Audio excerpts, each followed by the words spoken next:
Okay. We're live. Very live. Seems. Okay, I've got to turn on the sound for this. Yeah, there we go. Okay. Way back at this. Let me post the stream link. Can't find it over there. Of course I can't. And go over to Twitch then. And pause that so it doesn't autoplay because that's annoying. And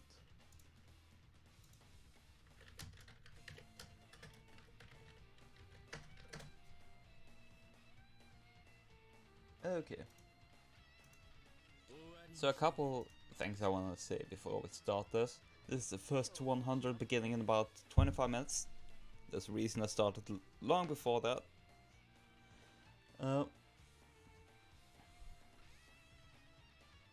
Yeah, the first 100 is between Rakvem and Tatuman.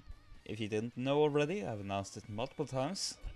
And this has been an ongoing plan for, I would say, about a month.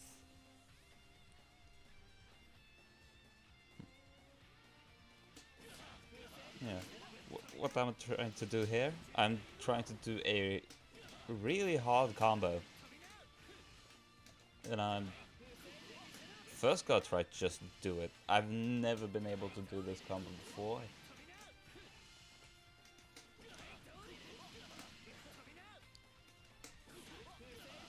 What it really is supposed to do is deal actually a fair bit of damage and bring me up to level 2 in the process. The main difficulties with this combo in specific is that first off, I'll have to land this really annoying link in the starter combo. And then there's a link between the 623C there, this, and the 2B that comes right after. And this link I'll have to do, I believe, twice. No, let me get the combo again. Should have it right here. Let's see. No, it's just once. And then it's 665B after that, which is also a link. Although it's linking in microdash instead, which some people may find a bit easier because they do it much more than linking to 2B.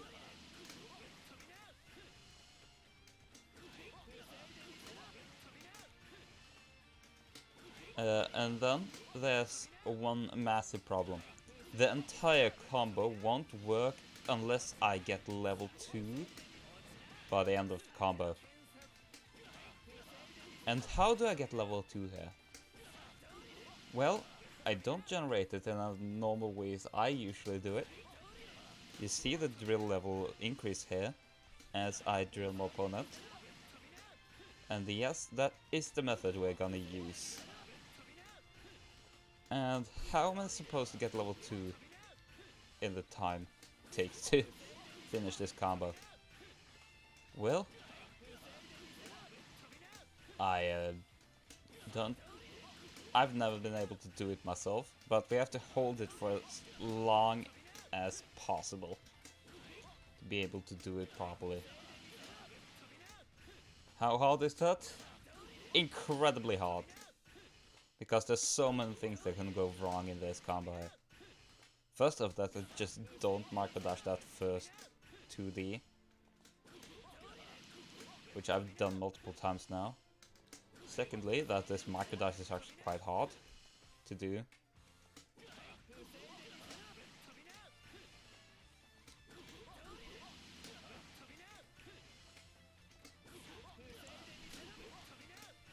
Also, one other announcement that I'm probably gonna make multiple times this stream. That date for the next BBCF Open Regrown has been set. I'll probably be making the entire thing during this very stream.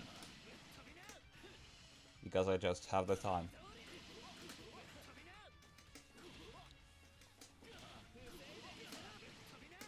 what about planning and such? That have we been doing in the background.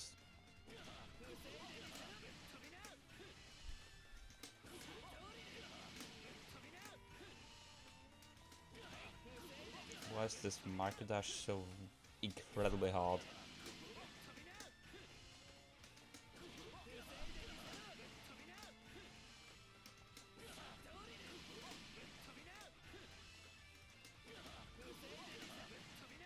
That won't have to be closer.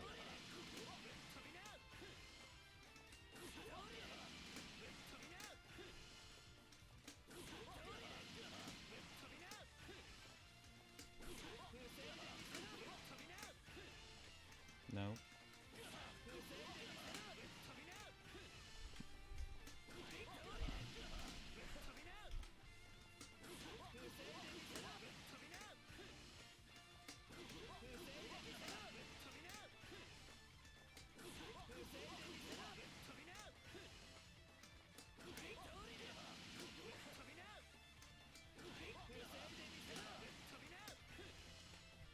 Probably a bad idea to try to stream my landing of this combo, because now I can even do the micro dash.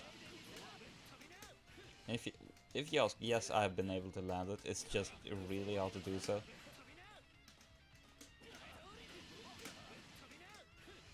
And even that 214C that ended up on block there, it's just me trying to maximize the combos while not being used to doing this very Gatling here on level 1. I usually do it on level 3, where I'm more used to maximizing the amount of hit from my drive attacks.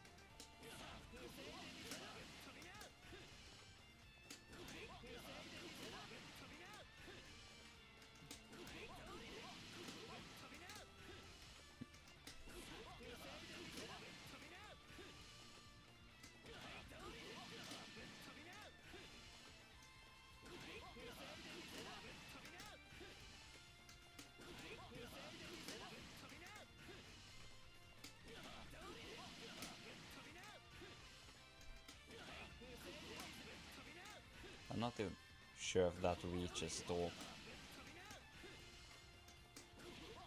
I left to buffer my macro dash a bit earlier. There we go! Didn't get the next macro dash. Okay, so I have to buffer it that early.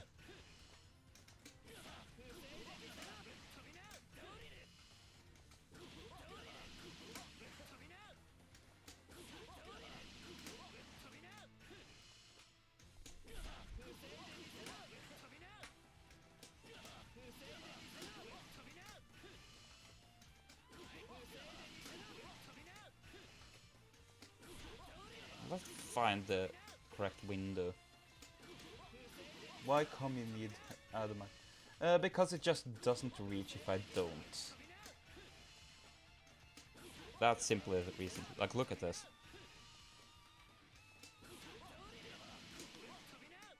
I think I have the improvement mod here. Hitbox overlay enable. Yeah. I have to have the macro dash there for it to work properly.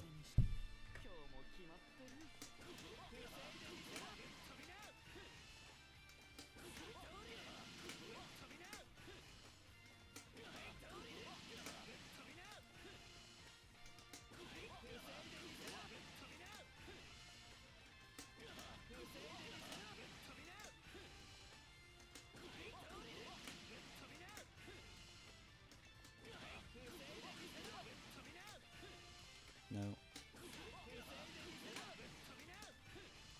Nope.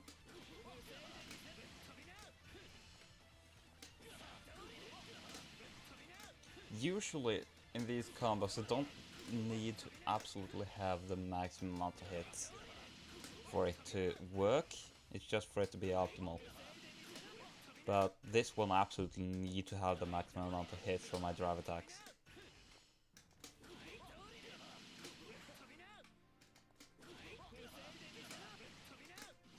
There we go. Nope. Easy to go pull into 623C after C. It is easier, yes. But 6D is much more risky to pull off than I think you think. Mostly because, well, yes, there are consistent ways of doing so, like for example this. Or wait, I should probably just do it. Why am I rapid cancelling that? No, it's, if I remember correctly, the consistent way of it is this. If I can actually get the Hurricane Dance drill. I have to do one. And then it's 6D, yeah. RC 6D.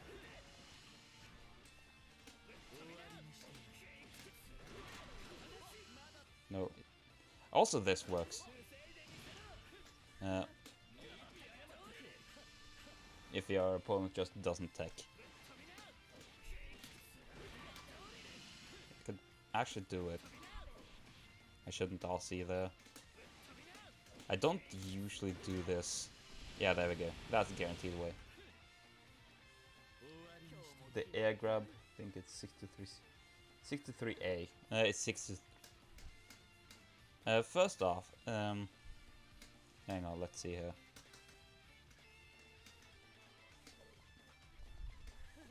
here. It goes over there, and at that point it just doesn't reach. And it's a link as well, so it's kinda slow. Oops. Yeah, it's way too far away. And the only way to combo off that if you don't catch them off guard. I meant it in a corner. Okay.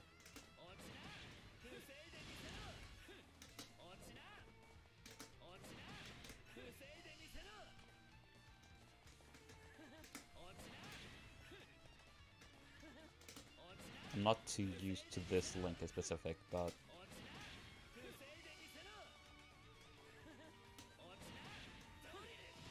yeah, he can act out.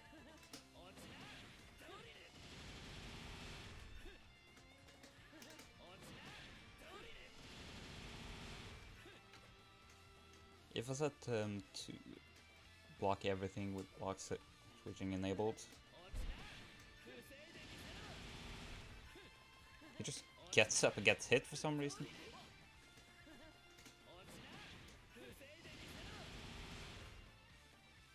What?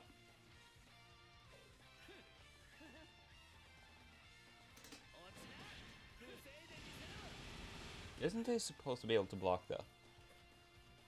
Nevertheless.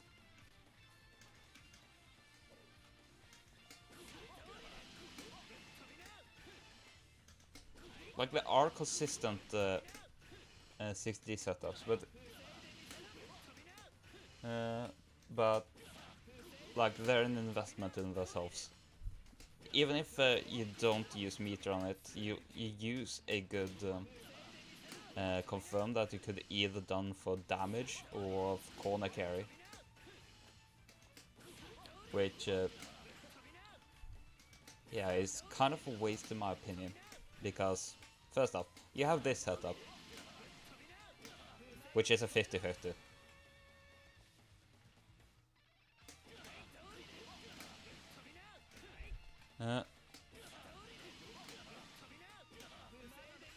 Like, either they can delay tech that, or if they...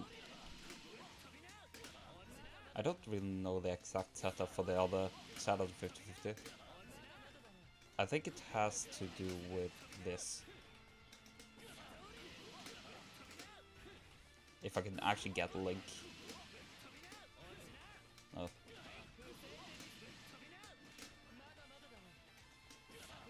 Hang on, I think I can... No.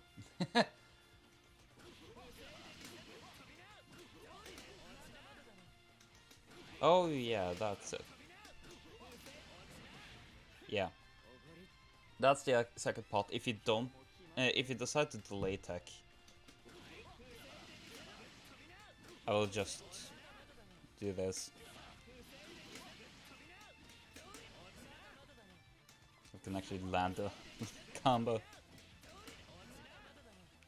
Yeah. I'm not too consistent on it. 6 elites. Oh, it actually does. Okay.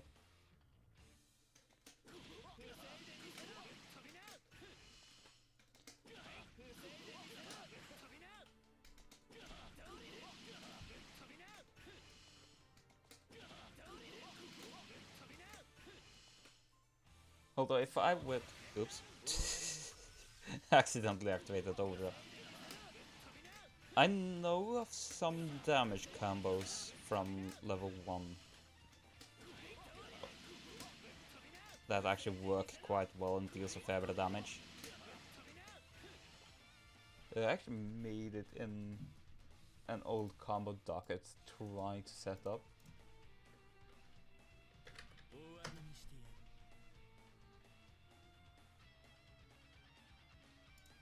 See if I can find it here.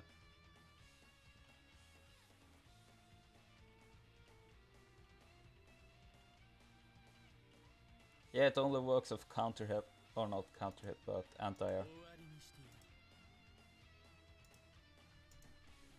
I'm unsure if I could do it now though, I haven't done this one in quite a while. Oh.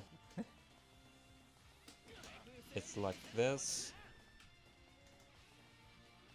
Oh, it's 2 on 4 C, okay.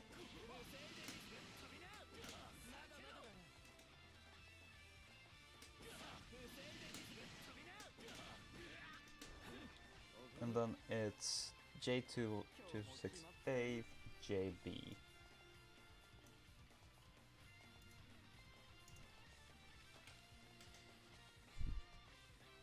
Okay. It's too much pushback on level 1. Why did I do that?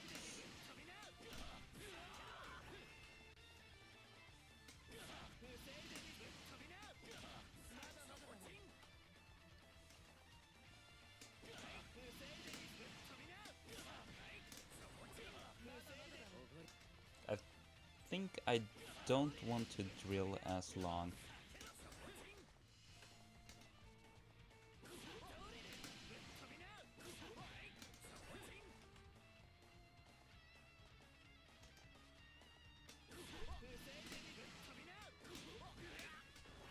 Do I want to maybe do this one? Command jump earlier? Yeah, maybe so.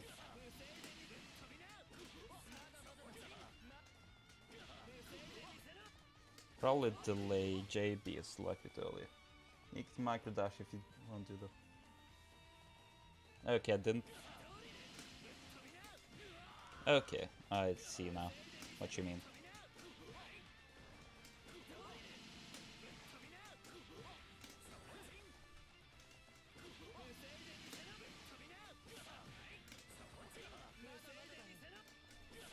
Although I still end up really far away.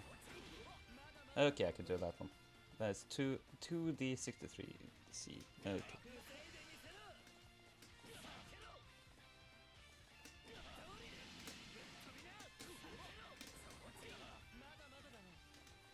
The timing on 2D is really weird though. You see Mane just weirdly crouching down.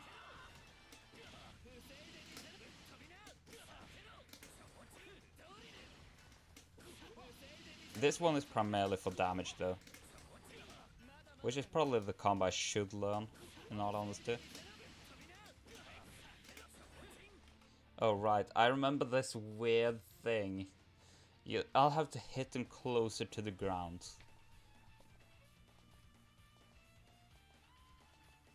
It's J236A, not J236B. I have to hit him closer to the ground because if you see this, you see that...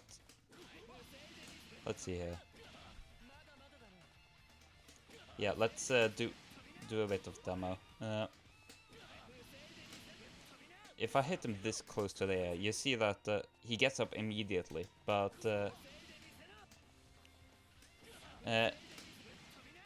if I hit him closer to the ground, you see him get a slight bit of extra hit stun. That is the hit stun I need for this combo.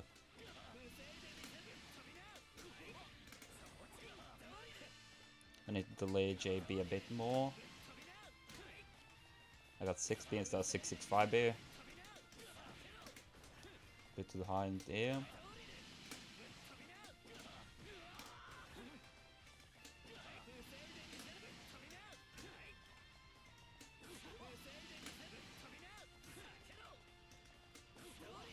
Nope.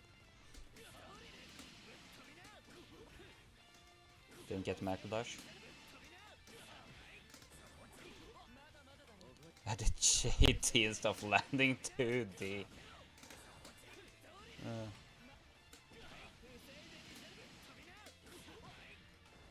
Bit too high in the air.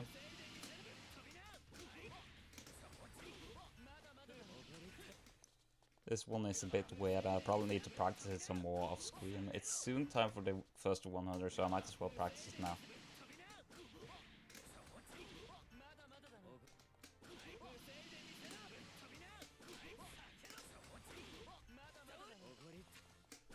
I need to delay JB a bit more, in all honesty.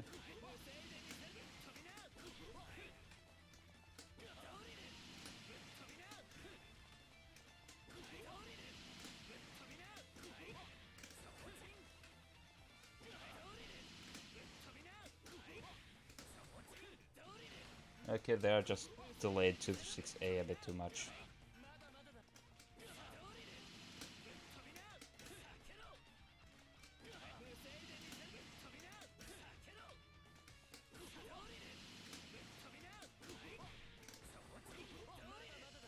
Bit too far away.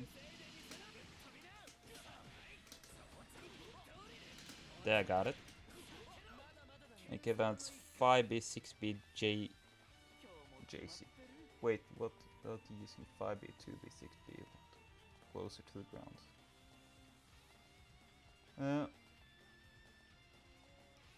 I'm unsure about that one. I think I need to be as little scaled as possible in all honesty to get the rest of the combo working, because that one happens in the air. I need to get... I'm unsure if scaling actually works to my advantage in this one, so I'll need to be careful about that. Adding as little unnecessary hits as possible.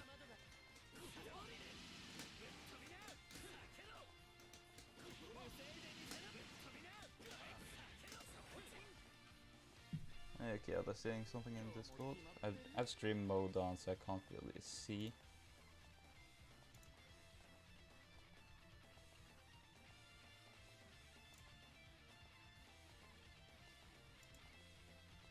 Or I should rather... I can't really hear any notifications from Discord, so I'll need to check it periodically.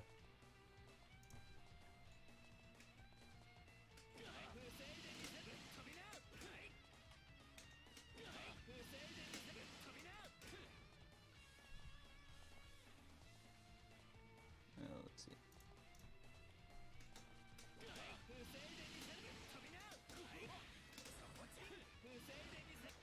Delay JB a bit more. And then delay J2D a bit more. And then it's 5B, 6B, JC.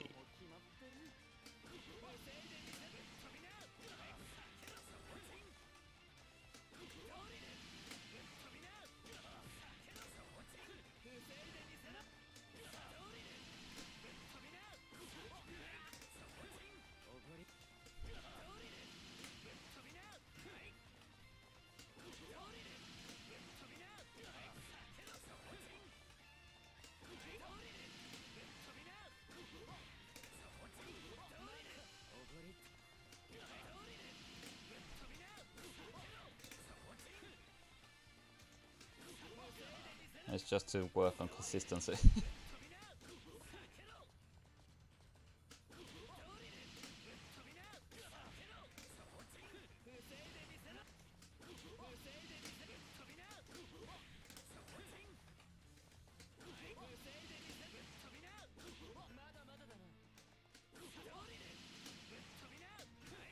Nope.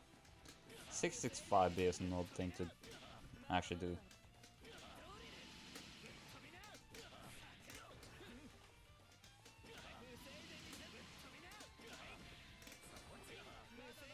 Need to lay JB a bit more.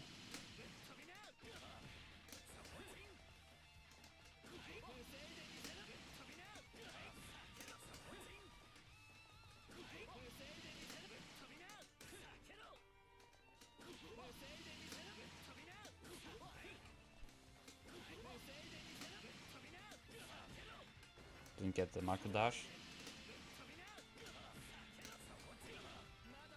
Didn't get the 2D.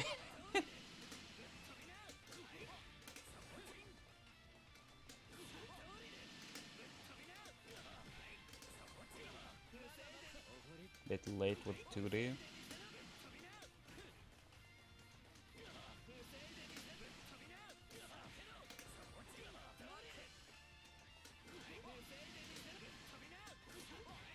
I think I was a bit too late with the JB there.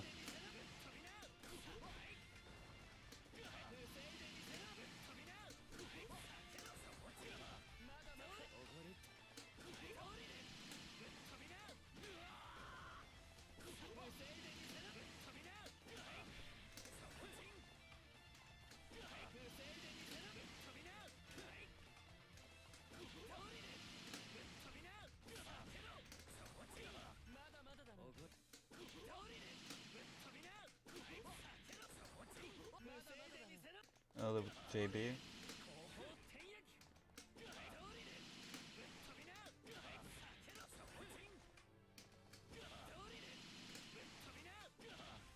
I did it once, can't do it.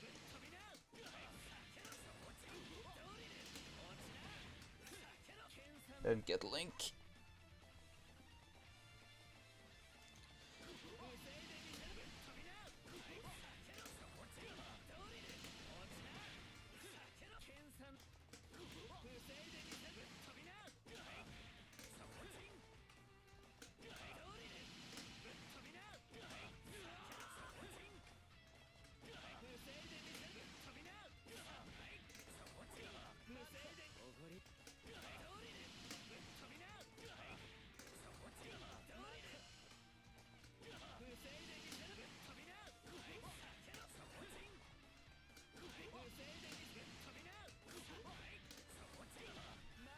It's a really weird combo to become consistent with.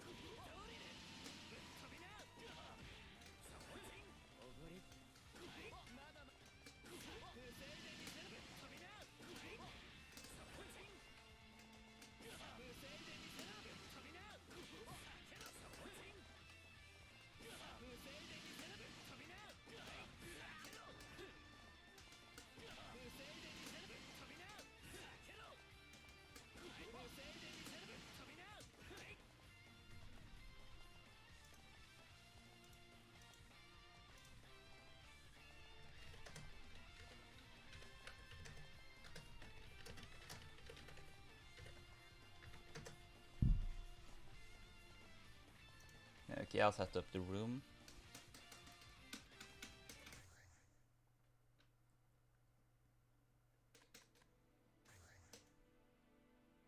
Okay, everyone's ready.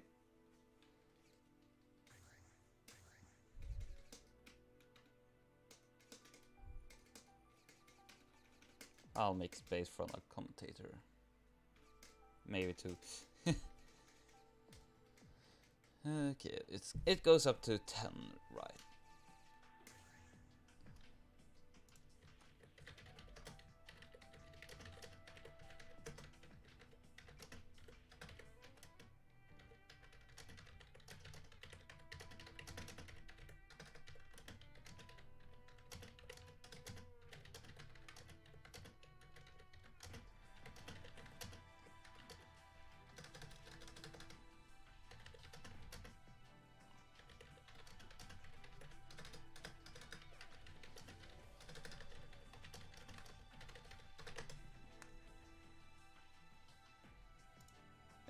gave that one, and then it's.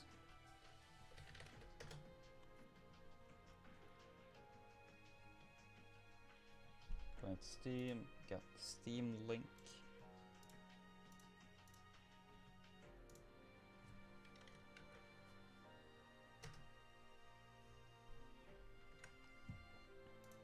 And then I'll grab. I didn't want to go into that disk, it was this one. Trim control. There we go. And let me get scoreboard, right? Yeah, there we go. Have it be on top. Auto pass.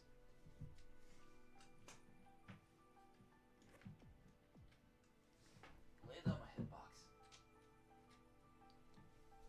Probably not gonna be using it for a while.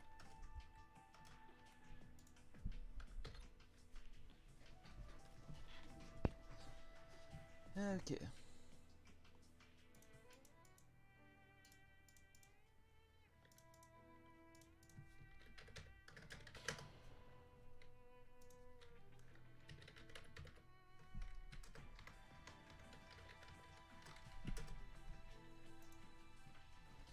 There we go. Let me change this one as well.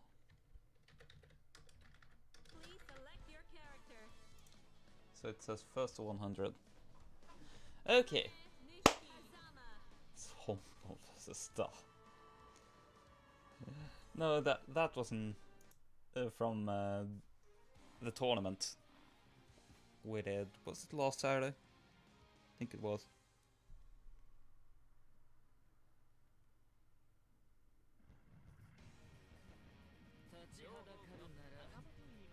Oh, we have got Rakvem here coming with the Happy Chaos costume for Hazuma.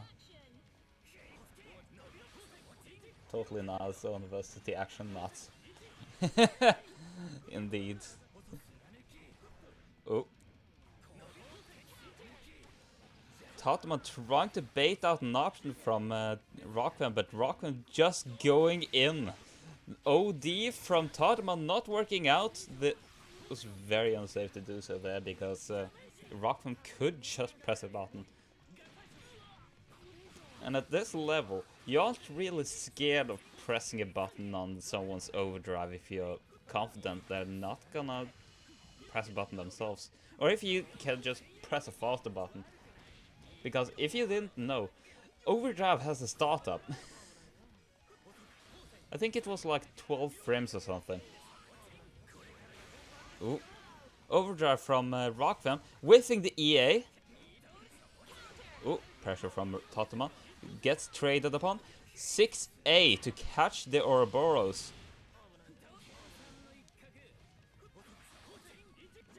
Oh, nice 4C, I believe. Yeah.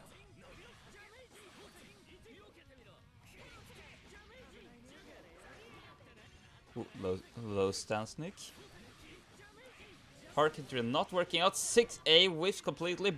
Terrible burst there, but it was probably just to get Rakvem off him if it was gonna pull in Ouroboros.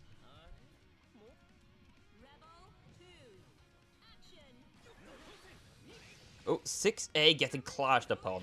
It's unfortunate for Tatuman there, but his anti got stuffed. And thus gets confirmed upon. Indeed, he's rocking the electrode colors. Ooh, nice anti-air from Rakvem there, expecting the J to B. If you didn't know, Rakvem has a pocket of money that I think he just pulls out sometimes.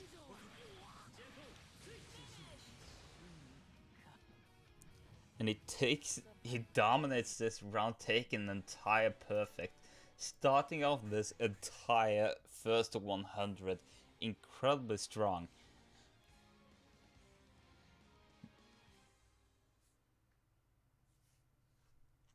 Nicely done. The wheel of fate is turning. Rebel 1. Action. Ooh. Neutral jump, just a very safe round start. Ooh, getting the 6D right off the bat. Ooh, nice blocking there from Tatuman. Will it get confirmed up?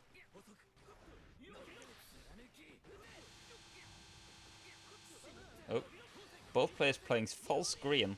If you didn't know, both players, or both Hazama and Amane can actually play sort of full screen, one more than the other.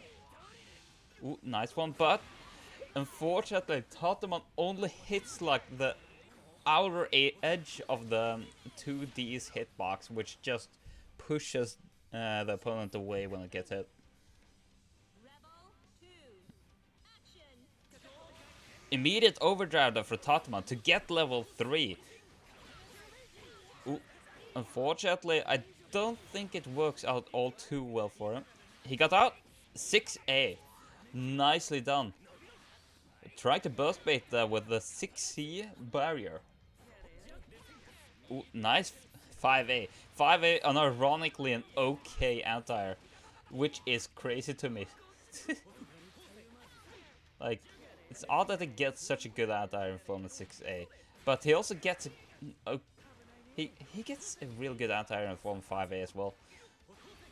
It doesn't really beat as much as 6A does because it lacks invincibility, but it's just so good for stuffing some air approaches.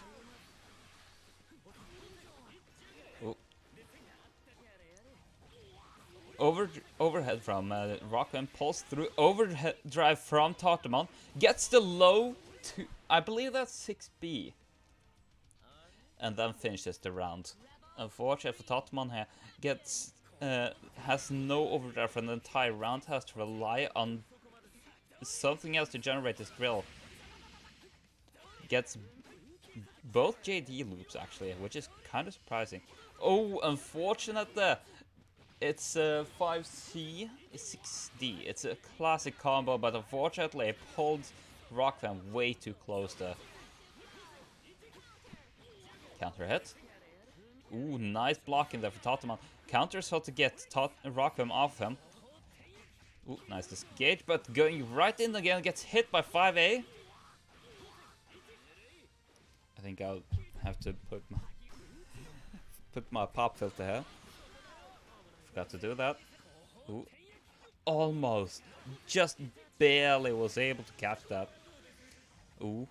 Jumps to avoid the command throw. Oh.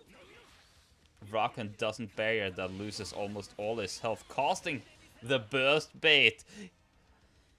Ooh boy, nicely done. That's a 1-1.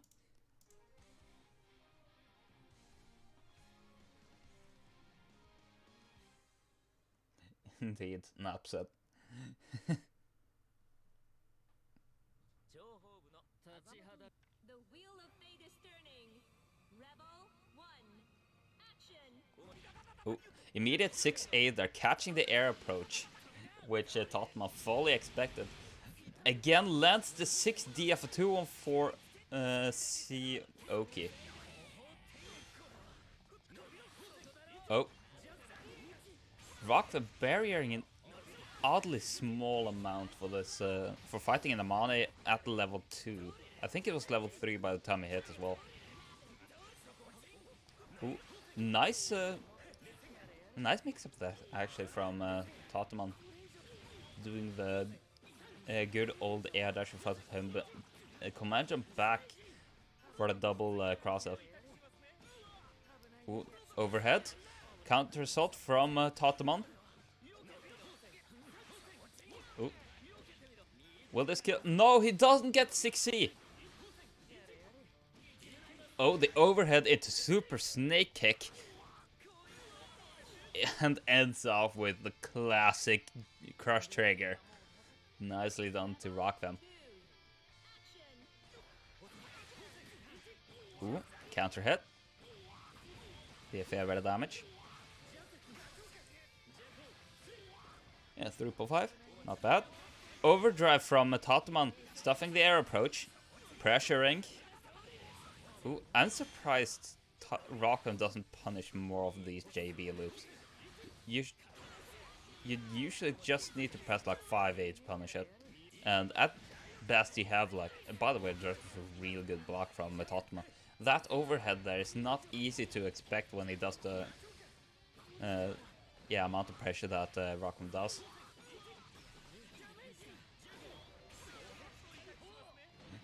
Indeed, Content.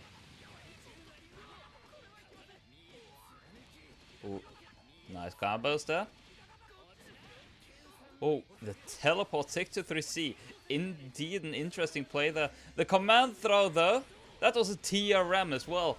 That will lead into the killer, taking the match. Nicely done to Rakvem. 2-1. It's indeed already kind of close, though. Both players taking basically almost all of each other's health bars at the end of the round. The wheel of fate is turning. Just barely being able to take out the other. Oh. Interesting round start play that tried to bait out an option. Both players trying to. Although the Ouroboros approach from Rakvem there. Ooh, nicely done from Tatuman. Oh, unfortunately, Tatuman just slightly too far away. Oh. Oh, the last hit of 6C almost overheats his drill as well. Oh, and the JT. This is gonna be a long first to 100. Yeah, I don't think we're gonna survive first to 1000 Pantan. In which case, I would have to make it an entire event that will probably last me a week. Combos. Ah, I think that was too scale to be able to work. Unfortunately, Hazama is really hard to block when he knows how to pressure. Nice escape there for Tatuman, although I believe that could also be attributed to Rakvem making a mistake.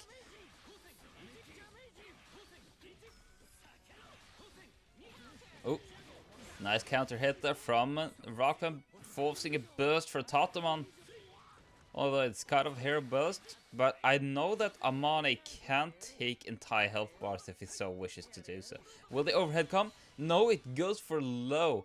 Expecting the exact same thing as I did. Tatuman tries to block overhead, but doesn't, or Rakvem goes low. Can you imagine? The first 1000% to that arc even. Indeed. It would be really interesting.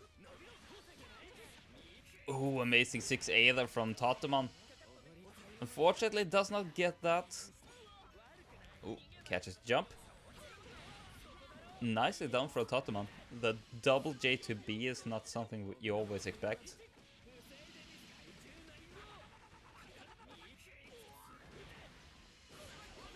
Ooh, the blue beats.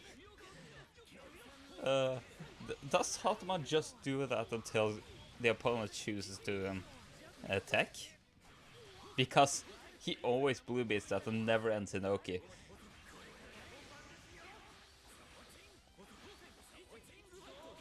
Overdrives the EA and EA's himself taking the match.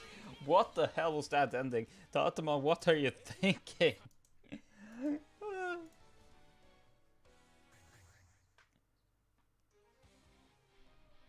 What an ending.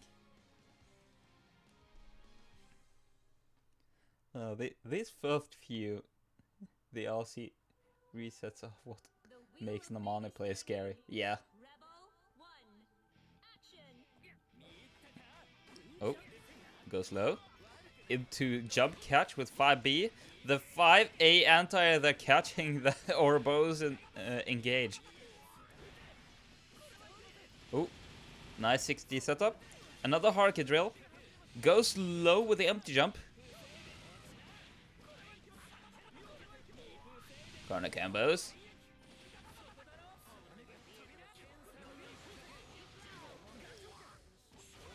Oh, burst from Tatuman.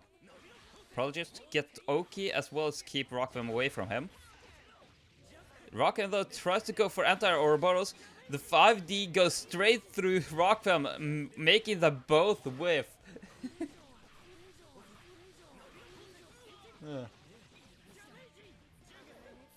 Oh, nice delay tech there. But the counter assault whiffs because of the I don't know what the stance is called, but it's I'll just call it stance for now. Harker drill though, making enough pressure for Rakvem to be hit by the 5B right afterwards. Nice Harker drill catch. Tries to catch the jump, which Rakvem never does. Ooh, nice low stance head. Ooh, nice J6C. Command jumps into J2B, nicely done. Was that the counter assault that Rakvem just went through again? These confirms though, Tatuman's definitely practiced how to do them.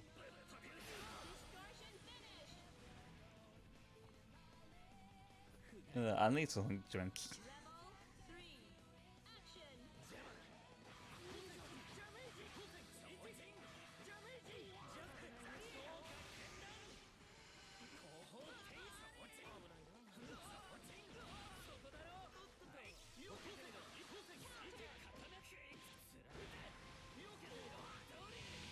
Been commentating for like this for like 20 minutes. I'm already dry in the throat.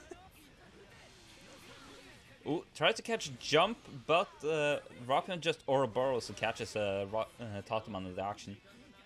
The taunt from Rakvem, he does get punished for it, but not too much. But Tatuman picks it up right afterwards with 5B. Ooh. Tatuman Rakvem man gets the OD Ouroboros combos. This will be like 5k, won't it? Yeah. Yeah. You can't burst that. I appreciate the thought, but you should have bursted something. I think if you bursted halfway through that entire Ouroboros in a way which made it so Rakvem couldn't catch you in the angle that you were, I think that would have been godlike, but that's probably really hard to do. Ooh, nice 5A anti-air catch. Ooh, the back there from Rakvem being able to stuff the 6B, or 60 I mean. Oh, gets the low snake. Rakvem goes back in. Ooh, nice overhead catch. 5B gets whiffed because of the overdrive. Tatuman in the corner. This seems really bad for him. Although I do believe it still only needs like one good confirm to at least do, yeah, at least 5k. Ooh, nice 6D catch, but not too useful at the moment.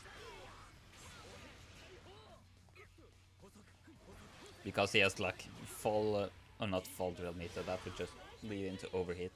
The super snake kick though, catching Tatuman right there and then.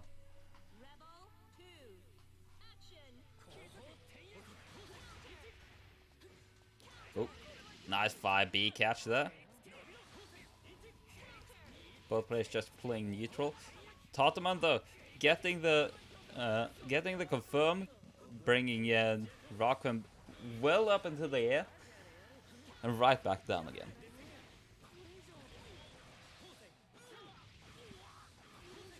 Corner combos from Rakvem. I'll probably start coming down.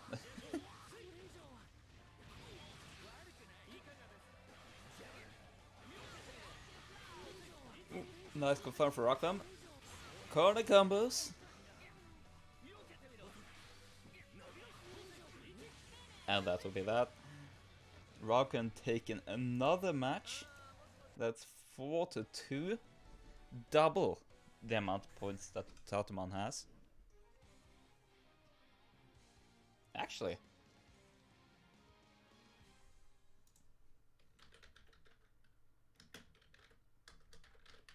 The wheel of fate is turning. Rebel 1. Action. Okay, interesting. It didn't... I forgot. Rematch still kept score, regardless if it's unlimited rematch. Ooh, the attempt at 6D right there.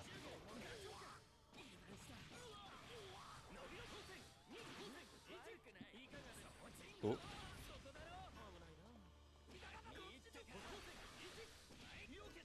Nice hit there from Tatuman, but not able to take convert these stray hits into confirms.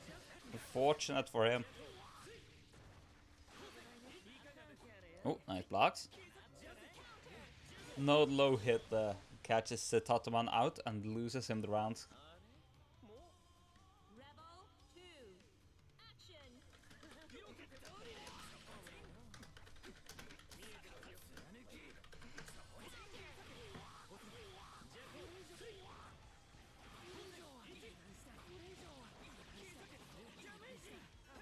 Oh.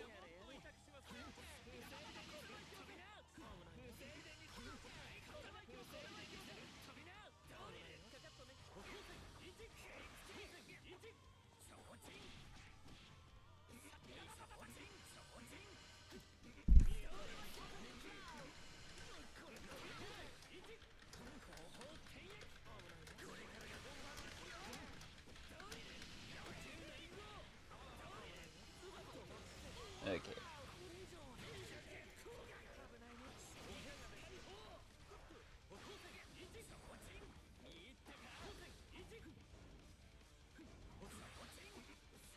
Oh, jump in for Tatuman.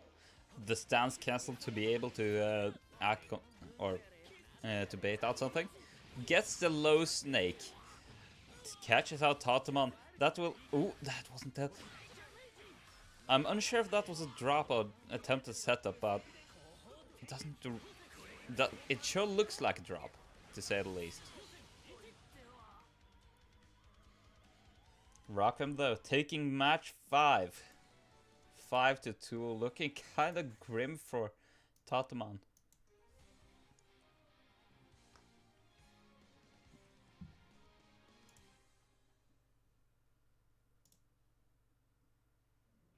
The wheel of fate is turning. Rebel 1. Action.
Rebel 2.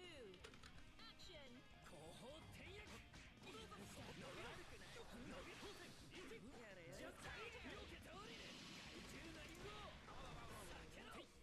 Okay. Oh. I'm unsure if that even combos.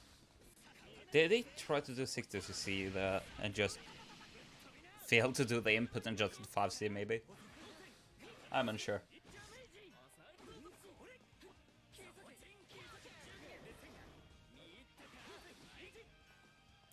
Oh, 6C to, 6A to catch, but wasn't able to do so much with it. The 6D catch though. What the hell was that 6D? Was that a prediction of the century or...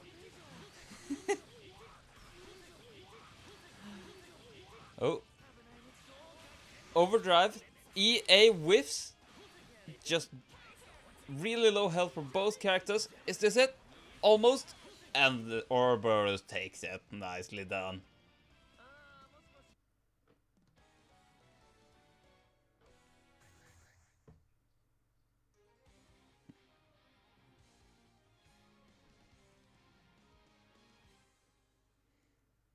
Interesting set up until now, at least. Oh, did I even give Rakvem another point? I forgot to do that, didn't I?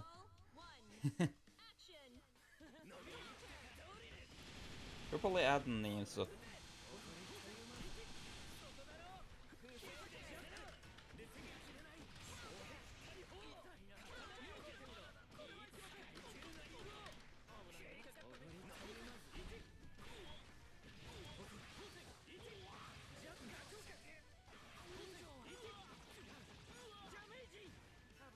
Oh. Gets overhead. 6A catch, nicely done.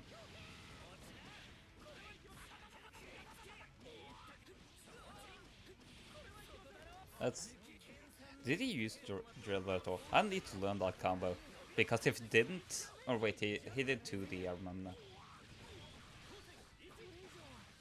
I'm unsure if that will combo though. If it does, I'll have to learn that. That's 4k of. I think on level 1 that would be either 3 or 3.5k damage. I'm unsure though, as I don't know exactly how much less damage level 1 does compared to level 2. I know it's quite a bit, but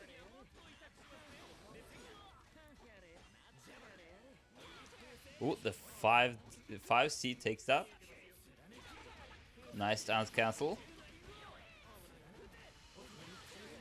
Ooh, counter it. Both players just playing neutral.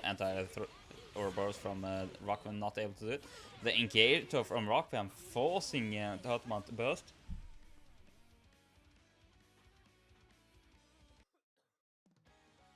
Sorry, got something in the throat right there and had to cough. 7-2, looking even more grim for Tatuman. Unfortunate for him.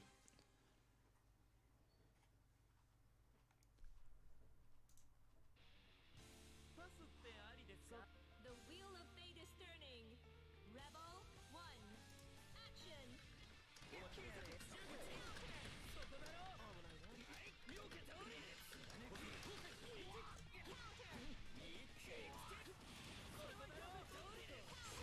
Oh, random hit from Tatuman right there. Counter hit, fatal counter from Rakvem right there. He could probably get like 5.5k of this. No, choose the corner instead, which I respect. That'll be quite a bit of damage. What do you think? 4.5, 5k? 4.7, somewhere in between. The command throw though, getting the... I wasn't sure if that was tier 1 with throw counter. Takes the match, or not match, the round after that.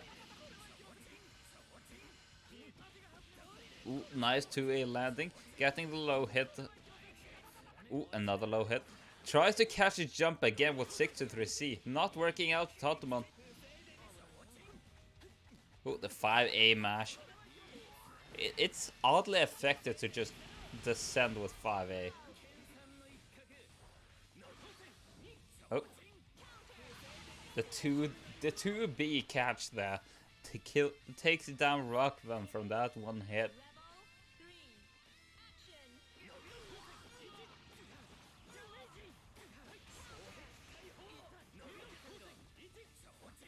Yeah, we'll be getting co-commentator on very soon. Which will help a lot. I have planned out multiple commentators, but commentators in general who can take care of this together with me. I will be on for most of the time. I'll have to go around 12 o'clock CST, but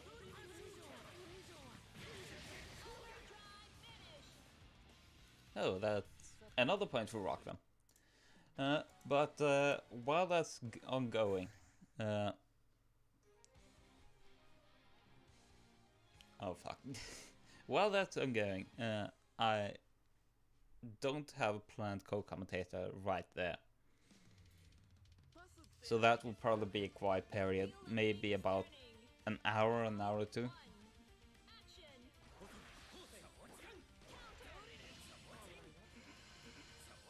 Or not really two, maybe an hour and a half.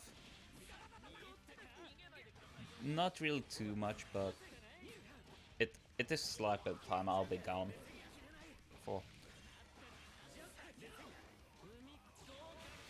Ooh, nice overdrive there from Tatuman.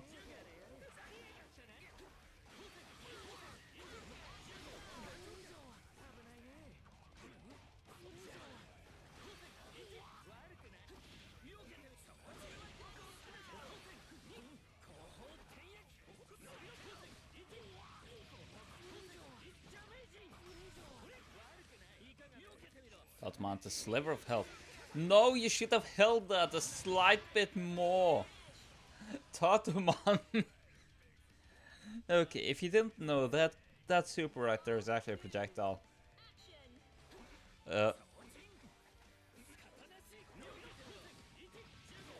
And that stance that Amani does right there, which generates drill, that has projectile involved. Which means you are actually able to use Hurricane stance to dodge projectiles, and that very super. It dodges many kinds of supers actually, but or many different supers, and odd. Some are very odd. Like for example, that super. I was unsure if it was projectile attribute until I actually checked it out and blocked it with Hurricane Drill or Hurricane stance. I mean.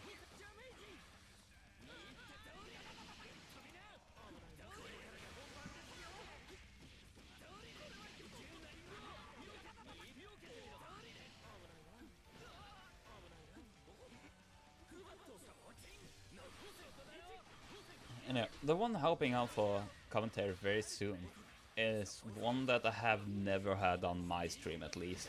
I'm unsure about the previous hosts' streams, but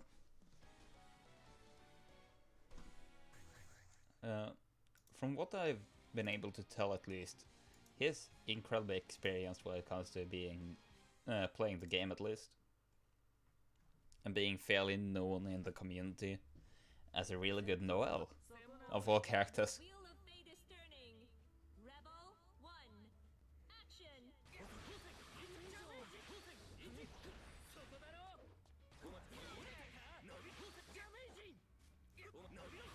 It will be interesting to see how he commentates things. Just trying, at least, it will be interesting to see if he actually comments on if some attack is really annoying or something like that.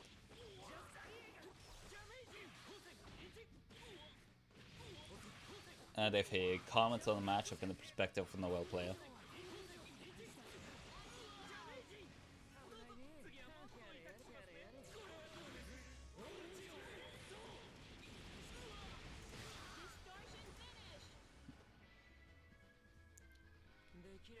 Kinda dominating from Rakvem's side right now though. Ooh, almost gets 60. Counter hit though. Overdrive ODR from Tatuman, getting half time on the OD, but still gets level 2. Corner. Why did I just say corner and nothing else? The 5B loops though. Tatuman able to catch out what Rakvem was trying to do and got counter hit. Ooh, nice sprint there. I actually think he dodged and stuff using that sprint.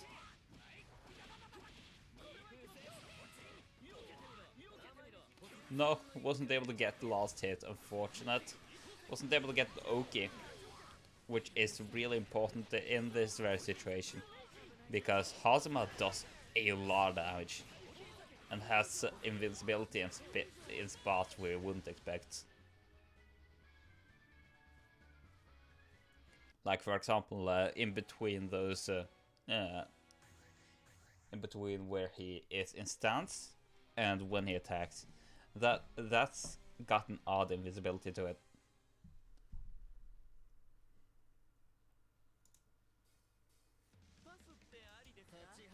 The wheel of fate is turning.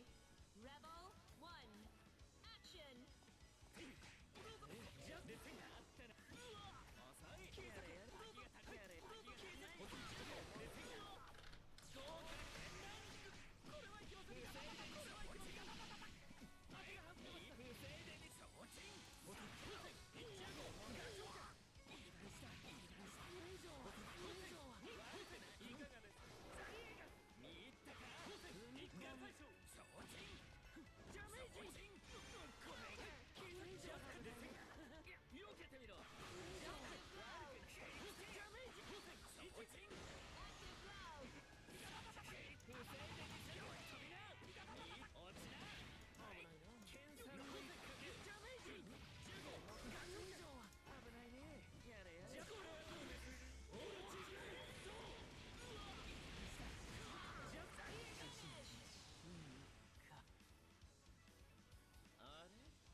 Rebel 2. Action!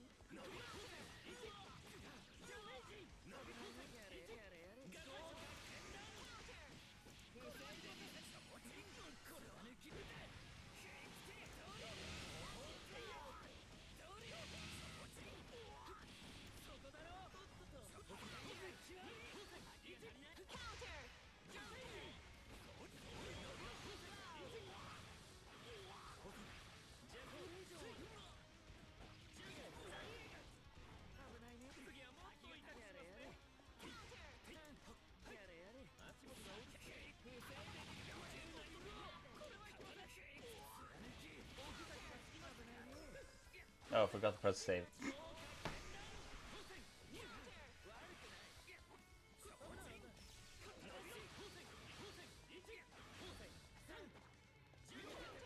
Ooh, nice hit there for Tatuman. Rebel 3. Action! Ooh, 6D whiffs. Attempting a 6A from... I don't know what he was trying to bait. Either a jump in or an air dash?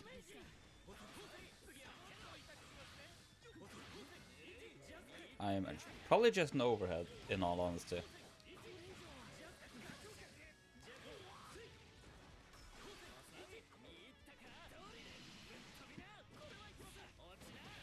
Oh yeah, it is that combo you were talking about, Ponton. 5B6 6A. 5B6A and then 623C.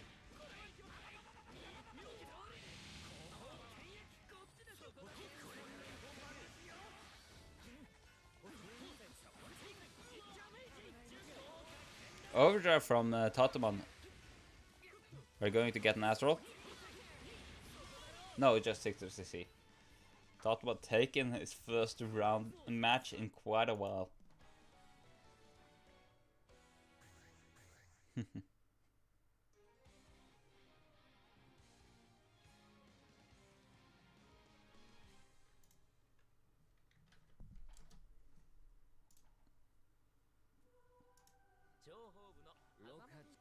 wheel of fate is turning. Rebel 1. Action!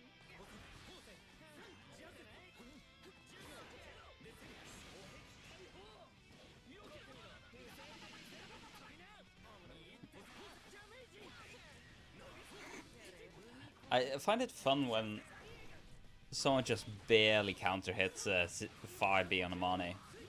It looks so scuffed. The IB is done real nice for Tatuman, but unfortunately let the hit through. Allowing Rakvem to take a corner combo right here. Ooh.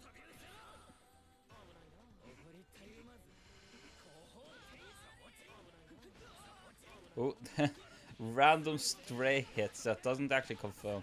Interesting strategy there. Ooh, the guaranteed set of 60. Ooh, bit too early for the 6A right there from my Tatuman. Ooh. Rakvem tries to super, but it gets stuffed by Hurricane Stance. Tatuman tries to go in and gets hit by Rakvem, resulting in his win.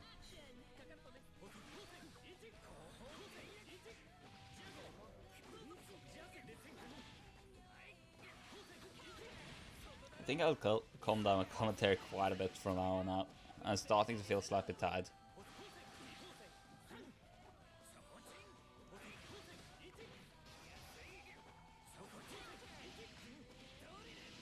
Doing this for about 40 minutes.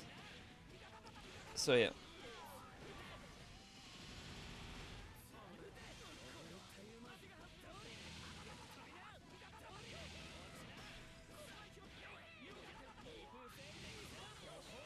Oh, 4.4k damage right there.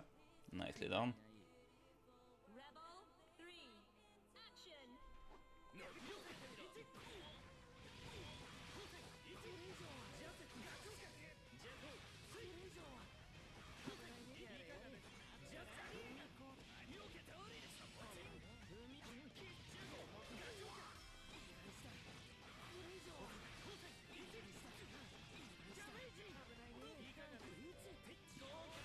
Over there from Tatuman. Gets level 3 off it, but other than that, you shouldn't really get much. Honestly, Mane doesn't really get much off of level 3.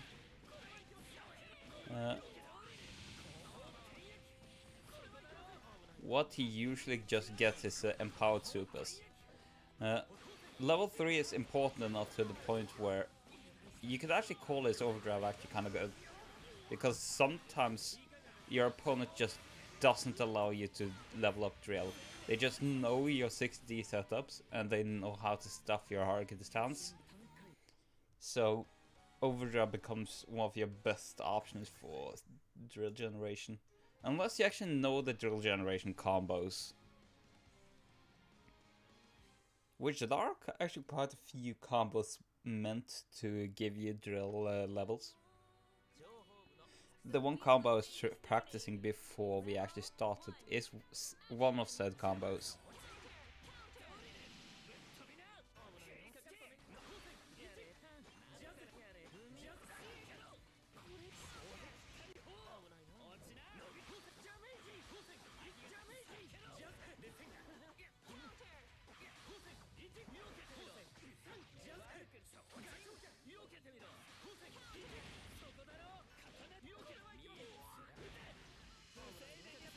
Ooh, nice catch there. Attempts to catch a jump, but unfortunately, Rakvem just Ouroboros.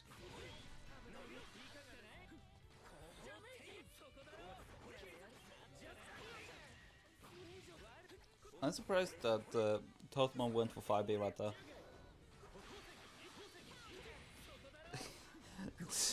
The absolutely massive hitbox of J2B that catches Rakvem in the air. I think, yeah, that's that. Rebel 2. Action.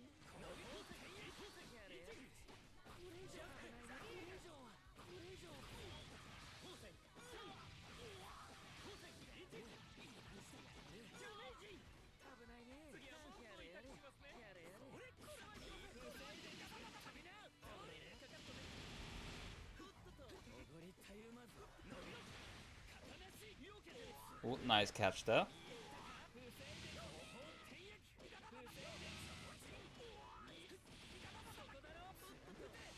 The mid-screen damage combos. You love to see him.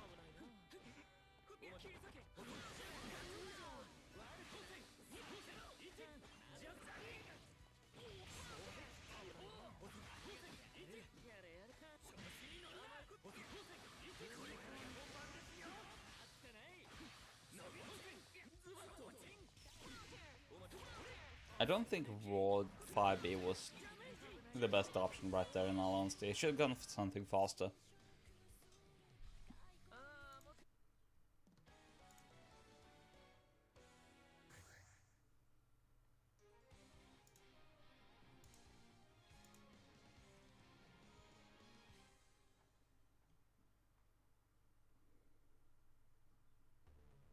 The wheel of fate is turning. Rebel 1. Action!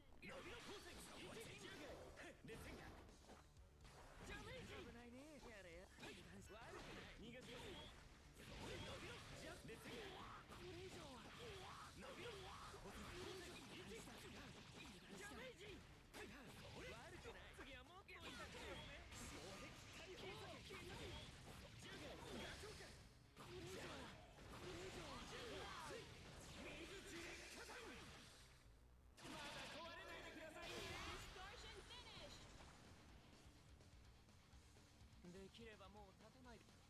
Rebel 2. Action!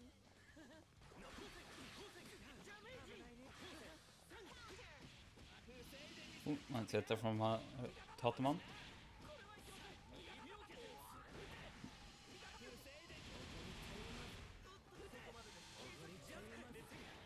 Should have gone for a Hurricane Drill. Or Hurricane Drill A, should rather say.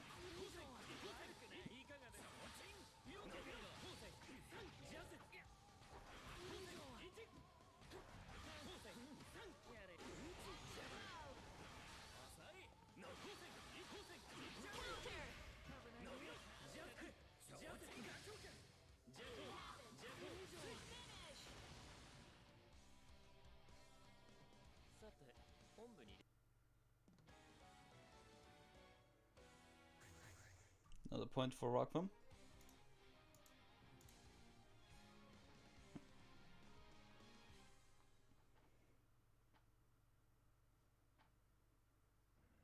The wheel of fate is turning. Rebel 1. Action!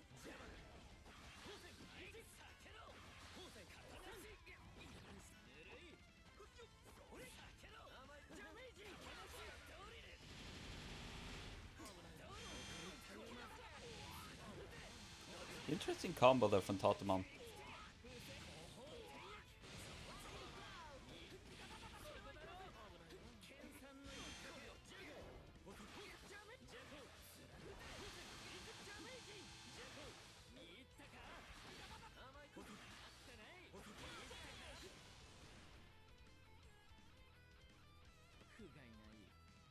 Rebel 2. Action!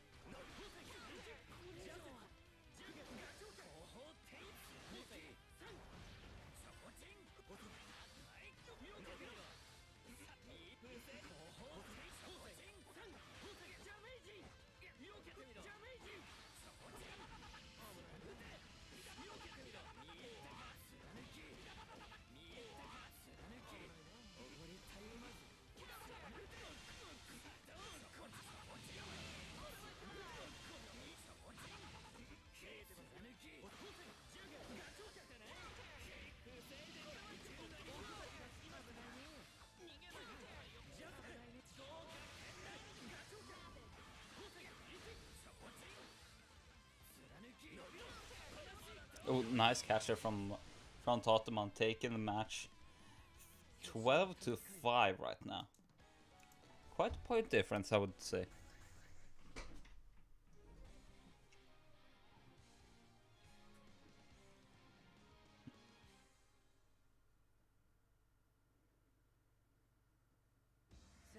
The wheel of fate is turning.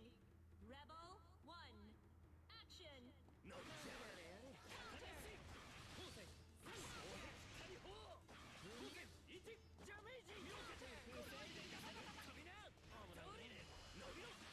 Oh, probably ran a bit far, trying to maybe catch a back roll.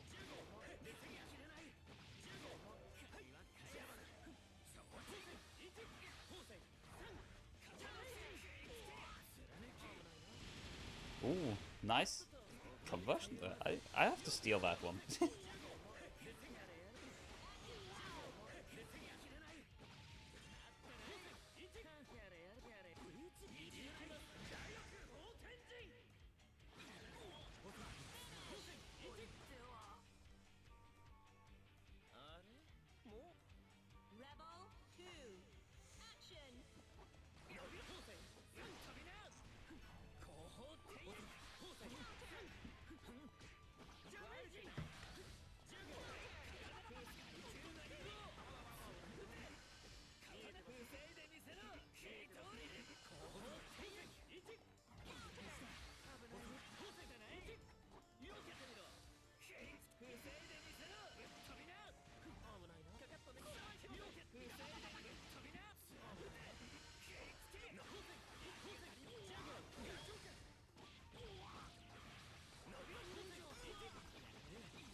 unfortunate whiff there from Rakvem. Just jumps right back into the Hurricane Drill. Rebel 3. Action.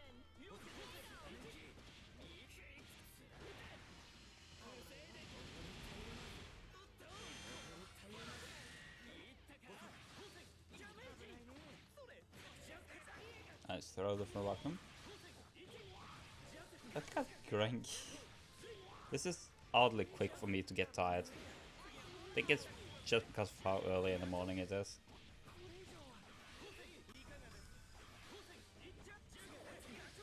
I think... Oops, sorry. I think at the start of the next round I'll just... Yeah, grab myself another cup of coffee. What the score? No, it's 13-5. Yeah, right. Okay, I'll just go grab a cup of coffee. Coming back in a bit.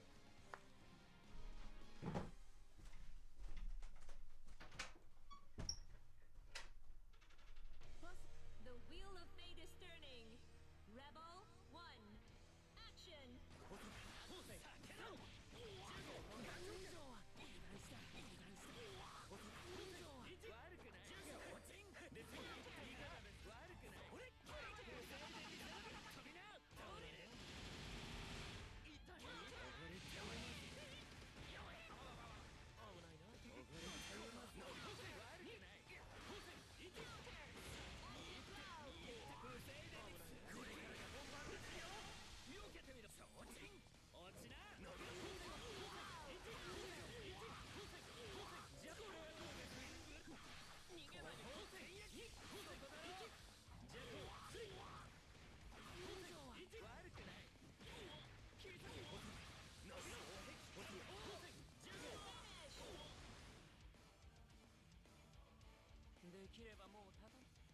Rebel 2. Action.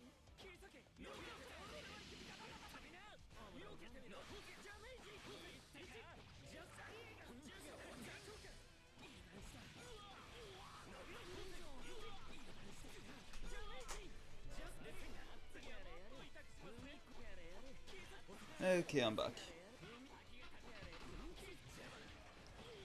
I thought I'd already emptied the entire can of coffee, so didn't get any, unfortunate.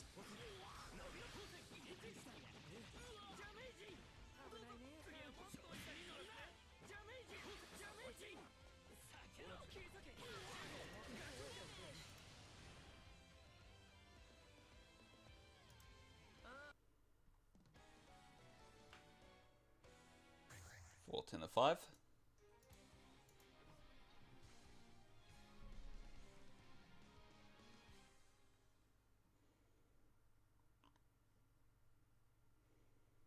The wheel of fate is turning.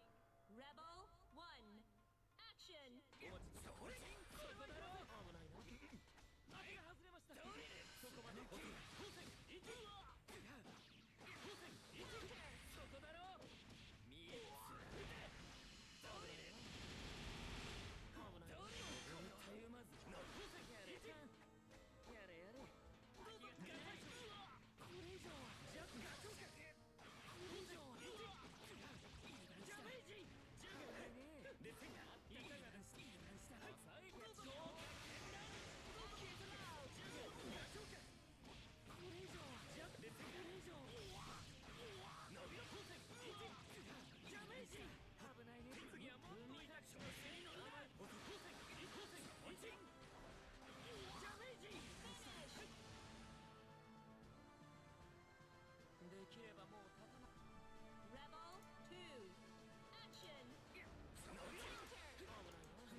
Rebel 1. Action! どうぞこれは気持ち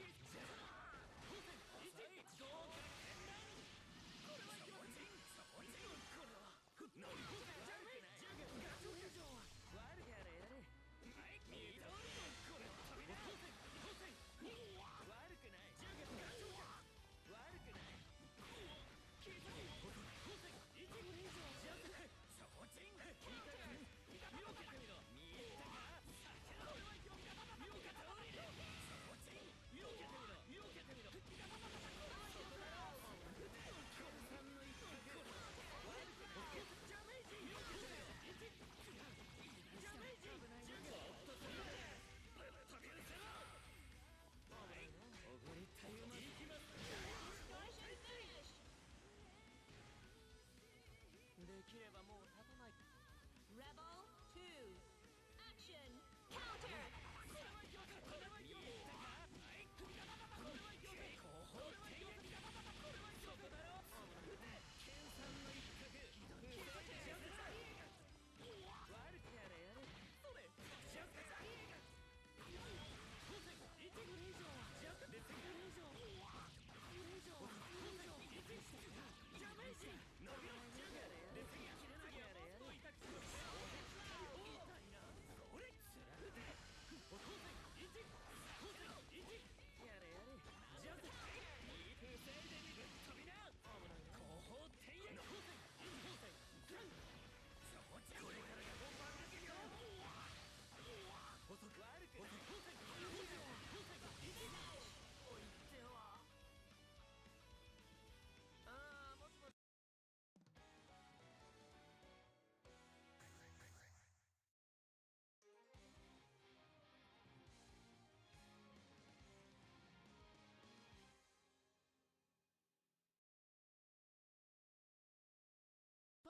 The wheel of fate is turning. Rebel 1. Action! 伸びろ当選が1生きる悪くない避けてみろジャンプ悪くない当選が1 Counter! 伸びろ当選ジャメージ危ないねいいかやれやれガチそうこれは君だ危ないなそこまでこれは避けてみろ避けてみろ話つけ通りでこれからが本番ですよ通りで踊ります以上危ないね次はもっと痛くしますやれやれお疲れ持ってできればもう立たないで Rebel 2. Action! 後方転役無制限にせろジャメージジャンプジャンプで手がりつけ肩なし一回パンチジャンプガチョウジャンプこれ以上1豪華剣なし経過だこれに踊りたゆまずに秋がたきジャズ悪くないどれで避けろジャグガチ1やれやれ以上は同天神これ以上は切りたい悪くない次はもっと痛くしますね刀し避けてみろ僕たちがつきましたかぼーっとするな飛び失せろおっとジャメージお待ちです残せそこだろ後方そこまでで当選お待ちだやれやれジャグ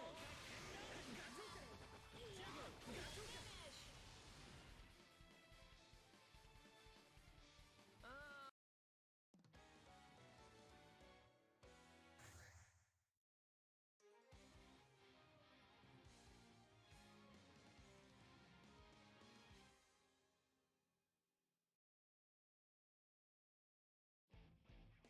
戦闘は専門外だ The wheel of fate is turning. Rebel 1. Action! ジャバ承知避けて不正で宇宙なりを避けてこれは危ないな乗りたゆまず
Rebel 3, action! 避けてみろそこチンそこだろ避けてみろ1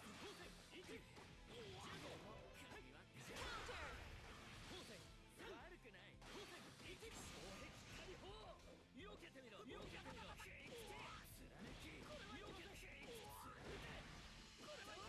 けておごりたゆまず後方転躍飛びな通りでかかって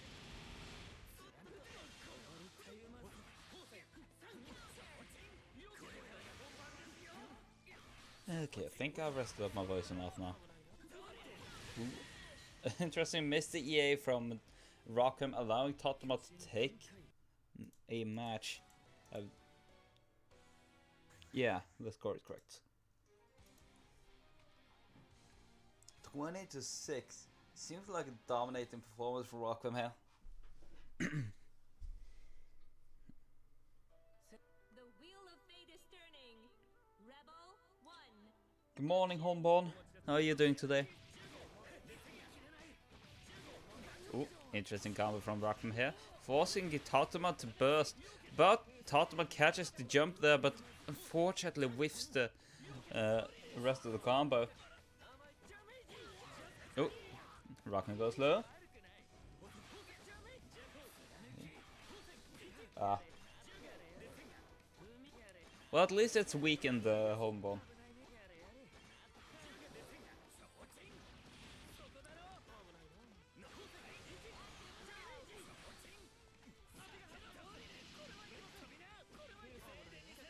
Oh, the classic corner combo. Hey, Yuzo.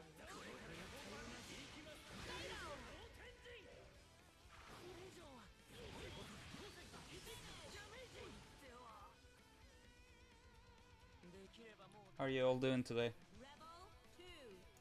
Action!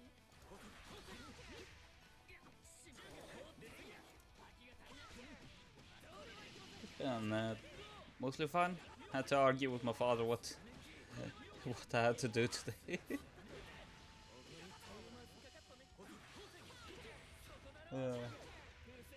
Other than that, it's also been doing fine. I have to plan out how to handle the period. I have to be gone around a bit before 12.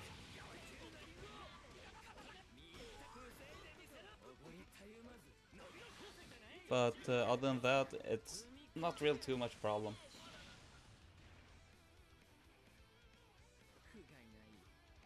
Rebel 3. Action! Unfortunate drop there from Tatuman. I think that's starting to feel exhaustion. 26 matches is quite a bit. They've been keeping this going for a bit over an hour though, so it's understandable. Let's see if this progresses to become a lot more.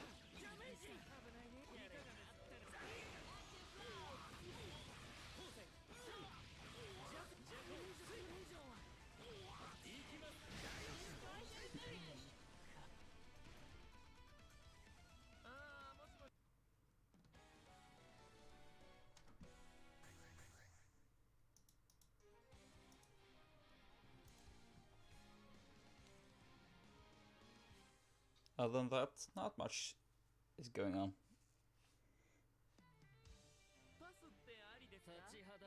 The wheel of fate is turning. Mostly just focusing on the set. Rebel 1. Action!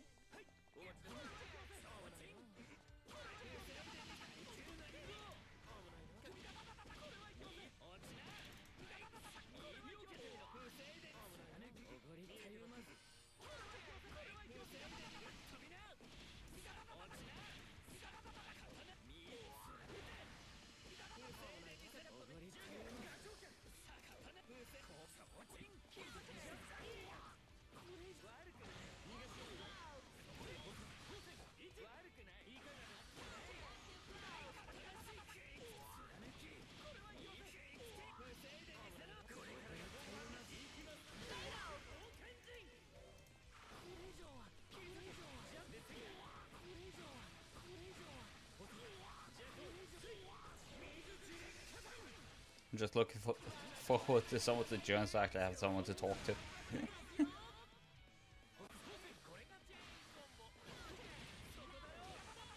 Ooh, nice conversion there from Tatuman.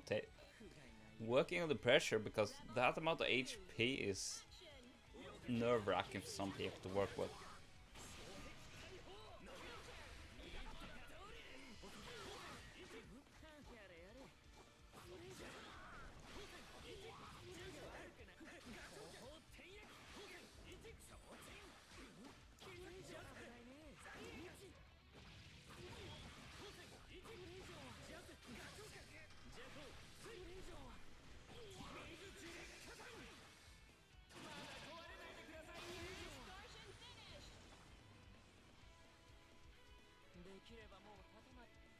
Rebel 3, action!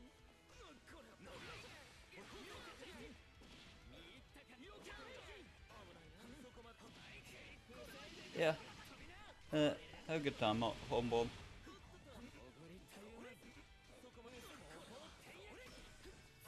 Have a good day going forward.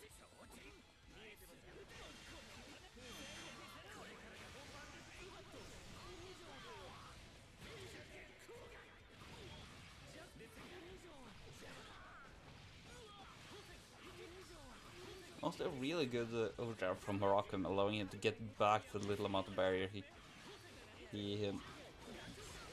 could have gotten back at the time.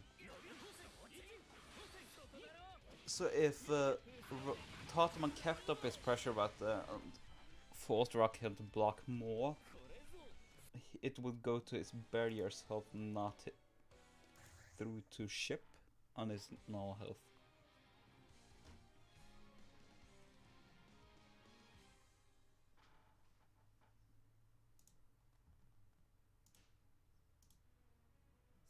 The wheel of fate is turning.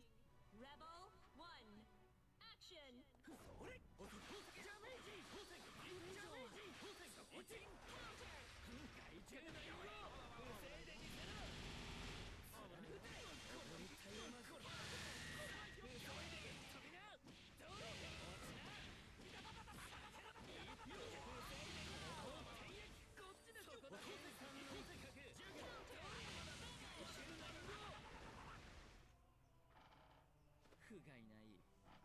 Rebel 2, action!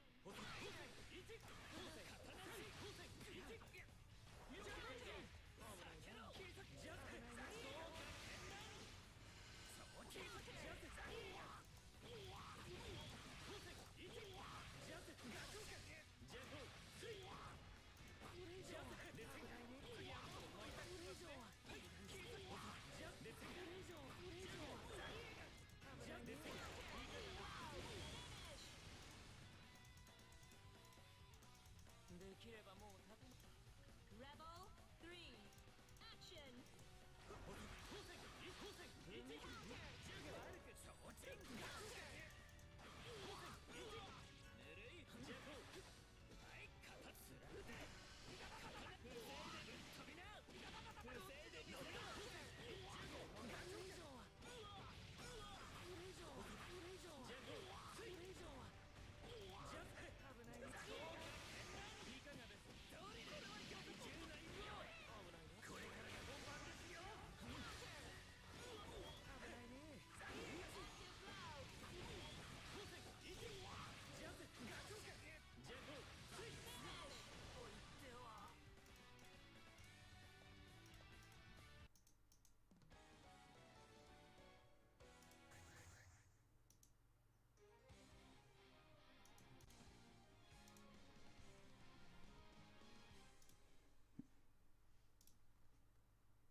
The wheel of fate is turning.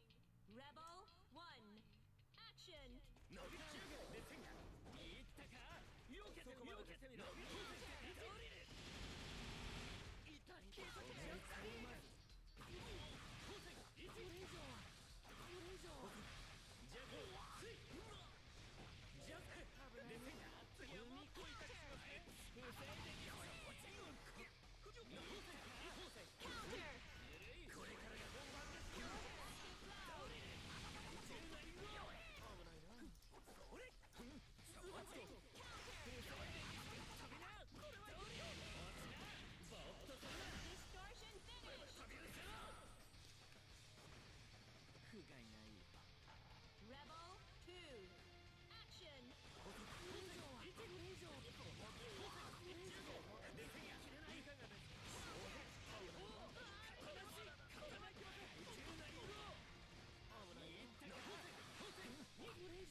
きればもうたと Rebel 3, action! お待ちなさい警察危ないな見入ったか1 15これ以上はこ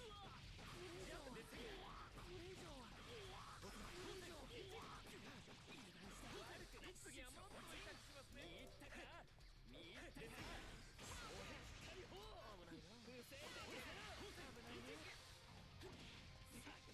風船貫き後方転躍これはいきます風船で飛びな倒れていきます That was an incredible jump from Tatuman right there.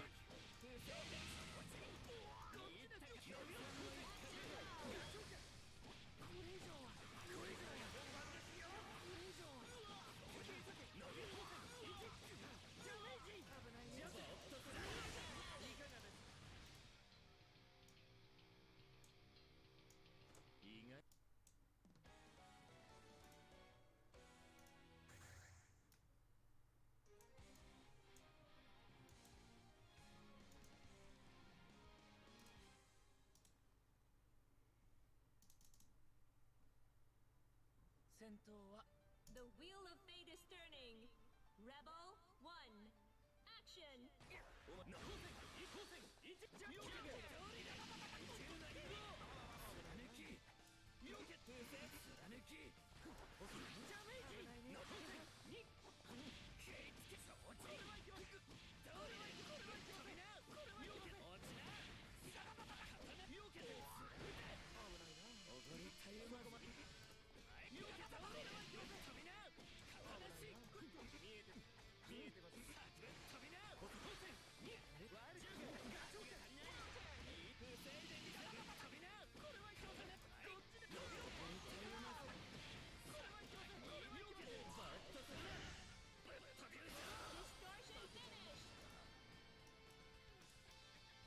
不甲斐ない Rebel 2, action!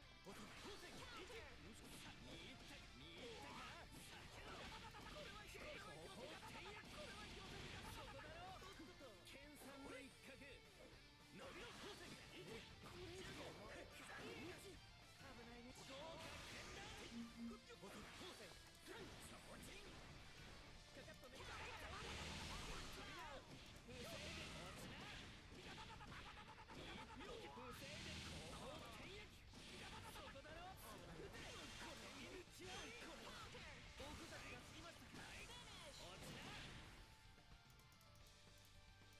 誰にも負けられ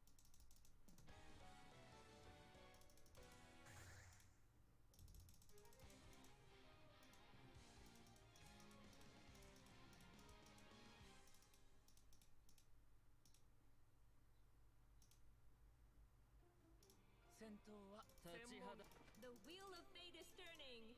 Rebel 1, action! 避けてみろジャメージダメージ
Rebel 3, action!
危ないね。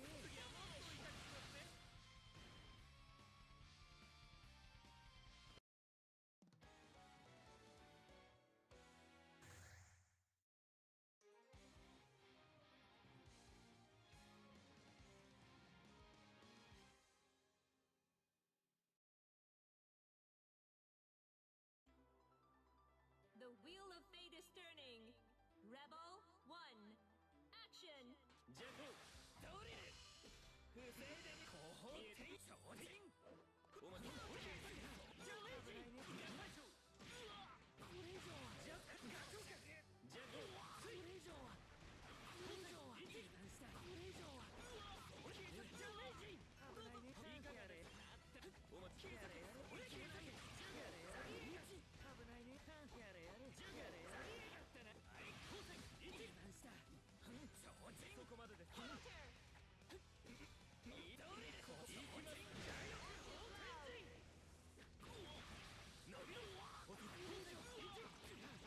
ダメージ。危ないね。次はもっと痛くしますね。危ない。光線1。2秒受けて。そこまでです。ジャズ。できればもう立たない。 Rebel 2, action! お待ち。俺秒受けて。光線1。油断した。伸びろ。光線1。ダメージ。危ないね。次はもっと痛くしますね。光線1。光線1。いかがですか。伸びろ。超過剣断。これは一流な意味よ。無声で見せる。これからが本番ですよ。ジャコ水中火山。まだ壊れないでくださいね。ちょっと頑張っちゃいますよ。さて本部に。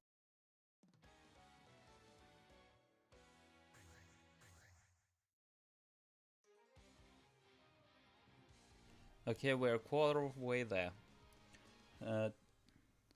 Yeah, Rakvem has earned 25 wins out of 100. The wheel of Just fate is needs turning. 75 wins more to take the entire set. Action!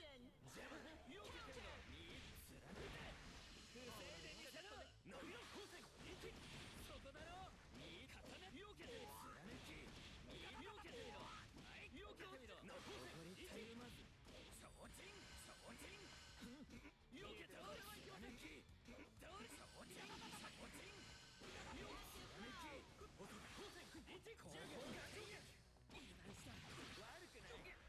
ダメージ。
Ah, my apologies. Do you want loud sound, Fluff? Here you go. さて本部 Mainly have it that low so I can hear the commentators, but there's very little commentary right now. So yeah.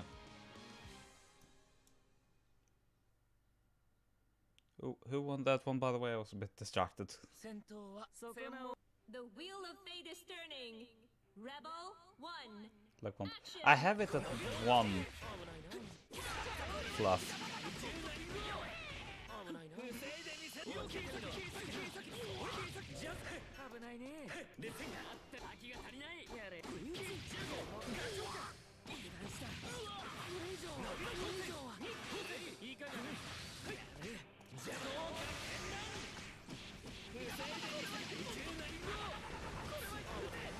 れははい伸びろ光線2はいダメージ光線1不正で後方転用伸びろ光線1勝ち出しやれやれ不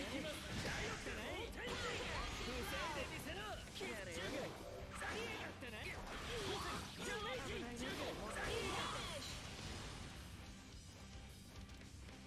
できればもう立て Rebel 2. Action. お待ちなさい消えない俺消えたけどダメージ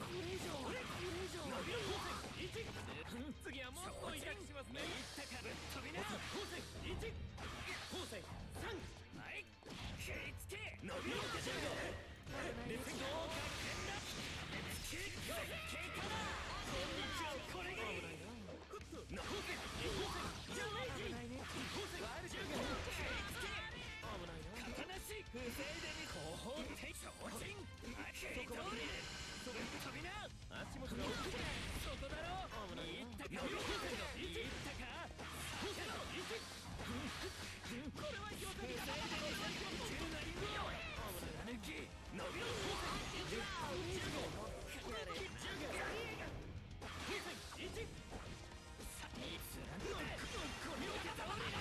これからが本番ですよいきます大天神これ以上はズバッとこれ以上はOverdrive finish.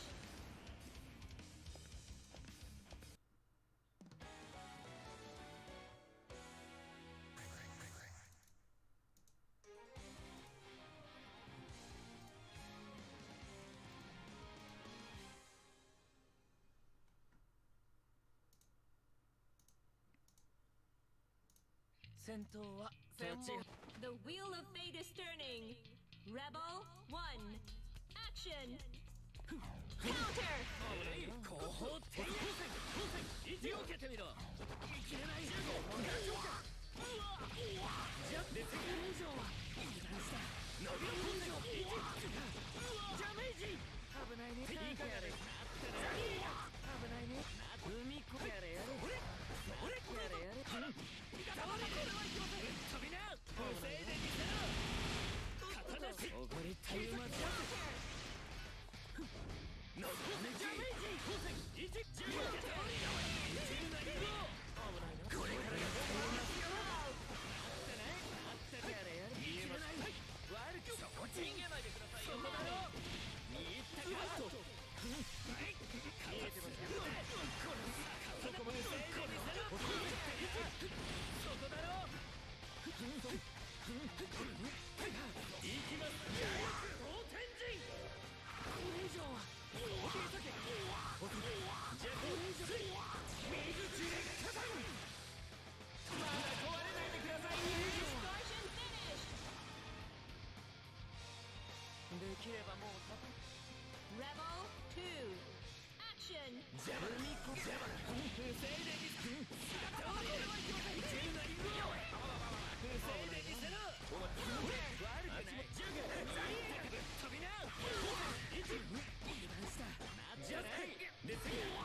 Rakvem.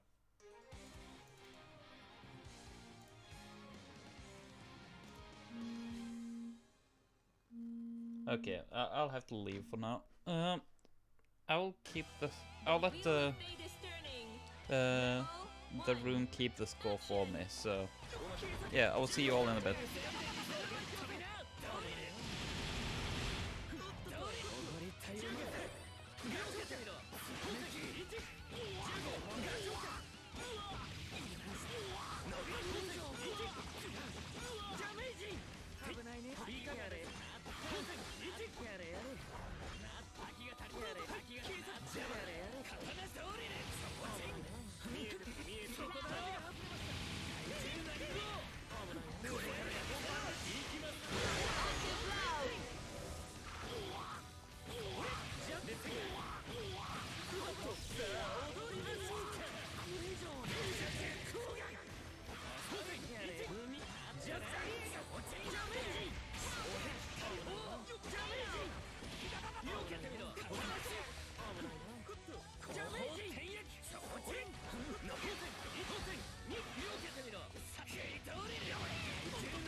Rebel 2.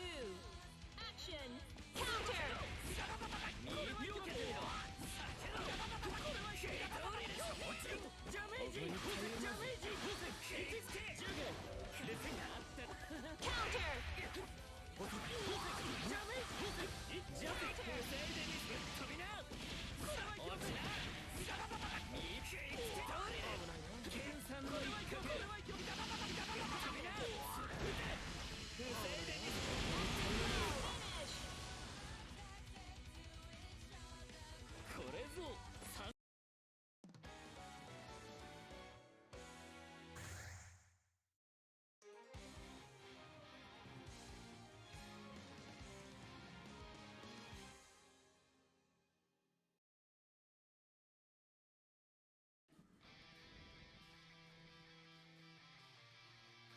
The wheel of fate is turning.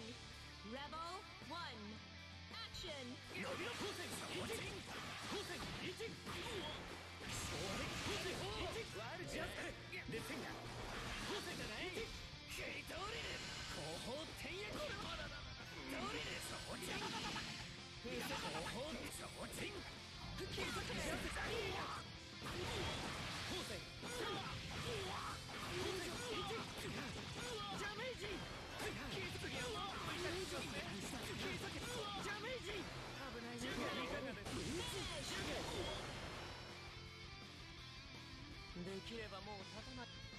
Rebel 2.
Action. The wheel of fate is turning. Rebel 1. Action.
Rebel 2. Action!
The wheel of fate is turning. Rebel 1. Action!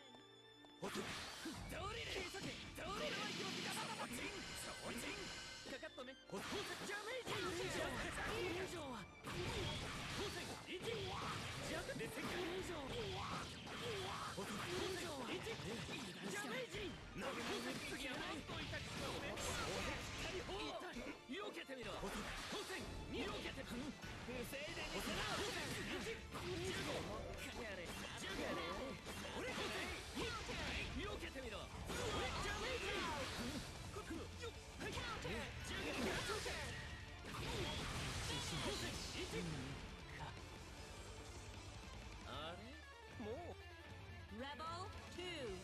Action!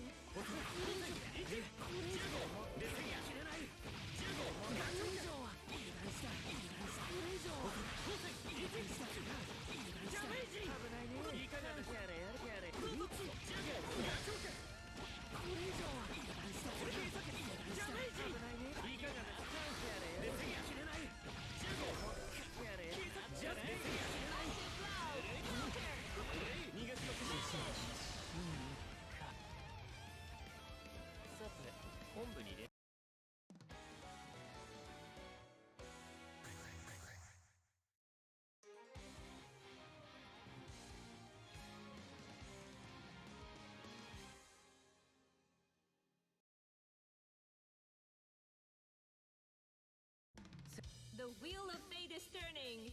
Rebel 1. Action!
Rebel 2. Action! Counter!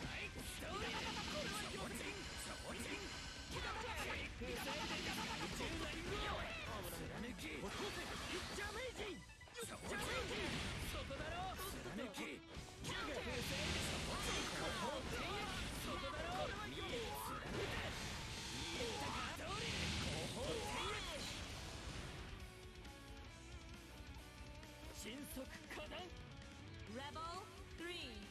Action. 当選 Counter. 見よけて見入ったか見入った風船これはよそこだろとっとと溺れたい馬そこまで当選後ろ当選1油断した当選1当選ダメージいかがですお待ちなさいそれ警察のビロン消火剣だ当選1これ以上は危ないねやれやれ見よけて当選1見入った見よけて大きな気がつきました当選1見入った当選1安い気づけ気づけいきます大丈夫天神これ以上は伸びろこれ以上は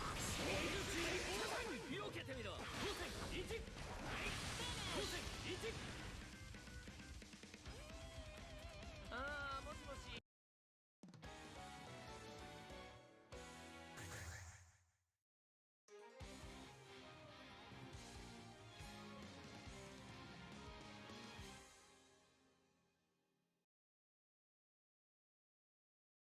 戦闘 The wheel of fate is turning. Rebel 1. Action. 警察ジャズ戦役ガチョウか見入ったか当選1ジャズで戦役ジャズガチョウかこれ以上はこれ以上伸びろ当選1ダメージ危ないね次はもっと痛くなって警察警察当選見入ったかダメージお待ちです伸びろ貫きこれはよせいで飛びな防いでみせろ危ないなおごりたゆまずこれは逆などこれ当選見入ったかジャズどうか剣断宇宙なりを宇宙なりを子さんのこれからが本番ですよこれ以上はダメージガチョウ剣蹴りつけ当選やれやれ正直な女撃て水中火山に行ったか不甲斐ない Rebel 2.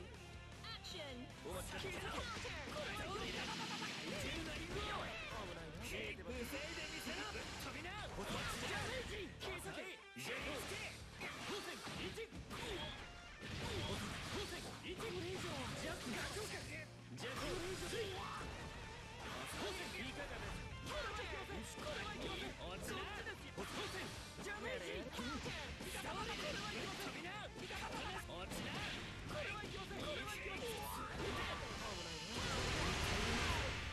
な剣さんの一角伸びろ危ないねジャズで戦闘これからが本番ですよ逃がしますよ警察当選1ジャズガチョウかいかがです避けてみろ当選1当選1超人水中火山まだ壊れないでください Distortion finished.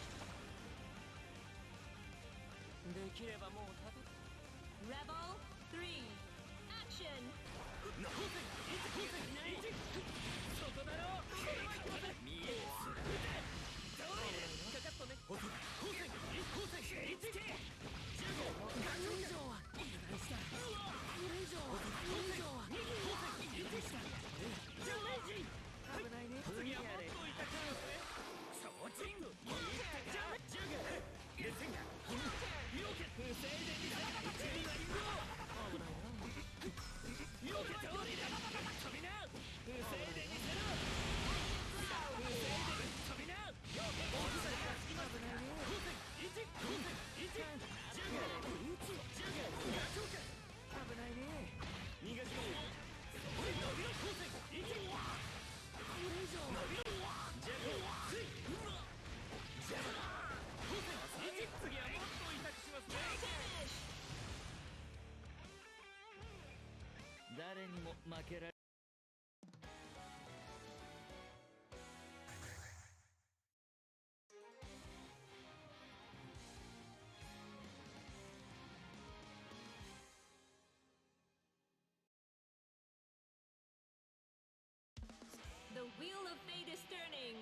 Rebel 1. Action.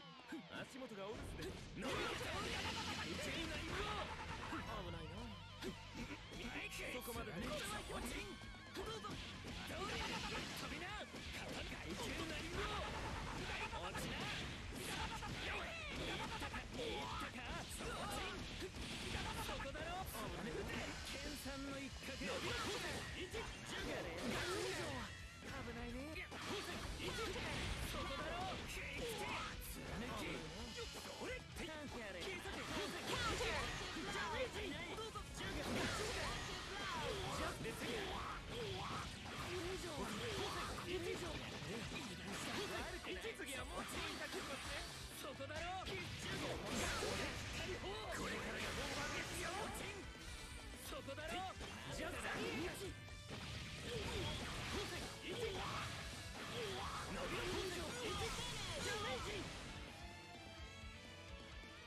できればもう立たないでほしくない Rebel 2. Action. じゃあ当選3当選1以上ジャスガチョウかジャコそれ以上はいい感じだダメージ危ないね次はもっと痛くしますね切れないジャガガチョウかこれ以上はこれ以上ダメージ危ないね次はもっと痛くしますね切れない邪力応天神これ以上はジャスですよ解放当選1調子に乗るな警察さて本部に連絡します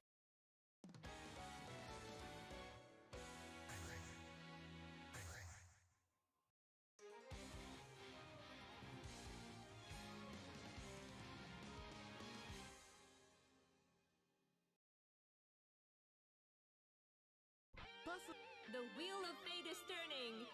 Rebel 1. Action.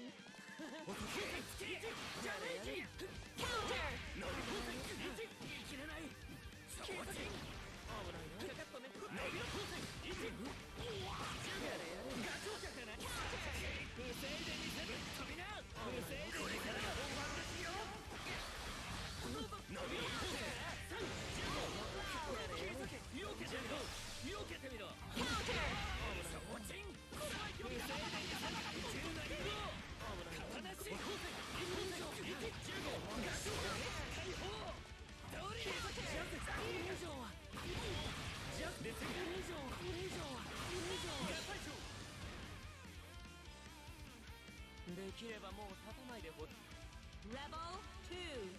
Action.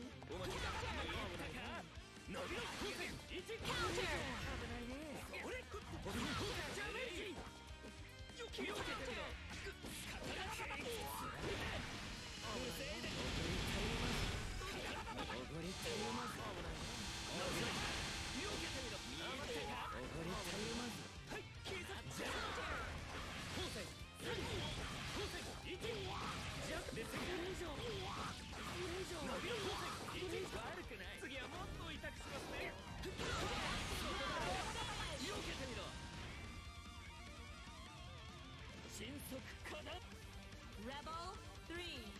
Action.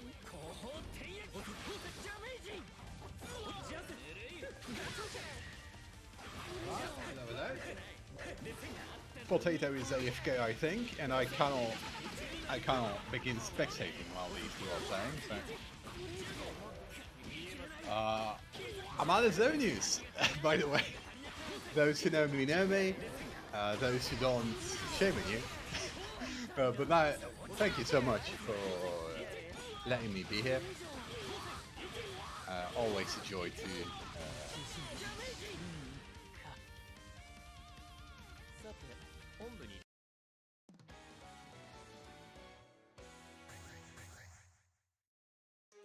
So I'll just shut up, wait for Potato to come back, and I'll hop on the games. Maybe have some insightful commentary. Probably not.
情報部の The wheel of fate is turning. Rebel 1. Action. ガサショジュガ肩なし倒れるジャカ肩なし避けてみろ倒れるこれは一中がリンゴ危ないなかかったねさけど一上メイジ15ですが切れない合格不正で一中がリンゴ危ないなチンジャスですがあったジャス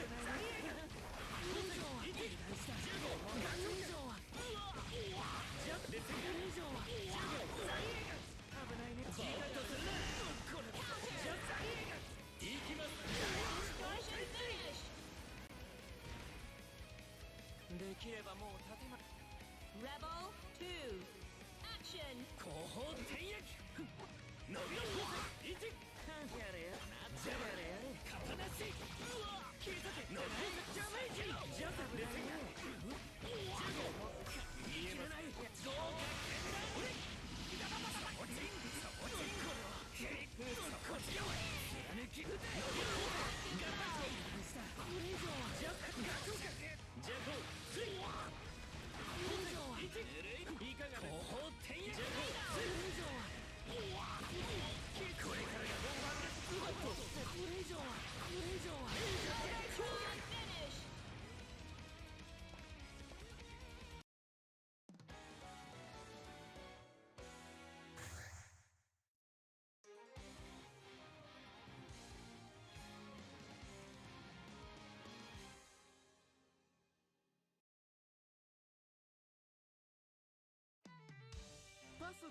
Finish. The wheel of fate is turning. Rebel 1. Action.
迅速化だ Rebel 3.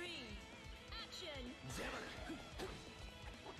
ダメージ光線1狙い光線1ジャレですがジャスカ光線1ジャスガチョカジャコジャゲジャスザリエガってね次はもっと痛くつけですが切れないジャス解放伸びろ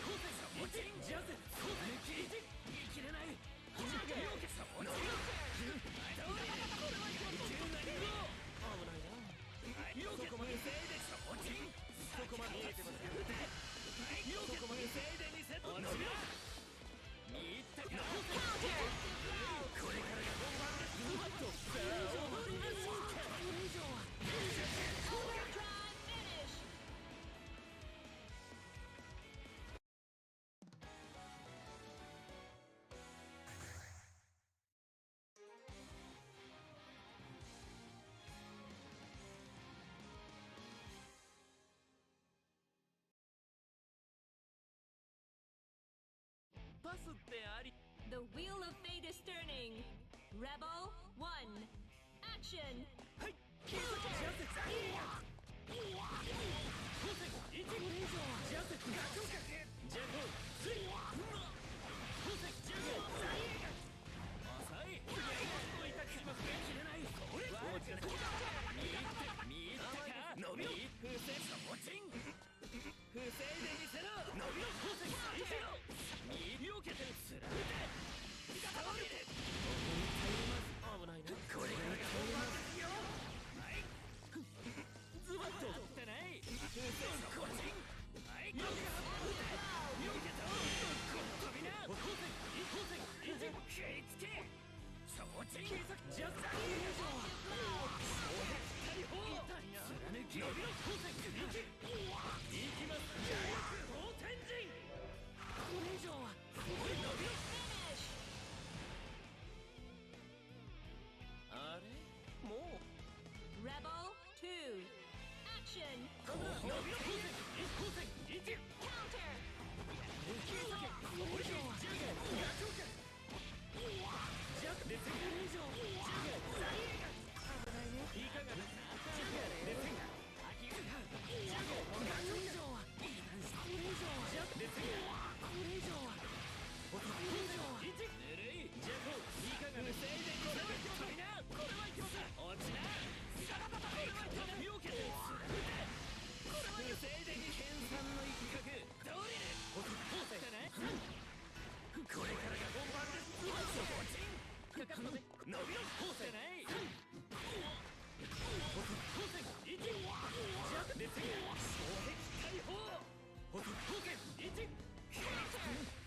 けてみろ不正で見せろ風船1貫き伸び風船1伸び1はい不正に落ちこれでこれ伸びろ風船1いい風船で10なりよ避けて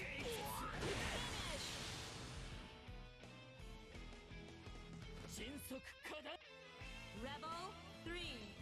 Action. 風船1ダメージジャブ風船1ジャブでこれ以上ジャブスイ風船1やれジャブだってね風船落ちんジャブいったかドリルたゆまずそこまでダメージジャグドリル飛びな避けて落ちなこれはいきませんドリル落ちな伸びろこれは本番ですよこれはどうです落ちろ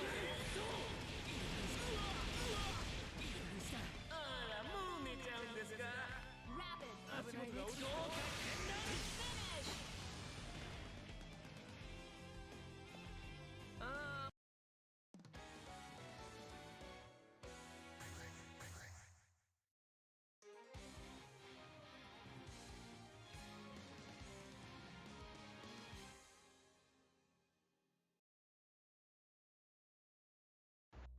The wheel of fate is turning. Rebel 1. Action.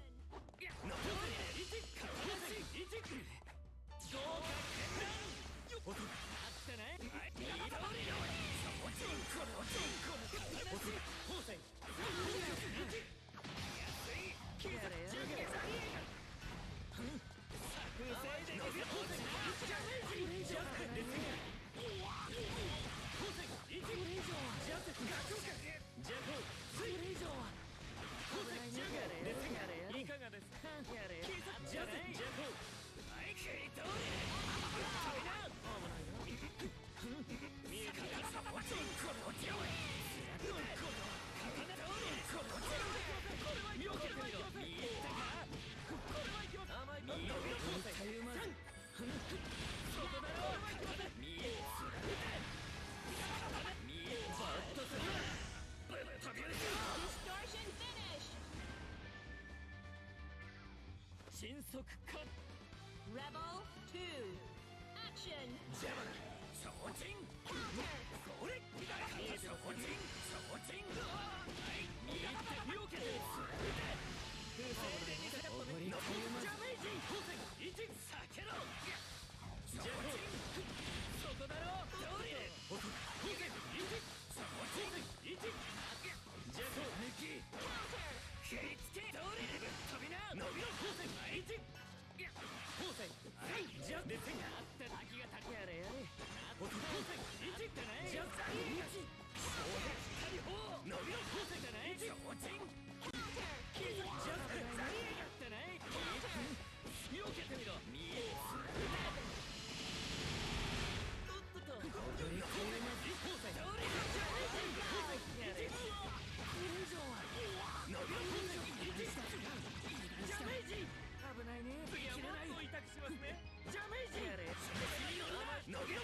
Hello, hello.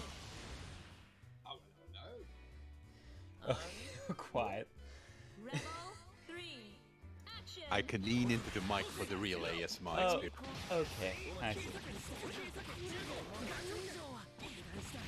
Have you entered this yourself? Oh, come again? Come again? You were saying something and I'm a bit deaf.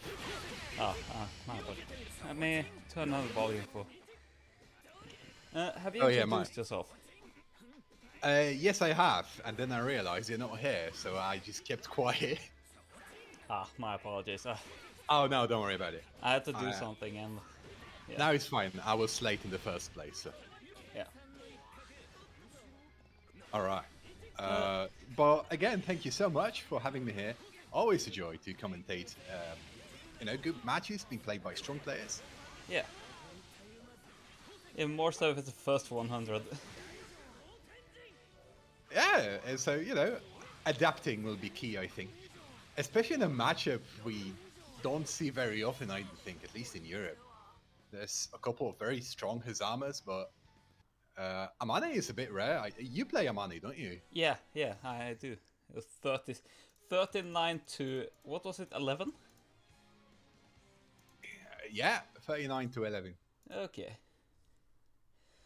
Alright, so you'll be the Amane expert here. I know that he does the funny unblockable, the funny infinite pressure setup where you just die. It isn't truly infinite. Oh yeah, I know. I'm just joking around. In all honesty, it's very unreliable, so you have to constantly mix it up. Oh yeah, but man, it brings back memories. Like once on Brussels Challenge, I was in bracket against the British Amane, Mr. E, and he just do it over and over again, and I just died to it. Yeah, Like, if you don't know what you're doing, it's very hard pressure to actually deal with. Oh yeah, I've just accepted my fate. Loses bracket, here we go. I've no idea what this guy does. Yeah, very few actually does. Yeah, back in the delay cringe era of netcode, where if you didn't have a local matchup, well, that's it. That's the bracket. And a couple characters just went down a couple tiers just because they were really hard to actually play in delay based. Oh yeah, absolutely. Absolutely. Like, I didn't play Noel in delay at all. Because, no. I just played Jin. I regret it to this day. It brings great shame to me. In any case, do you have a way of letting the guys know that maybe they could hop back into the lobby for a bit? So I can... Yes, of course. Alright. I have the score now, so it does. And I'll most likely be here for the rest of the stream. Noise. I won't be here for too long. Like, I'll be here for maybe an hour or two. But responsibilities, kicking my school in, things to do, places to be. Yeah. I'll wait till this this match is over before I ping them, so I don't distract them. Oh yeah, sure. Rebel 3. Action. So far, the Hazama player, Rakvem, am I pronouncing yeah. it correct?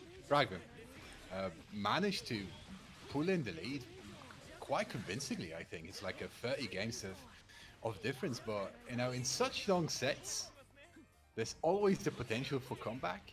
And from what I've seen, those sets tend to go very even.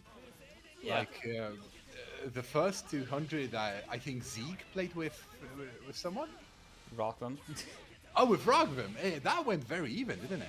Yeah, it was 98 100. Yeah. And then we had like the Japanese first 200, where the Hakumen player played with the Izanami. I can't remember the nicknames. That But was the one before that one. yeah, but it also was very even. So, you know, the comeback potential is always on the table. Okay.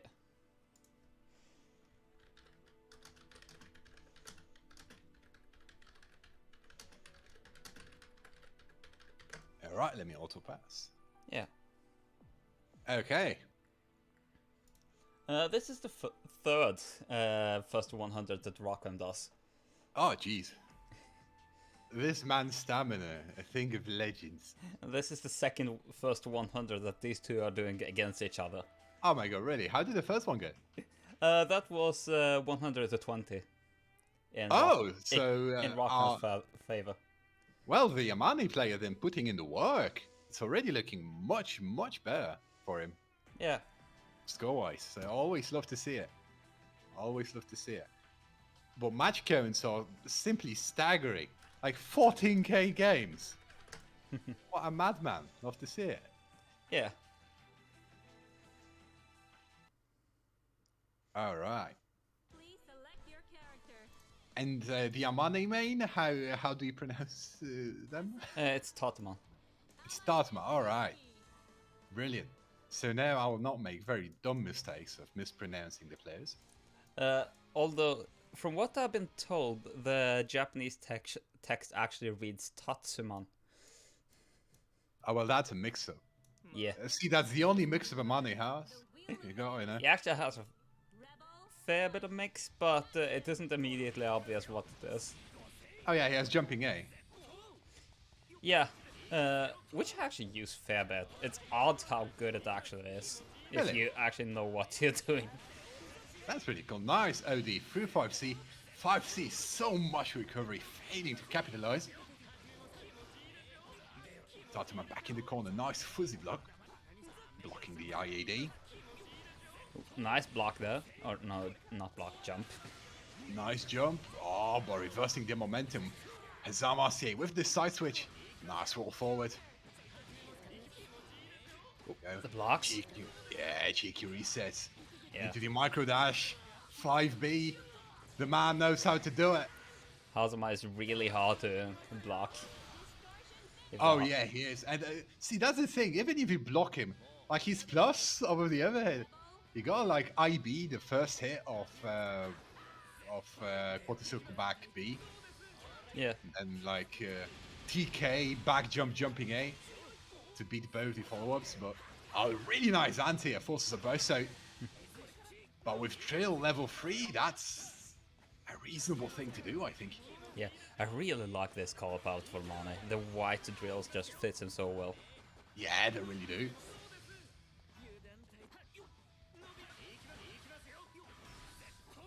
Both of these characters very mobile in the air.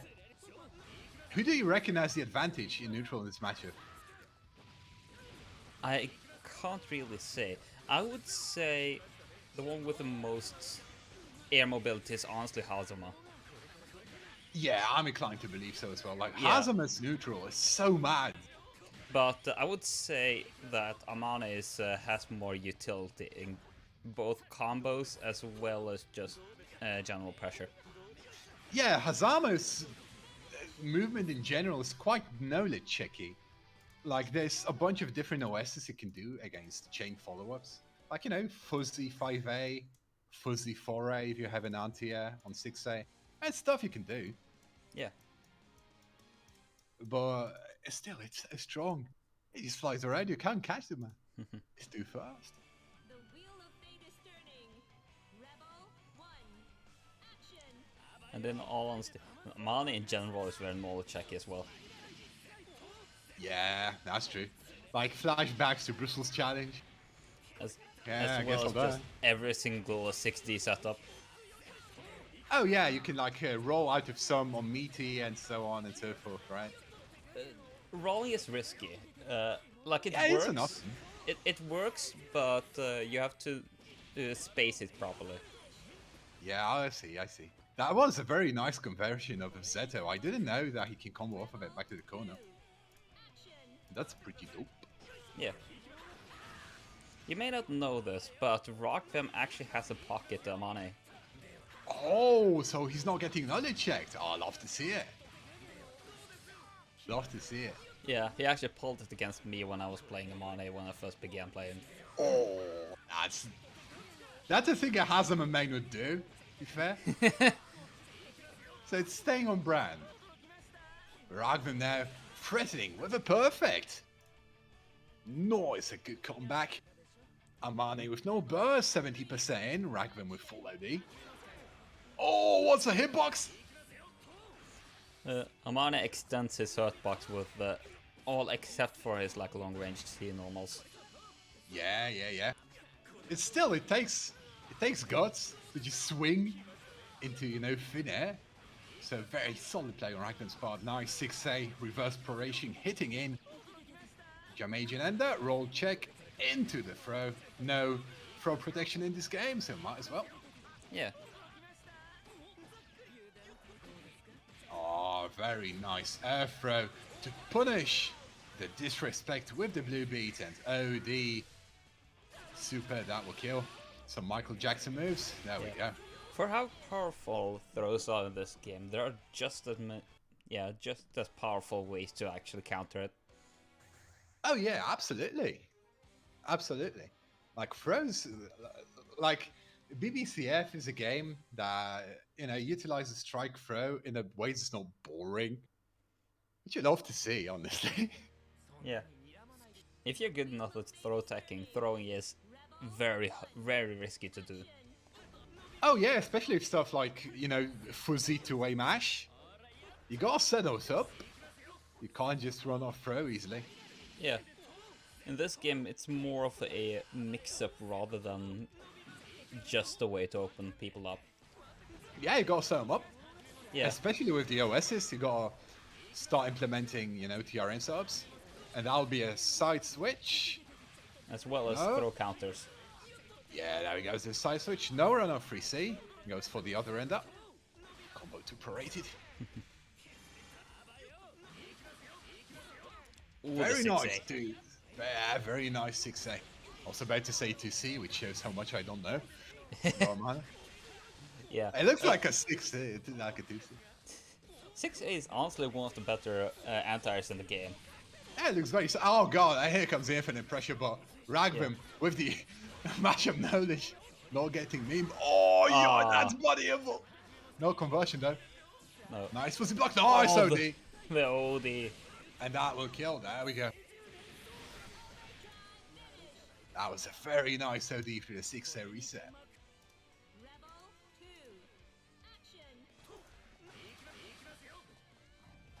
Utilizing Amane's ground movement, which is somewhat rare to see, I think. Yeah, his run is quite bad, isn't it? Yeah, his ground game is very underrated in this game. He actually has very dangerous ground game if you know what you're doing.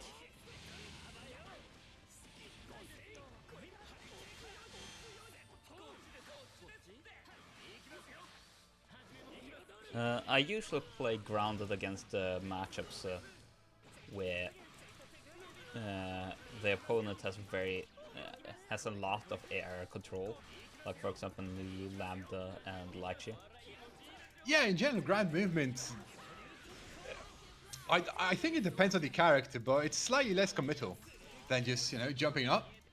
Oh, nice burst bait attempt, but didn't quite pun out. And now Hazama with the momentum, all the meter in the world. There we go, and that's death. Even without burning OD, there we go.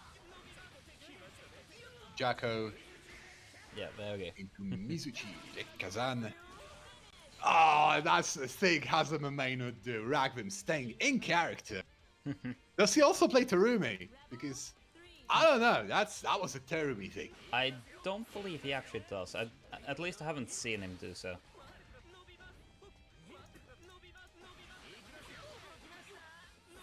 I don't know all of his characters, to be fair.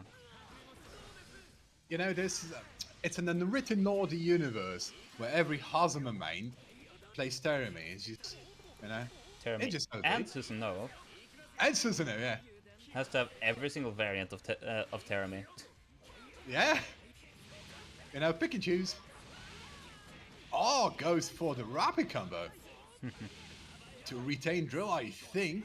Oh, sadly drops the end. I don't think it's to retain combo, but rather to just deal an extra 2k damage. Alright. And that would be death. OD No, pop. not quite. Oh, no, OD pop. Oh, that gets overhead into Super Snake Kick. Yeah, Amane. Tatuman trying to mash out of it, but mashing out of Hazama's pressure is so scary. Like, his close range normals are amongst, I think, the best in the game. Indeed. So scary.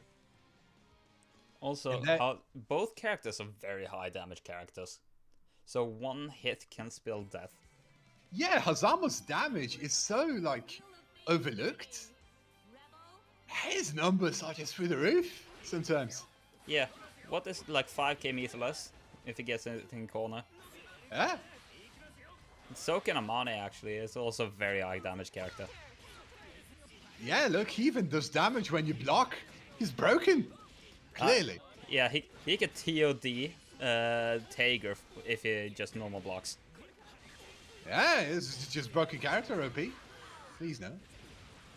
The main problem with Amane though is just his in general slow normals, his massively extended hurt boxes, as well as dead zones. Yeah, I was about to say the dead zones look very painful. Like, I've They seen are. the charts, the Amane charts, where the dead zones are, and they're like everywhere. Only C normals have dead zones though. Well, yeah, but there's like, I think I'm no Amane main, but those are the main tools you want to be using, right? Like full screen. To an extent. If you're fighting someone with as good, if not better, like zoning tools, you don't want to pressure with the C buttons. Yeah, okay, I can see that being the case, alright. Yeah. Because they're too slow, and most characters can actually punish on reaction. Ooh, that's pretty cool. If you got full screen invincible options, then they just beat Amane's long ranged option. I see. Well, you're right, but for the first time in the set I've seen, goes for 3 Sioki. You gotta It's mix quite it. surprising. Yeah. But it might be matchup stuff. But from what I've played versus Hazame, like 3 Sioki seems very strong. But Rakvem clearly knows more than I do. So. Yeah. Oh, what a conversion! Look at that. Do we see What's the the verse? Astral? No. Nice, rapid Yeah. to convert. Goes for the safe option. Yeah, with meter on hand, why not?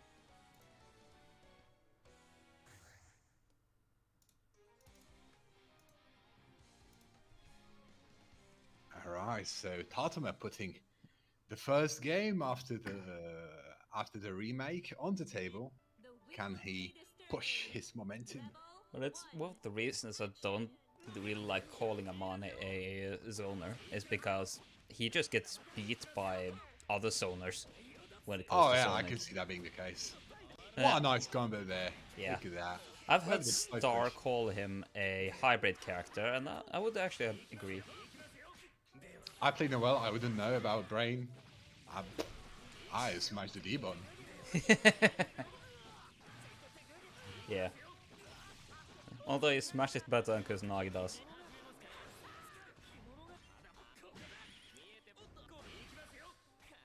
Well, I also fought Kusanagi so much that I actually know how he mixes.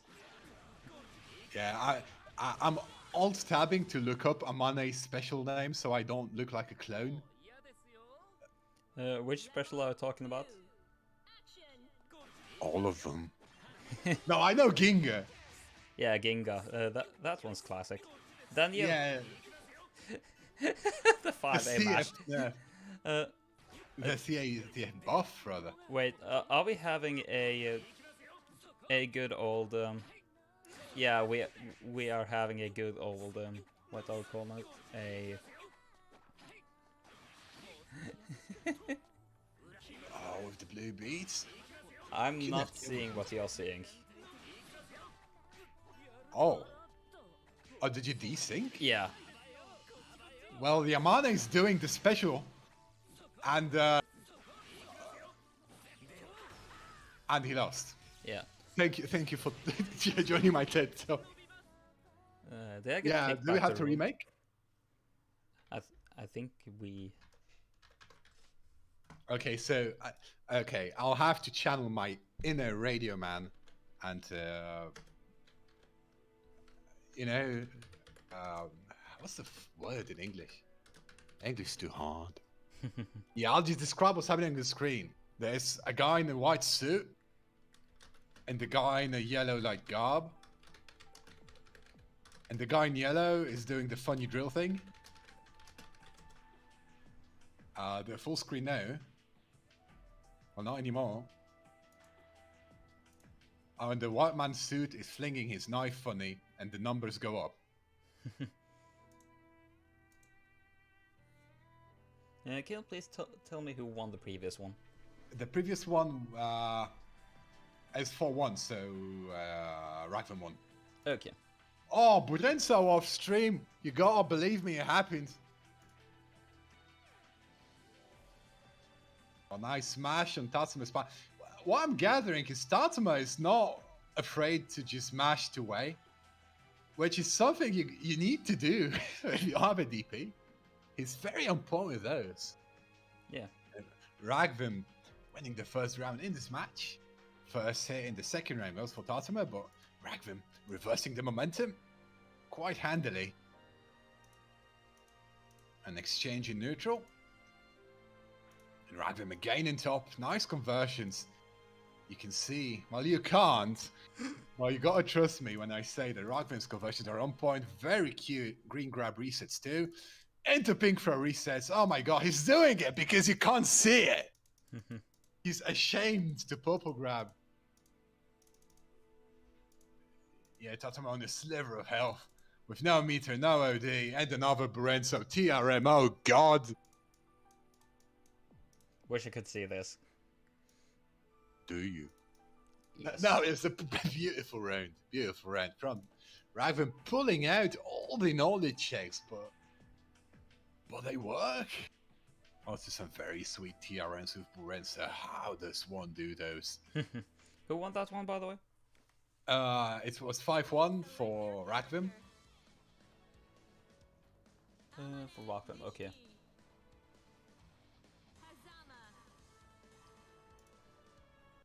Yeah, Rakvem heavy on the momentum right now. Got a bit into Tasuma's head, I think, in this last match.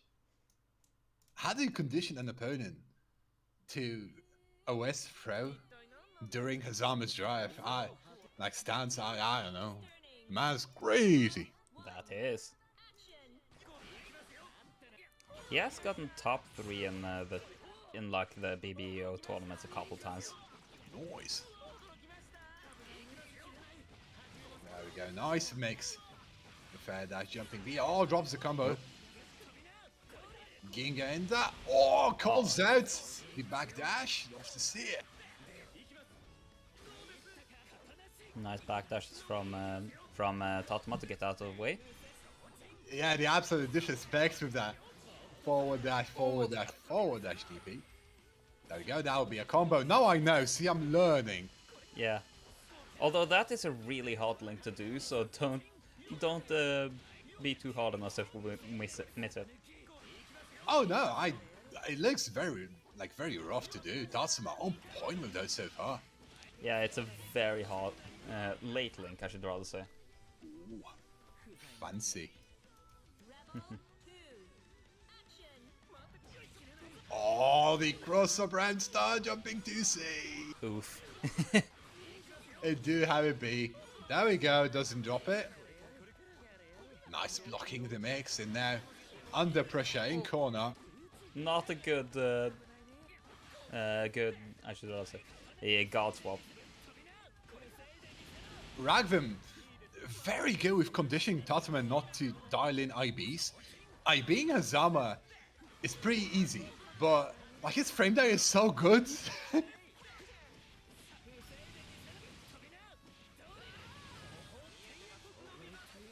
Unfortunate drop, puts himself in the corner, tries to bait burst, doesn't. Oh no, not like this! Unfortunate. I was playing a mirror against Tatuman for a while ago. He was playing a mana and so was I. It's a very interesting mirror. But one thing I noticed, we used completely different combos.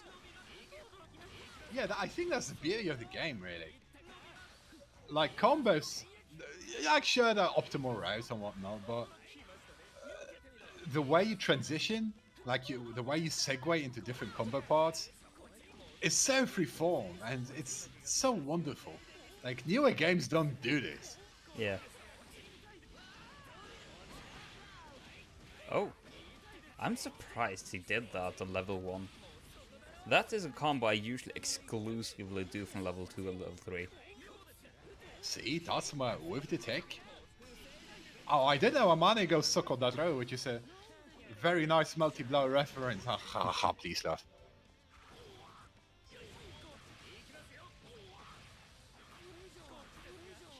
Oh, sights. Oh no! Very nice. Into EA. I was going to say, he should use the generator and then sold Rakvem's health bar. Yeah. I was about to say that could have been a better punish, but I'm blind on top of being deaf, and I didn't know whose left bars is whose. Oh, see, I'm the commentator. I'm deaf. I cannot see. I cannot hear. I have a little value mic. It's perfect. You have a little value mic? Little value mic, yeah, I got because it's cheap.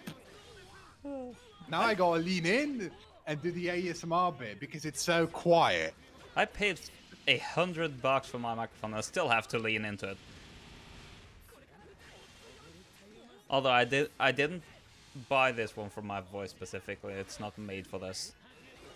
Oh, this mic is made for computers. Is the best I'll say about it. Like, the purpose is transmitting a voice. That's it. No more positives can be said about it.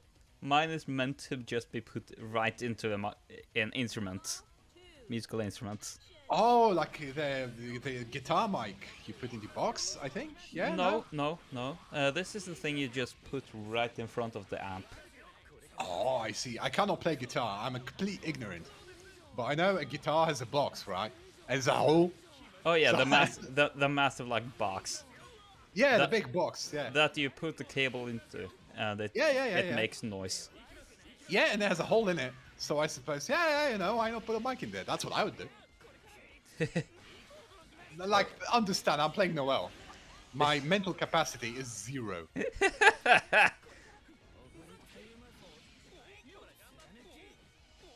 Oh, there we go. That's level 3. Oh, yeah, no! No! Just out of range from 5C! Or 5A, I mean. What the wrong fuck? button was pressed. Oh. Mistakes were made. No. But if Harry B, now he has to make a comeback. And he starts off nicely. There we go. It was the okay. No real okay for that. I think he tried to do J2C on Meaty, but he mistimed it. Oh, nice frame traps. There we go.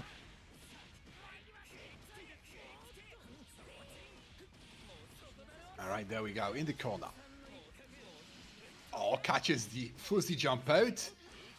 By the Very way, nicely staggered.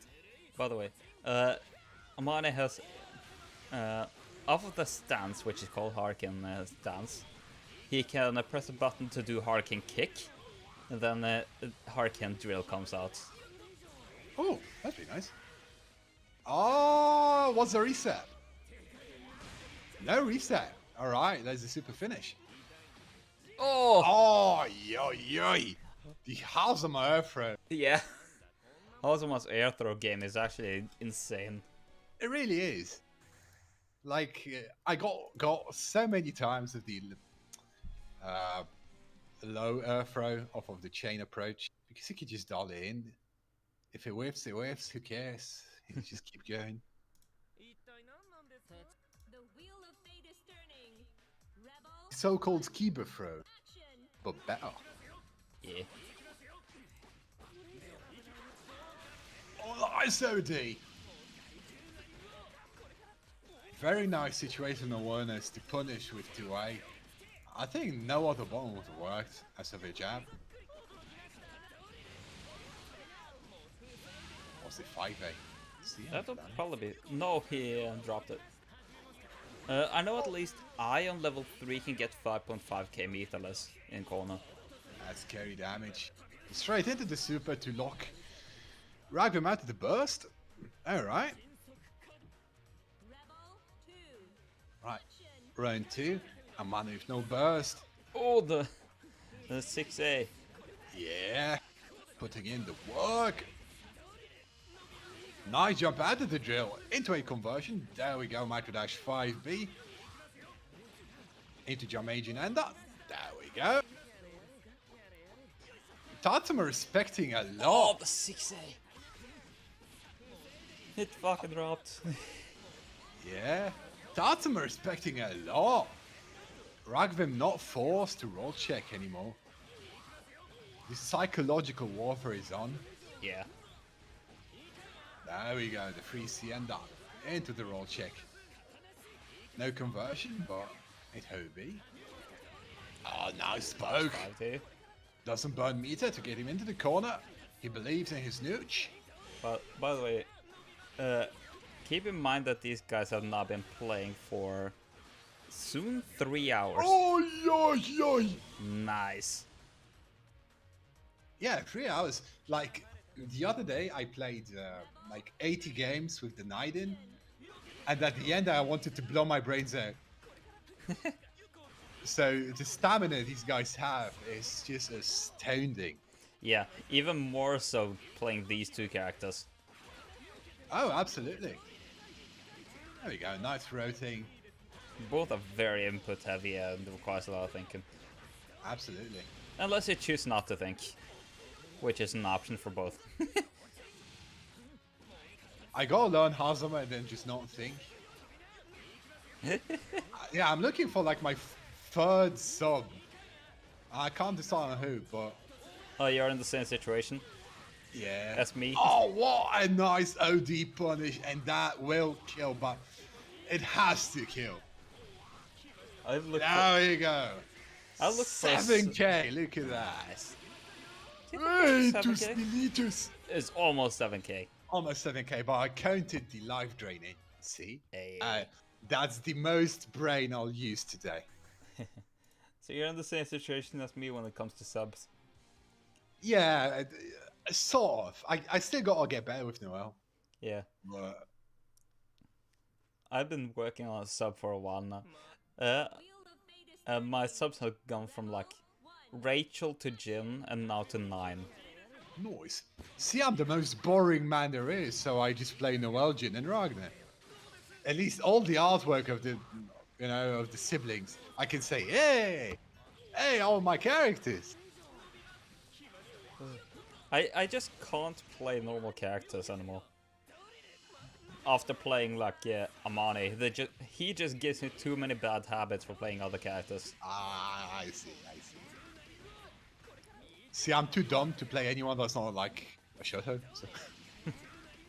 I'm trying to play 9 now, mostly just because either I don't try to microdash everything, or I die because I accidentally teleport. Oh, I gotta learn Naruto. I like microdashing. I should learn Naruto. Yeah. Jin is a very microdash heavy character though. Yeah, I think out of these three, Noel is by and large the most microdash heavy of all of them. Oh, Like BNBs have like 4 microdashes. interesting. Amani doesn't have too... He has a fair few microdashes, but they're also incredibly tight. And has a very weird timing to them. Yeah, because there's like you got to link in the macro dash, and his recovery looks very like unobvious. Yeah. Like, for example, do you know Amane 6D? Or no, not 6D, but 6B? Yeah, I think I do. The one that sends him, that one. The one that Yeah, sends yeah, him yeah, yeah, yeah, yeah, backwards. yeah, yeah, yeah, yeah. Yeah, everything he does after that, which is usually movement, is a link. Ooh, fancy. Oh, there we go. Burning meter with level 3 drill. There we go. What is the... Oh, tries to go for the reverse Navy pressure reset. But Almost. Rakvem staying underground. That will kill. He can No? follow that up. Oh! Oh, Oh, no! No! Pixel of health! Tatuman, not No! like this. No! Oh, this is hella gamer. This It's is hella still a gamer. win for Tatuman, though.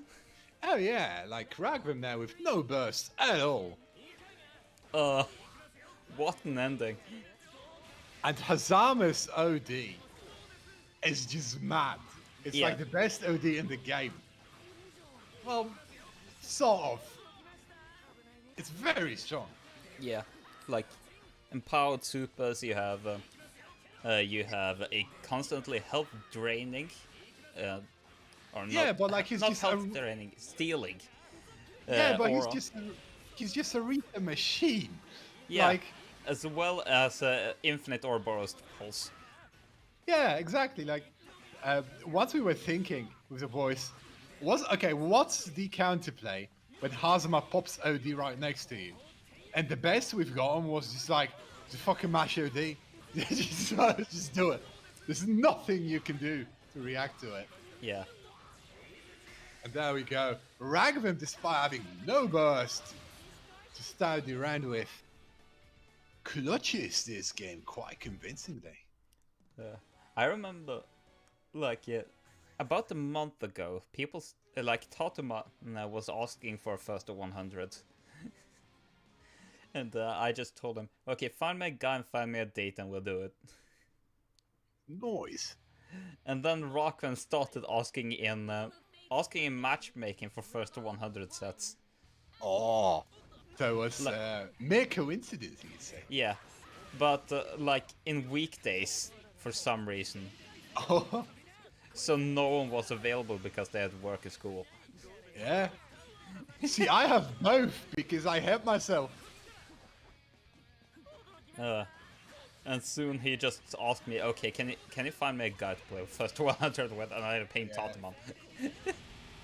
I was thinking about like signing up for like a first to get bored, but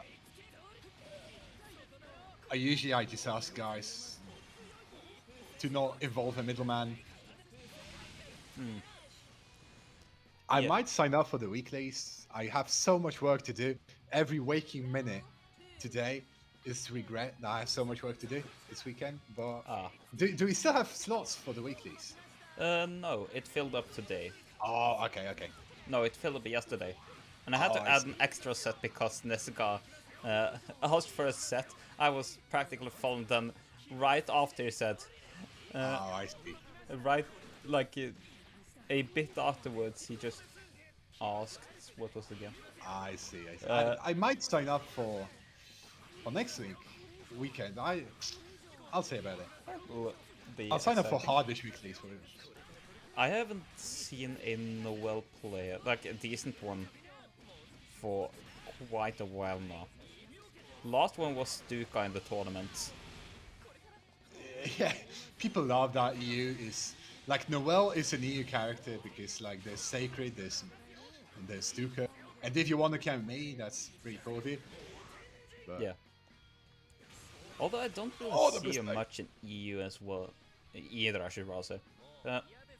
I've seen some newbies pick her up, but I haven't seen many of them play actually. Yeah, like I think Noel, the amount of work you have to put in, like many people just think it's not worth it. Yeah, as well as that, they just look at the tier list to see if she is consistently near the bottom. Oh yeah, she's like bottom 3. Yeah. But like I think what gets a lot of people is how much, how like she's quite hard manually. Yeah, Like all things considered. but one And thing I am a bit disappointed by that is that people look to the tail lift before they choose characters, and they yeah, that's don't true. realize that in this game, tail lifts really don't matter much. Not until you. Sounds like something I, a man I may not say. No, I think tiers matter quite a bit. Like there's some matchups. Not, Like not I think in it depends on the matchup spread a lot because like I ma- think that matchup charts. I would say matter a fair bit, but mm, just tail lists in general doesn't really matter. You've seen like what Nesca's been doing with Tega. yeah, I mean he's very strong, but like I think it'd be unreasonable to say that Izanami isn't bullshit. I mean, even in the Japanese arcades, you have clips of people saying they should ban Izanami. Like she's absurd. Arcades, yeah, that's 1.0, isn't it? But yeah, I think more than general like tier placings, what matters a bit more is matchup charts. Yeah, Because like Noelle is agreed on to be quite bad, but like she has some even matchups. Like Noelle versus Jin, I think is slightly Noelle favor. Noelle Azrael is heavily Noelle favor. Stuff like that. yeah. Like But then you run into a Valkenhayn and they just want to slit your wrists. On Noelle versus Hazem, they just fundamentally broken. yeah, like there are matchups that even top tiers absolutely despise. Yeah. Uh, But yeah, I think too many people. Well, too many people. I think it's a bit boring to pick characters based on tier lists. That's very true. But in this game, it's not really a viable thing as well, due to how hard it is to play the characters near the top. I'm not sure about that. I mean, there's so many players like Frank Bottle or Fish who just picked S. Because why struggle with their main and they can just play S? Yeah, S just plays herself to an extent. like It's my problem. S9, those characters are fairly simple and doesn't require too much work to get going. 9 Yeah, but- probably a bit more same with S, but Yeah, but once you nine's at least like a mid to high tier. But Yeah. like S is just top 3, arguably. So- depends on who you're talking to. I play Call well, of yeah, but Classes. we don't talk about Americans. They're wrong.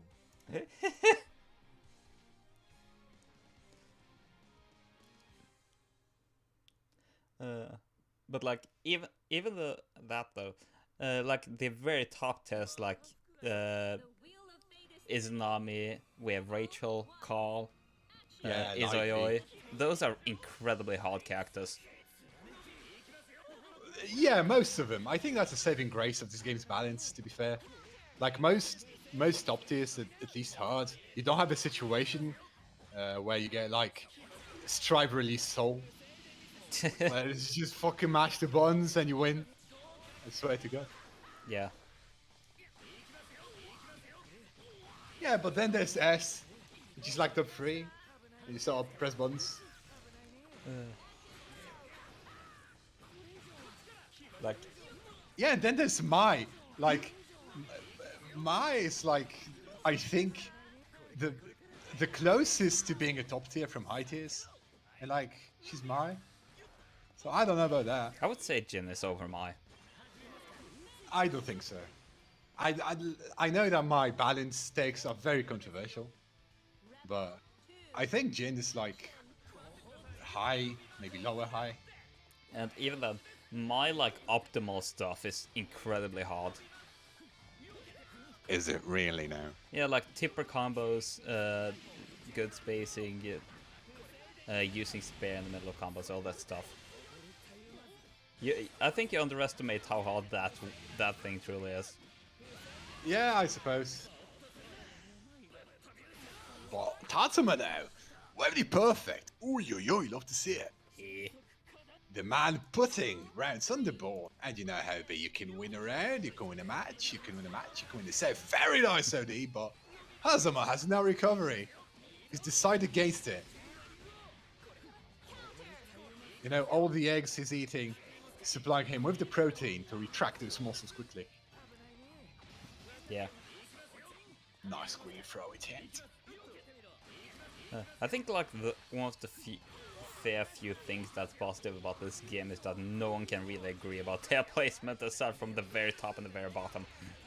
Yeah, I think a lot of that comes from.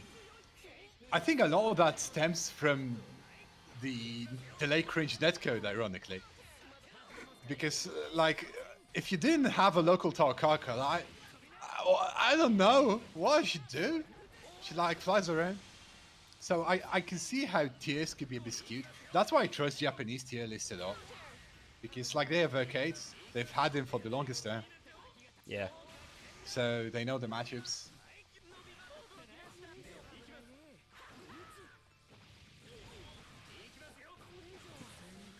Oh, the Astral.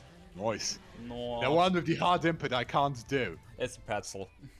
Yeah, I think it counts as 10, doesn't it? Hmm? I think it counts as 10 games, doesn't it? Like finishing with a natural? No. No. You should make that rule. We're playing first to 1,000, but the Astral counts for 100, you know? High stakes gaming. First to 10 Astrals, yeah?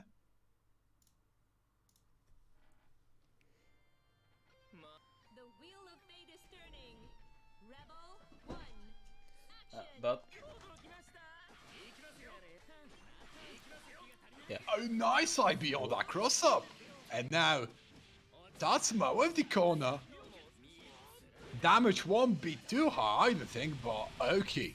Level 3 drill. And Hazama has no reversals. Oh, maybe pressure, but from the ground, and that will kill. Look at that. That's a starter and a half. Oh no! Tatuman not like that. Jamaican. Please don't throw this away. Okay, the 4C takes it. In Chrono Phantasma, Amani didn't have 1C or 4C, so all he could work with was 2C and 5C. Chrono Phantasma was a game. Yes. So Amani, he was actually bottom 10 in that game. Oh yeah, I can see that being the case. From what I've heard. I wouldn't know, but... See, I wouldn't know because Europe had no Amanes, and we played on the Lake Ridge netcode, so I saw Amane once. I've heard of a guy here from Norway. He he made Amane in Chrono Phantasma, and then he made Bullet in this game. So I don't know what he's aiming for, in all honesty. I know there's Grey, but I never had good connections to these regions, so... It's great. Delay netcode was great. You could only play with your local scene. It's very good. Oh, nice barrier. Oh, and your low swag super. Yeah, that doesn't work in all of Very unfortunate. Yeah. Rebel 3. Action. Oh, the respect these players are giving each other. It's like I'm watching Under Night. Except good.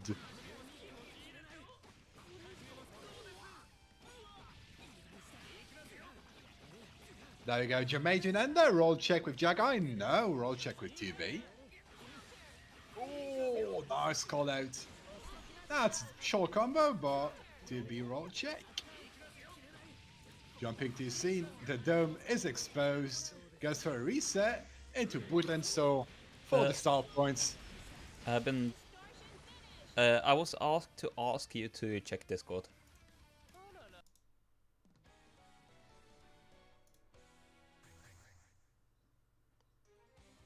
I was told to say Mai has a good matchup against all the top tiers, unlike Jin, which is why I think she's higher than Jin. Also tell him that Lotus is a down player. Oh, don't do Lotus dirty like that. Only I can insult Lotus like that.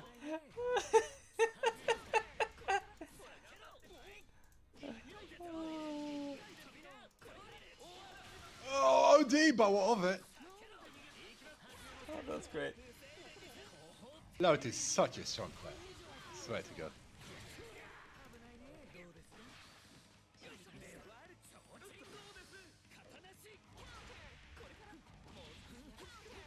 Oh, there we go. Nice. Abare goes for a reset. OD pop. Ginga frame trap. Ooh. Fancy. Drops the combo. Looks like a TRM setup, but no throat. So not a That's TRM that. setup.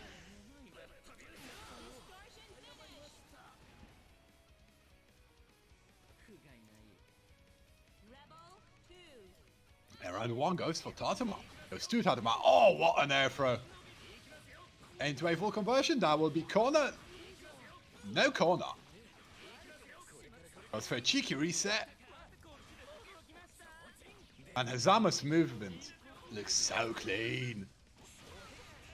If Jamajin cancel off of the chains, such a joy to watch.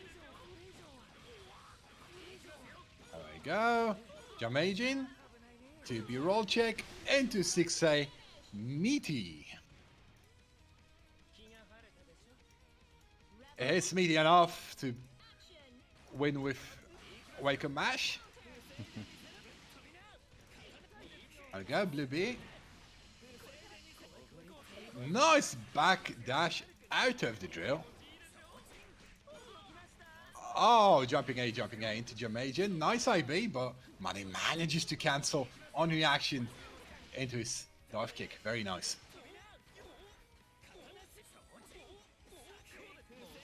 Oh, just barely holds 5D there. Honestly, not too great to think not to hold the drill for as long as possible, because that generates drill levels. I'm sure Tatsuma is a man with a plan. Yeah, that's very true. But I don't. He's shown that. Yeah, but I don't see why I shouldn't hold it right there. I will not voice an opinion because I know nothing about Amane. He has the funny drill. He has. Most people say that. Okay. See, we have to make. We have to ask important questions. Are we safe for work on the stream? We have to follow the rules of the Blade Blue E Open. Okay, so I can't say drill though. That's a shame. Let's say that's off the table. Okay. Okay. The Yeah, next Monday said I'll hold to my stream, so nobody can ban me there. I like living dangerously.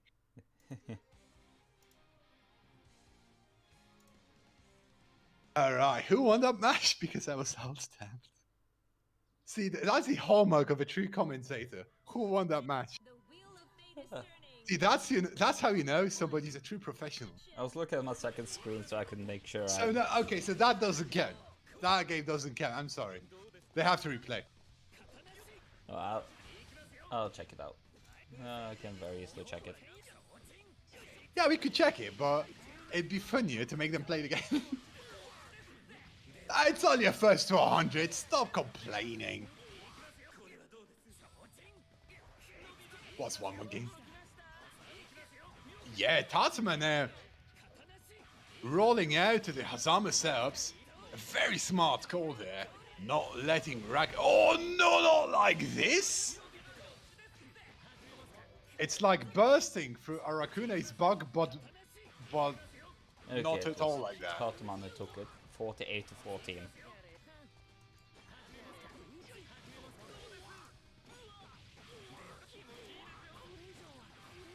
That's will kill. There we go. He had meter, so he could Jamaican RC into pickup after the fast fall. It's such a pretty route. Yeah. I'm not sure why that didn't work. That's 6C. It was crouching. Maybe the frames run out and the crouching bonus had a hit stun run out. Oh no. I can't count either. The things I can do are limited to mashing D. Thankfully, Noel counts for you in drive, so I don't have to. See, that's quality of life features Noel mains need. Yeah. That was a nicely spaced drill, but Rakvem on point with the barrier.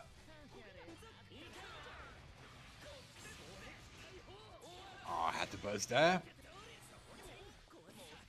And both players with meter. Oh no, not like this! Nah. Tasuman, my man, you're breaking my heart. Unfortunate. Yeah, that was like 3D, wasn't it? The 45-degree upwards drill. No, that's 2D. That's 2D. He has no 3D. He has no 3D. Shows how much I know. The wheel I know it's under D and it's somewhat down. 1. Action. I gotta play a set with an Amane. Me. Alright, let's play a set. Not now, but one of these days. Alright. See, that's how I find players. I just barge in on the streams, break the community guidelines, talk mad shit, and then like arrange sets. I've been trying to find like a new player to fight against for quite a while now. Brilliant. It's So now really you've hard. so now you've found one. Ain't that dope? A new player. Face the dope super lit. I know of a couple new players, but not new mains. Should I have gone for 2-6 to be 8? Okay. Maybe. Yeah, I can see there being the best pointer to reversal super. Yeah. Bullet dance blaring in the background, knowing that a set for Noel has been found. The game has a mind of its own. Oh, what a nice jump agent into a full conversion. Almost goes for a reset instead. Now Tatuman in the corner. What's the Oki? Looks like regular jump agent route. There we go. Jabaki. No, to be right. It's to be a legit roll check though. I've seen so many Hazamas default to Jabak. So I'm not sure anymore. Stance console 5B. Not working out too well. But yeah, you gotta ask like Anya, because like Jabaki, like emergency, not emergency roll check, but rather Jabaki check. If a blue beats, he gets nothing. Like he loses momentum. I'm not sure what's that supposed to accomplish. So maybe 2B is the real option. Which character? Oh no, Hazama. Oh. He has like the Jabak, the 214B check that does tag rolls, but from what I've seen, he doesn't really get conversions. And blue beats, unless he delays it enough, of course. It's still Probably- perfect. Yeah, probably right now chat's calling me an idiot and explaining how I'm wrong about Hazama, but I cannot alt-tab on this computer without the game, you know, imploding. I've done it once and it desynced for you, so I'll not do it again. The only one who has commented on your commentary specifically is Fluffy. Oh, Fluffy the god. I'll be playing a set with Fluffy this weekend, maybe, hopefully. That's the plan. He also You know has what? an Amane. Yeah, but we've agreed to Noel versus Arakune. Shino says that the matchup's unplayable for Noel, so I can't wait for that. Yeah. I've also never played like a top Arakune, so it's gonna be good. If by good, you mean bad. Arakune's matchup chart is incredibly lopsided. Yeah, it really is. And he has so many knowledge checks too. Knowledge checks. Like- He is a knowledge check. Yeah, but like he has so much legit stuff. Like, you know, the fuzzy of the overhead. The fucking unblockable setups. Did you know he has those? I didn't. Yeah. It's mad. And all of his jabs. Yeah, all the bugs, all the jabs. It's mad. Did you know that his EA is food property? No. Yeah, it's like his and Hakumen's are amongst the only EAs that are food property. Did you Which know is- that his Astro is unblockable? Yeah, but nobody does his astral. They just double them off. But you might very well be an astral, so. The wheel of fate is turning. Rebel 1. Action. 5C does not work well there, Tatuman. Yeah, but Rakvem on point with those quarter circle forward 8 pokes. There we go. 6 A bonus inspiration. There we go. Jamajan 2B. Another pressure. Nice barrier out. Tatuman a bit afraid to IB, which is very good for Rakvem. His conditioning quite on point. Indeed. Because at one point you really ought to start being Hazama. Ah, mid lock swing hot engine. Man, there's no fear. Yeah, there we go. Yeah, that was a smart. Unironically good. That was a good burst. burst. Yeah. Yeah, bursting for supers is generally very strong. If you know the timing for it. Yeah. Like, Noel vs Valkenhayn is so incredibly bad that I straight up had to learn how to burst through his super at the end of the combo so he has less meter. Like, the extent of things I have to do for this character. It's pretty great. There we go into solid side switch. There we go. Was the Oki 3C? No 3C. Would you say that Vakna is Noel's worst matchup? No, that's Izanami. Izanami Noel's like... I legit, I know the funny numbers are a meme, but I legit think it's like 8-2, and it's unplayable. Noel has nothing. Like, nothing. It's just broken. Does that make it even more impressive that Stuka took a round off of Star? Yeah, it is. Like, I look, I can take rounds off a Star as well, but it doesn't change the fact that it might have just broken. No, it really is. Like, she has nothing. She just loses. Like, I know how to play Izanami a bit, so I know her block strings, how to IB her stuff. And it just doesn't matter. She just wins. Fun fact. If Amani 5Ds on Izanami ribcage, she has like 14 frames to react. If not, she doesn't get the jab through. Oh, that's pretty nice. Like, I think that some characters have some specific interactions that are quite nice against Izanami. Nice burst based. Like, Bang versus Izanami is probably not too bad. I mean, it's bad, but it's not like unplayably so. Yeah. Fun fact: Bang can armor through Carl Duo bios. Yeah, with the explosion. No, a super. A super? Huh. Genso sent meme gifs of it. Yeah. Yeah, but like to close the topic off, I think that some characters have an alright matchup with Izanami. Like, Mai comes to mind. Hakuman. Yeah, Hakuman, Taiga too to an extent. It's not all bad. But like some characters just die to her. Like, Yeah. Can you imagine playing Terumi versus Izanami? Like, what are you gonna do? Yeah, that must be miserable. Although Yeah. I've seen some Termis do some shit. And Yeah, but I think it's more the Izanami than Terumi, to be fair. yeah. Like, net play Izanamis. Even with Noel, like regular ones, I think very few people know how to play Izanami. Like, I think Star knows how to play Izanami in the West and maybe LSX. But, like, she's hard to play, so net play Izanamis are generally speaking not too strong. We have a couple like decent Izanamis, and then the Star. I'm not saying they're bad, but I think Star just manages to use her full potential, which mad props to the guy. Such a player. Ooh, nice throw tech, Rato. Throw techs are really hard to learn. Yeah, there's a mind game to them. Yeah. Because of you know, the Barry Throw OS.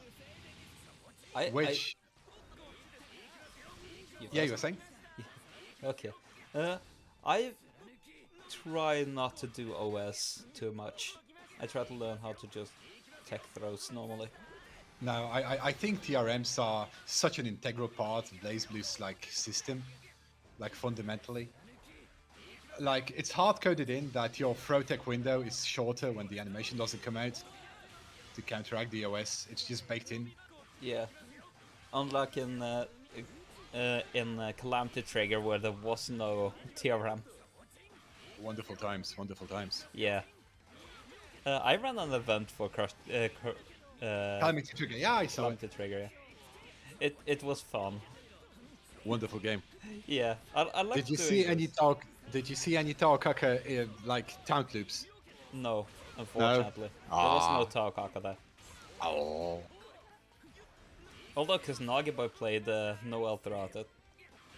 Noel and CT was so stupid. Yeah, I know. No, she had cool routes, like 16 to throw with and hide the loops on Rachel. But she was so stupid. No, CT in general was so... It's a miracle that the game survived up to CF. In CT, Jin had could combo 214D into 214D on Rachel and no one else. Yeah, like people had Rachel specific routes. Yeah. Like the one I mentioned, Noel had hide the loops on Rachel in CT, which became a staple in CS. But like CT, she could like 9k off of like a poke. And Smart Arcuna game. was top there. Yeah, because you couldn't see his fucking bugs. Smart.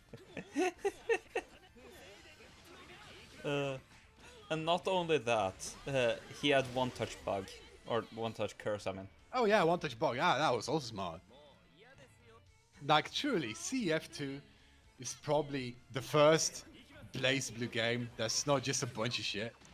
Like people swear by CPEX, but I'm not sure, man.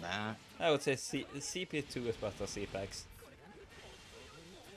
Didn't CP2 have Kokonoe? That was CP1. CP1, yeah, I'm mixing these up. But even CF1 was questionable at best. Amane could literally get a... he had much more just damage in general. Yeah. I wish I could play that one. He could get like 10k if we used all of his resources. Although, What a game. in CF2 is much more chip. Very nice burst bait there from Rakvem. He like specifically called that burst out. Yeah. It's a very good read.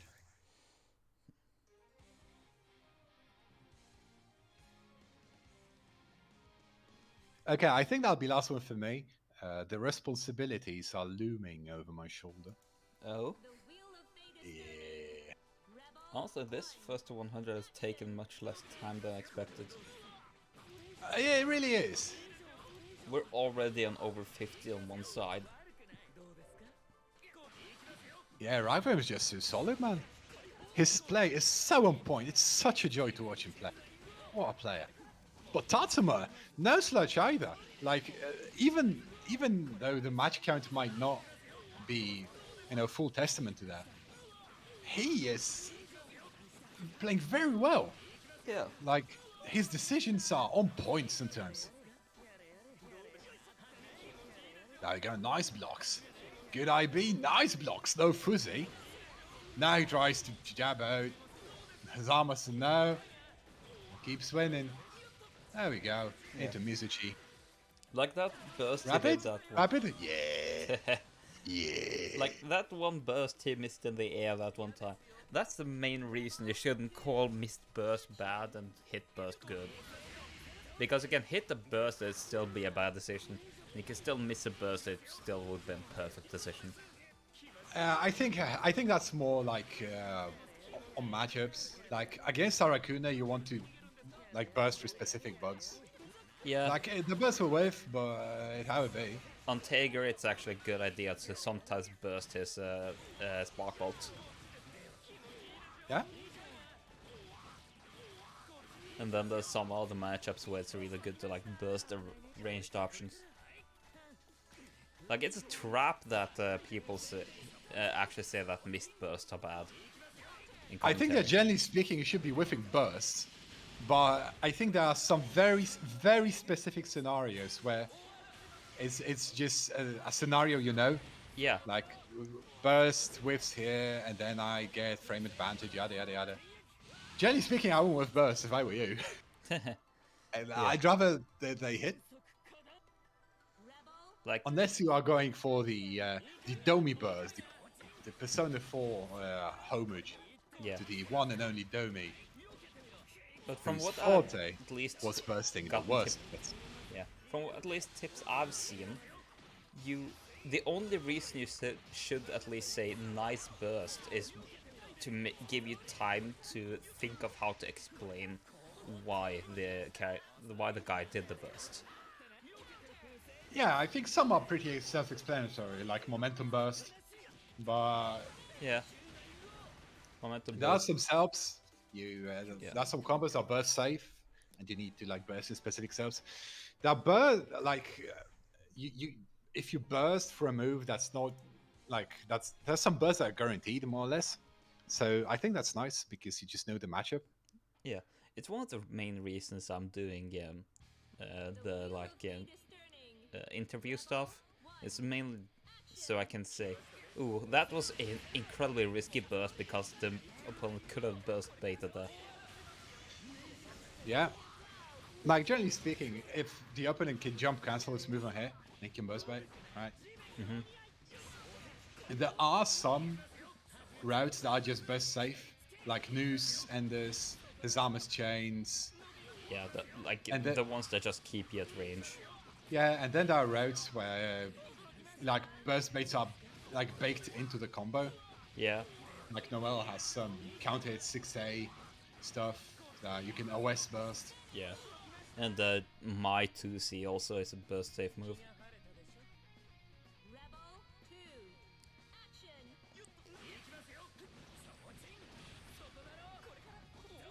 Okay, so this one's last for real.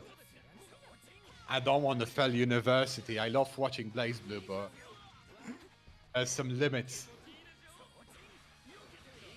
Originally, I wanted to be here until half an hour ago, but these games are too good. Yeah, What a nice combo. it's a delight to see such good players play. Absolutely. Oh, nice anti mate. It's too bad that up until now I haven't really set up this kind of thing from a commentator, so I've been mostly alone. Oh yeah, like I think it was a while ago that I wrote like on BBU. If you need casters, just hit me up. Yeah. Like I commentate a lot, so Although now I have that chat, which makes it much easier to like gather people. okay. I swear to God, this one is last. I have to go. Just one more. Just one. Just one more whiff of Blaze Blue, please, please. The secret is bursted JD. The wheel of fate is Uh. turning. Rebel 1. Action. All right, there we go. Nice jumping to C, I think. Oh, the overdrive. Oh, yo, yo. Unfortunate drops. Yeah. Nice blocks on the overhead, but with no fuzzy jump. That becomes a legit mix-up. Fortunate. Oh, nice throw tech. But that was a nice pink throw attempt. Like, it's such an air scramble. Yeah. Not being able to confirm into a second jumping A into Jamaican, which might as well. And there we go. I think we're Yeetus. starting to see some jank in their decisions. I am surprised it's taken so long because it's Hazam and the Mane. Oh, there you go. Nice overhead. It's meaty, so not much you can do. Suppose you can backdash if you're mad enough, but wake up backdash against Hazama. Yeah. Oh, 6C frame trap. Went for a reset. Barriered out of that Feroitic. I see also that Come on. Rakvem whiffed a command throw attempt. Yeah, that was a very good barrier by Tatsuma. Yeah. Pushed him out of the command grab. That will kill. No, it won't. I've mistook meters. I thought Rakvem had meter. How many times has Rakvem are like inbuilt through that super? I mean, you could just dial it in. Just, you know, react to the super flash. Just, you know, just press the button. Yeah.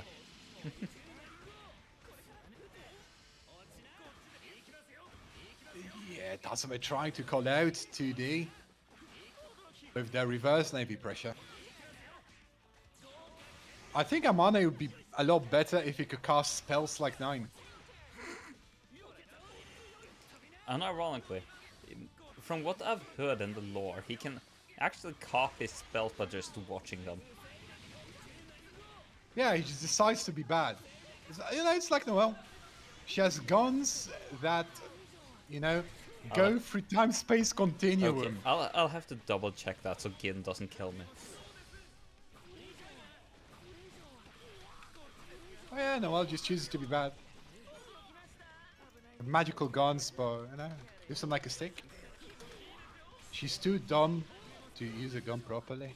And that was a very nice burst bait. And I'm clocking out before they click rematch. Because I gotta go. I gotta go. No more placement for me. Yeah, here it says, and is capable of replicating complicated spells like teleportation from just having seen them once, similar to vision. So yeah, he chooses to be bad because it's funny. He's just he's, you know, he's a funny man. All right. In any case, thank you so much Yeah. for hosting this. It's so much fun to be able to hop on, Yeah. talk some shit, break some community guidelines. That's what I do bits. Thank you for being here. Yeah, and I'll catch you next time. Good luck to both the players and good luck to you staying on the commentary for the rest of the set. As you've said, I'll hold you to that. Bye for now. Catch you later, boys and girls. And, See ya. everyone, bye. Okay. Now, although, once again, I'm probably not gonna be all too active in a fair bit. We'll see how long it will take. First of all, I have to get something to drink, because I've been commentating for a fair bit.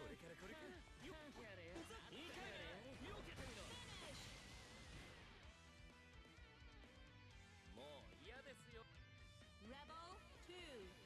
Action!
Rebel 3. Action!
Okay.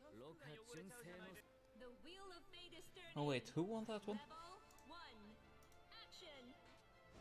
驚きました。行きますよ。驚きました。はい。やれ。ふざけて危ないね。海やれ。いいかいが。いいかいが。けど。驚きました。始めますか。これこっちです。行きますよ。始めます。そうです。始めそうです。Okay, it was Rakvem again. これ正義さ。おのみは刀しき。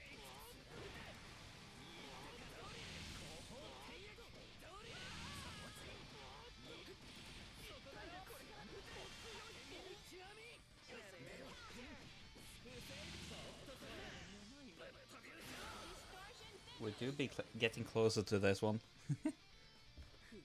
Slowly but surely. Rebel 2. Action.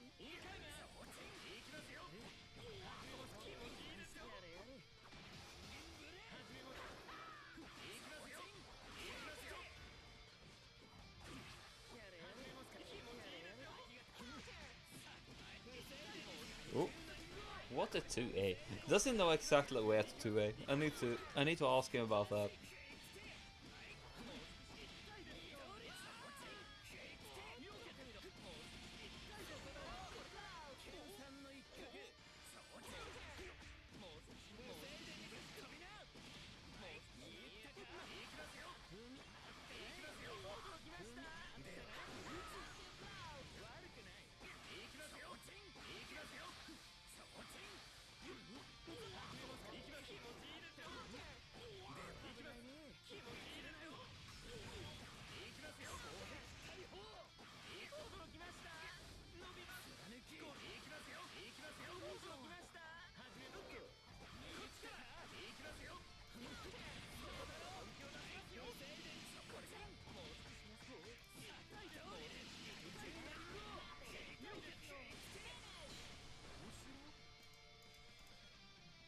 誰にも負けられない理由はあるもんさ。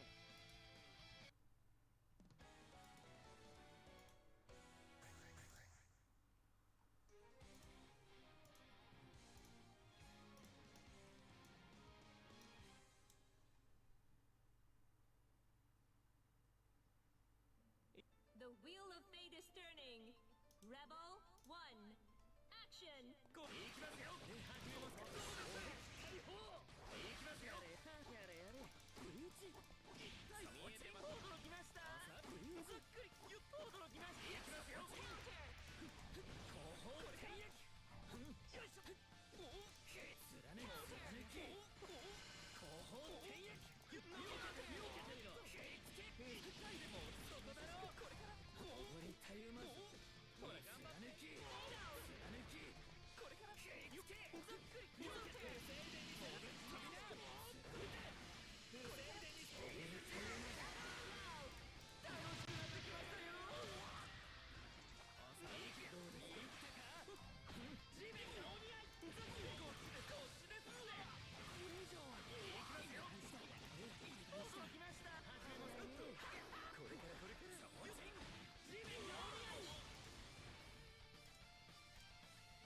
もう嫌ですよ。 Rebel 2. Action. いいかい。見入ったか。見入ったね。飛びな。行きますよ。始めますか。分かったよ。行きますよ。解放。そうちですけど。行きますよ。悪くない。始めますか。どれ。これから。Okay, Homebomb is supposed to come around 2, I believe.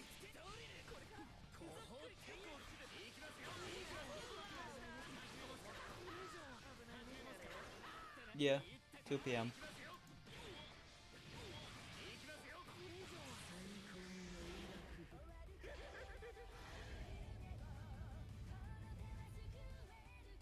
Eee. Hello there, BOS Gaming. Thank you for the raid.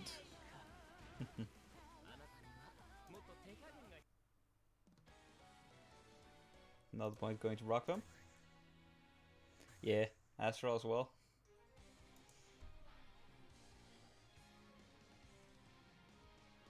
Helmets? Okay. Got it. The wheel of fate is turning. Rebel 1. Action!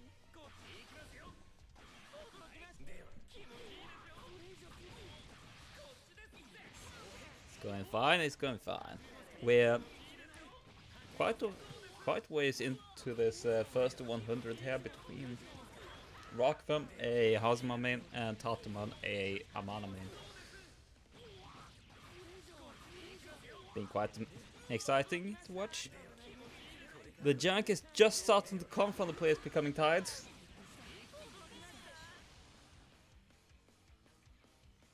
Yeah, it's quite fun, to be quite honest. Rebel 2. Action!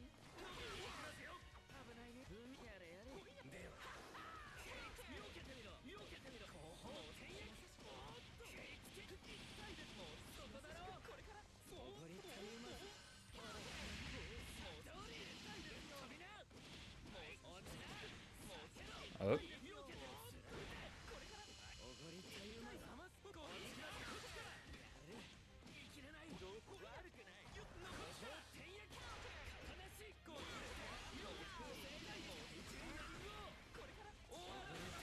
Oh, tries to roll 5D. Doesn't work out though because of the a raw Super Snake kick from Rakvem. Catches out Tatuman. Getting into the corner. Tatuman though with amazing overdrive.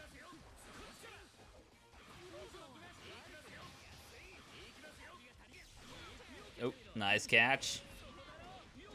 RC to get yeah, combo off to J236C. Rebel 3. Yeah, it's 1-1 right now when it comes to who's in the lead in the round.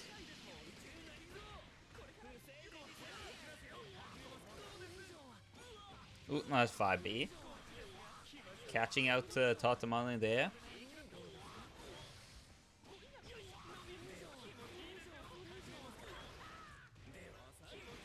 Ooh, no, don't hold one barrier.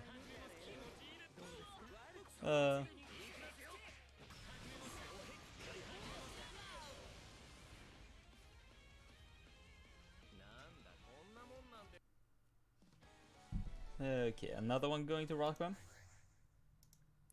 59-16. Quite a dominating performance there from Rakvem.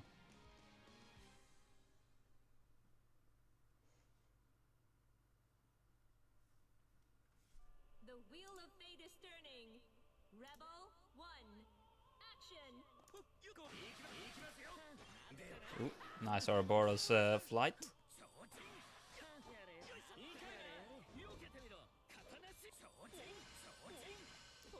The Amana pressure isn't being punished as well as I expected it to.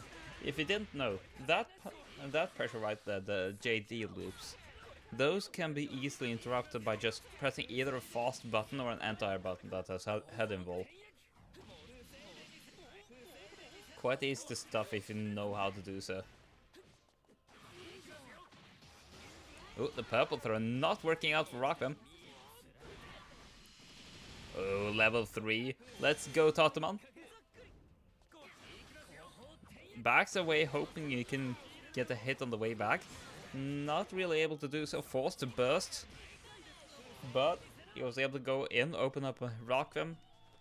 I guess he just tried to press a button. And then killed him. Ooh, catches jump actually. I see the blue exclamation point. That means he caught a jump. If you normal block that, and yes, normal block is a thing in the air, you get that same exclamation point, which just means he went through your block while you're in the air. Which is quite easy to do in all honesty. Most anti-airs do it and some normals.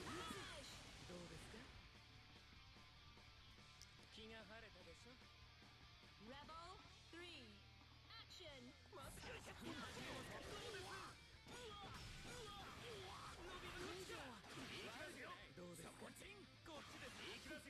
Oh, the throw counter.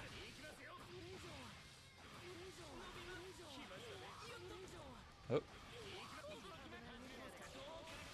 Overdrive on the low snake stance. gets the JD loop pressure going.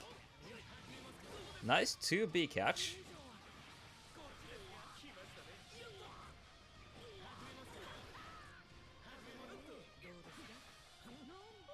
Oh, counter hit.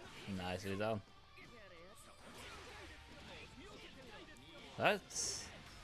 yeah, that should be a full combo right there. What is that, 3.5? 3.4. Almost 3.5. Oh, throw attack. Nice. Green throw as well.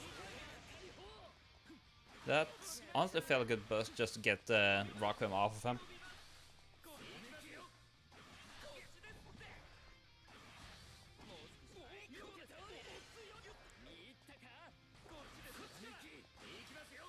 Neutral is happening. Traveling full screen.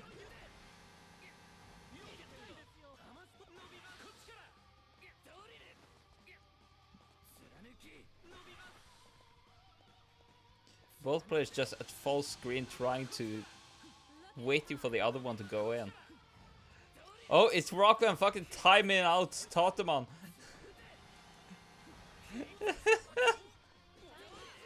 I timed them out. I've never seen... I don't think I've seen too many intentional timeouts. That was very nicely done from Rakvem right there, keeping it and going up just full screen to keep away from Tatuman as much as overly possible. The wheel of fate is turning. Rebel 1. Action. Oh, nice counter hit there from Rakvem.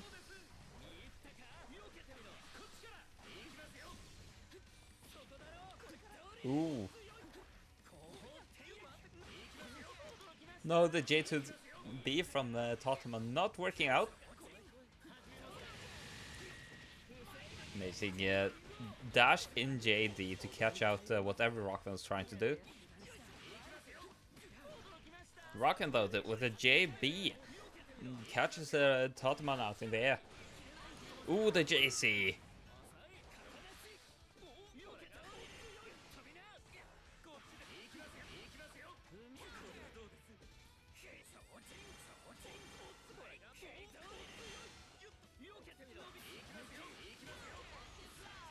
Oh, what the 6A?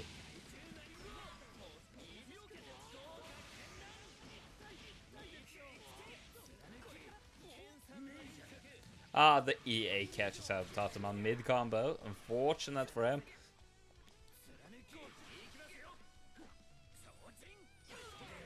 Ooh, what an anti. I don't imagine that would be too easy to catch that exact one right there. I know J26C is actually quite easy to catch because I'm too predictable with it, but yeah, I don't imagine I could ever anti that one without much commitment.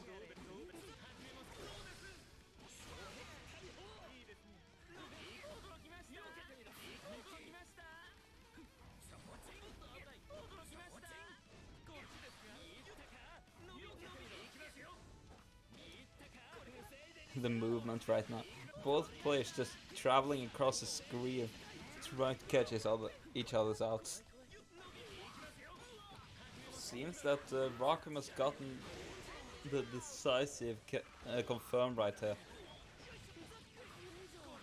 And that he did.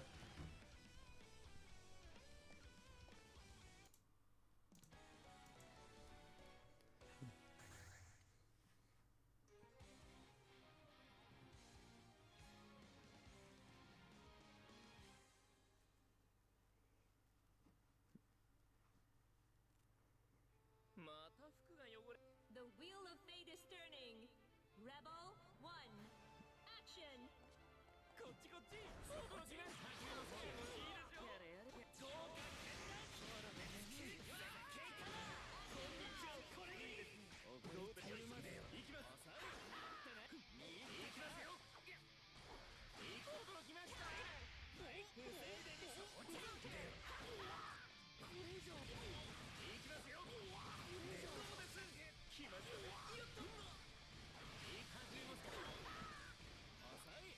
I've been streaming for 4 hours.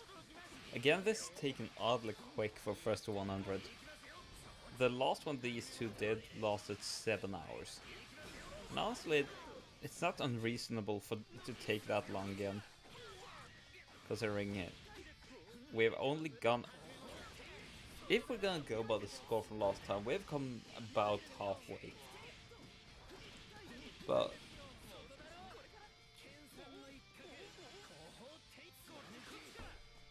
it may very well be that these two, or Tatuman has improved to the point where he can learn midway through the set how to like deal with the Rakvem spell shot.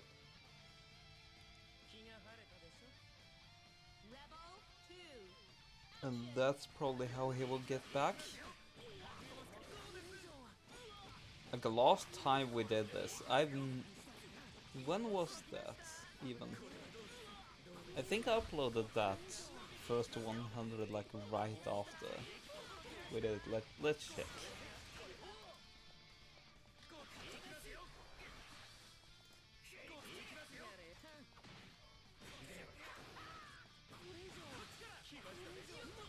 Oh, let's see.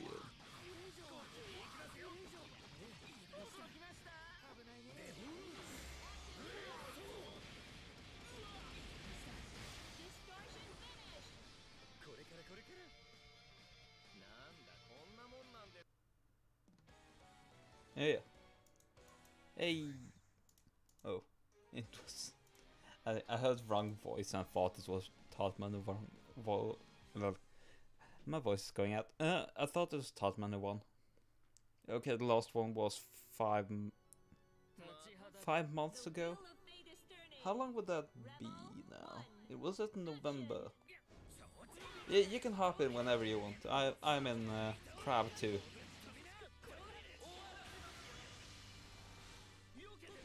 I'll tell the two to get back into the room.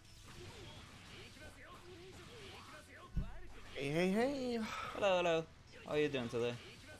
I'm doing good. I'm doing fine. Just fine. How about you? Tired of this yet? No. My voice is getting a bit tired though, but I myself isn't really too tired. Okay. Should I just hop into the room and... Just hop into the room, I'll ask the two to return to room. Okay.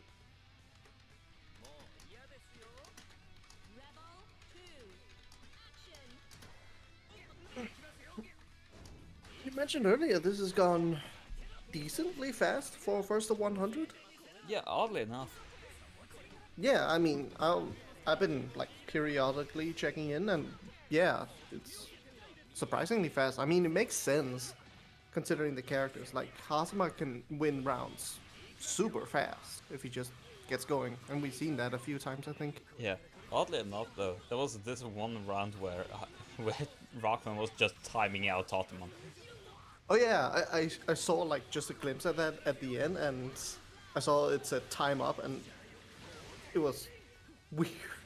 Yeah. Why? I mean, I guess it makes sense. Hazama could just technically just time out Amane at any point. Amane doesn't really have many tools to catch someone that high in the air. I guess he could just go up there, but that's risky. Yeah, exactly.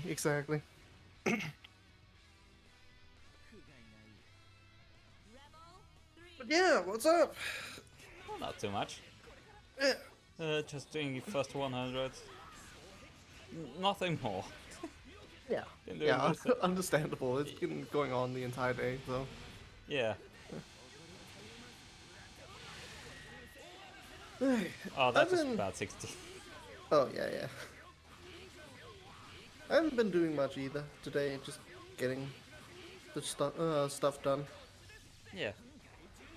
I'm going out traveling soon. Oh? Yeah, on Monday I'm going to Cyprus, I think it's called in English. Yeah, I'm going to Cyprus for a week, so that's gonna be nice. Just like a vacation thing. I can understand that. Yeah, so that'll be the entire week. I won't be here for weeklies. Exactly. Ah, unfortunate. I'll have to ping Crowd 2 and check. Yeah. I'll be here for tomorrow though. Okay, okay. Ah. I'll still ping so Please select people have your a chance to hop in. Yeah. We got enough potential commentators now, so it's fine. Yeah, we have a small group now. Amane Nishiki. Alright, I was supposed to set that up. I'll just do that while you're commentating. Yeah. Yeah.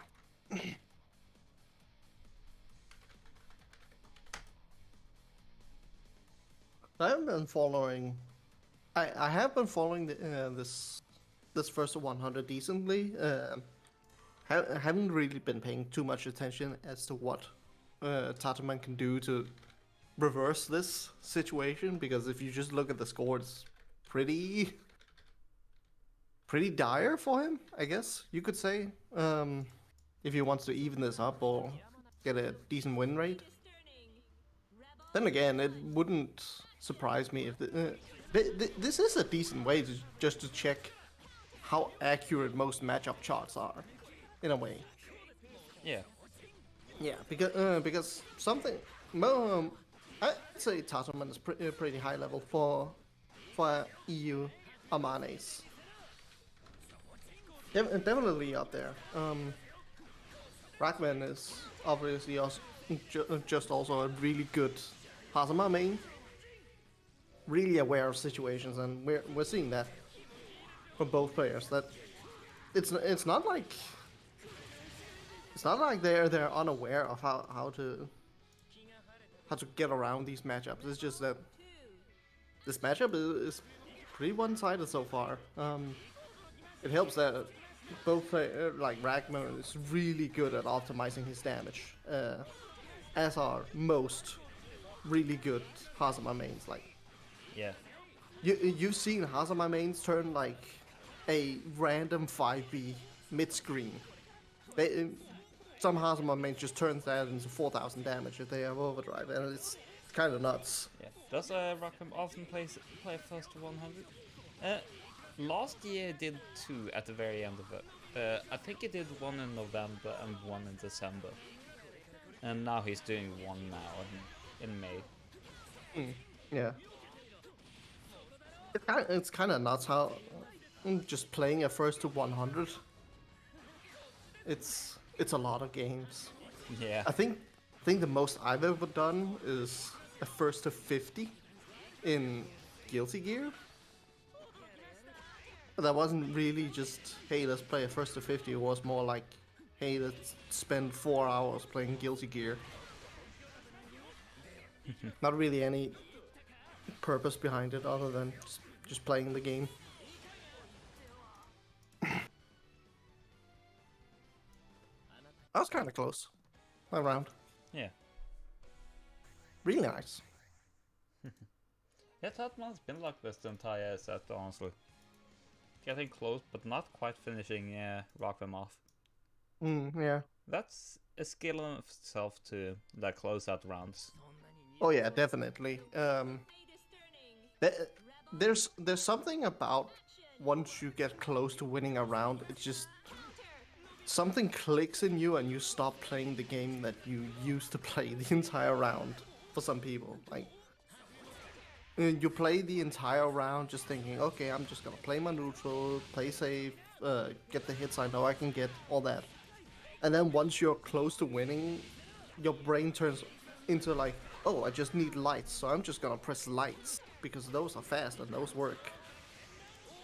And you just forget half your neutral for some reason. You saw it a lot in like Street Fighter, for example. There's a lot of those situations where people play a really solid early game and mid game, and then once life bars are low, you just start thinking differently, which is weird because in fighting games you basically shouldn't consider life to be a factor in how you play. if you really think about it. Like, yeah, if you're low on life, you gotta be careful to lose, but you should still just play your game and not really deviate too much from your game plan, even if you're low on life.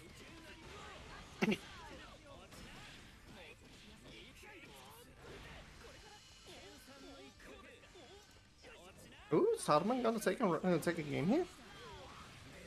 Not if Rakvem has anything to say about it. No, not Gonna really. put into the corner. One more hit from Rakvem, and then it's over for that round. Overdrive tries to keep going.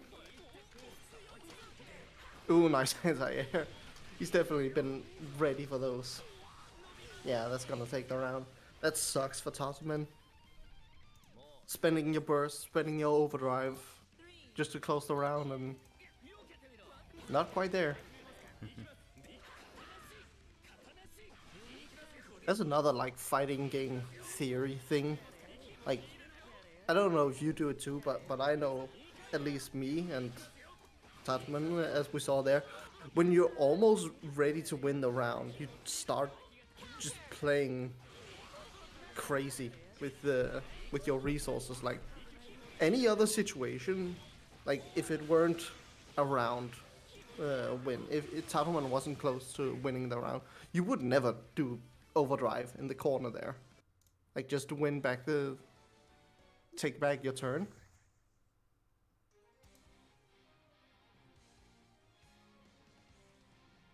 At least you would think, hey, it's better to just save your burst for the next round and use it early and try to get going from there.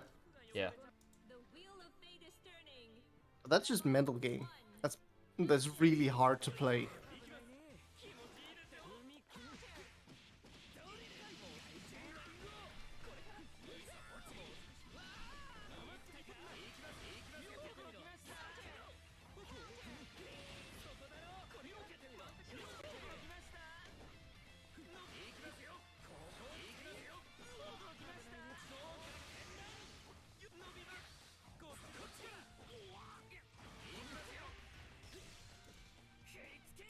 Kind of nice for some characters like Amane that get benefits from just popping overdrive.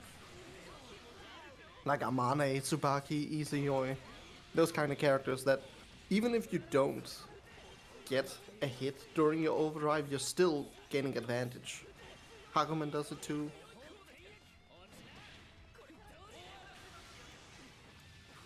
Ooh, this is rough for Tatuman. I think this is kill. Yeah, this is definitely a kill. Yeah. Damn. So close the entire round, and Hasma just steals it with a enormous overdrive combo. That's what Hazama does. It is what he does.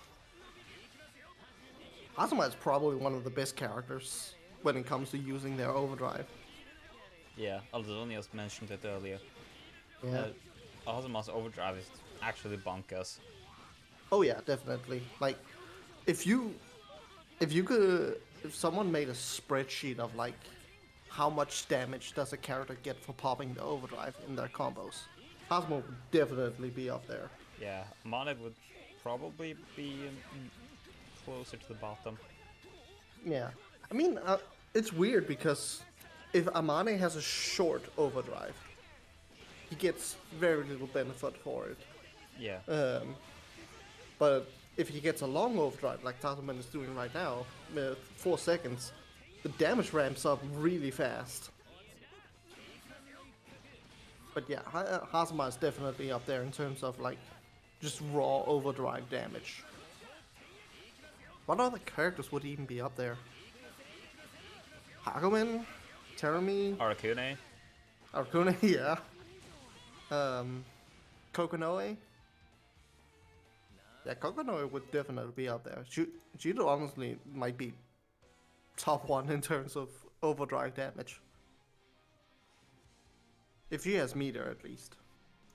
Yeah. Kokonoe with meter and overdrive is just, okay, now you take 8,000 damage from any straight hit.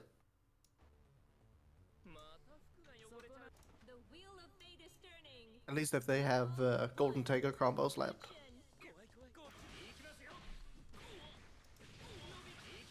which is like almost necessary for any higher level Kokonais. Oh yeah, absolutely. Which is kind of funny because at least when I first got into Blaze Blue and Kokonoe got in on all that shit, um, Golden Taker seemed more like a meme thing. Like, oh, she gets to summon Golden Taker, this meme character from the gag reels in her super. And then it just turns out to be optimal. Yeah, like it's real good for closing out rounds. It can obliterate barriers, Oh yeah, yeah. and it does like an obscene amount of damage as well. Yeah. It's always kind of funny when that happens in fighting games. It happened in Plus R as well with Cliff, if you know that character. Yeah, His taunt is part of his Oki. Because he yells at you and then the words are hitboxes. So his taunt is his projectile Oki. That's always funny. That's always fun when jokes and memes kind of become essential to the character. yeah. Trying to think of other like memes that are just optimal for some reason. Tao Kaka taunt loops. Oh, yeah, Takaka taunt loops. Yeah, that was optimal. Well, I wouldn't know if it really was optimal, It but was it was optimal. it was optimal. Yeah, okay. And we have a Tiger, yeah, float stalling. Oh yeah, take a timeout. Yeah. Or as I think Nesca just called it timeout Tiger. Yeah, I think Mustache Villain coined that term. Yeah. He's making some really good content for Blaze Blue, honestly. Mustache. Yeah, shoutouts to him. He's doing some really cool stuff right now.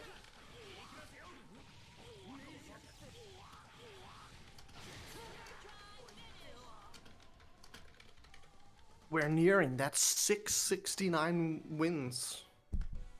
Ah, yeah.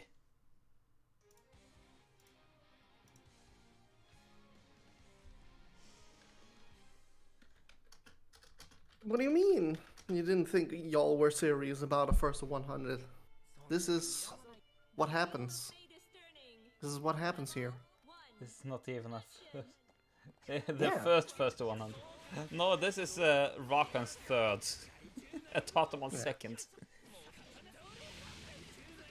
Fucking madman, honestly.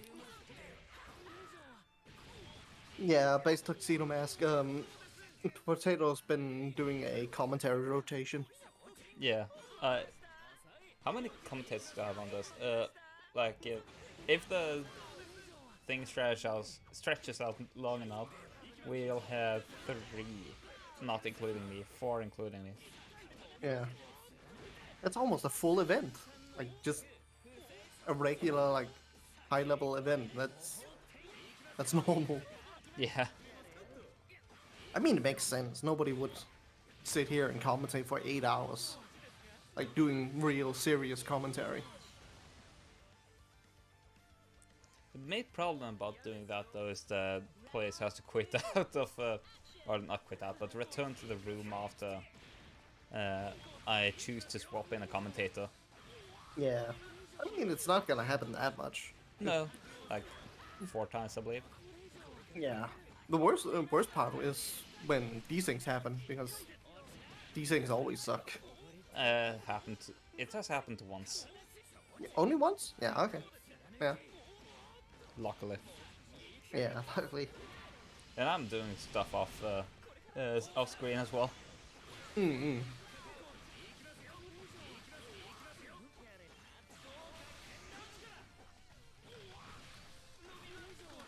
Jesus. Hospice Overdrive, man. It's not okay.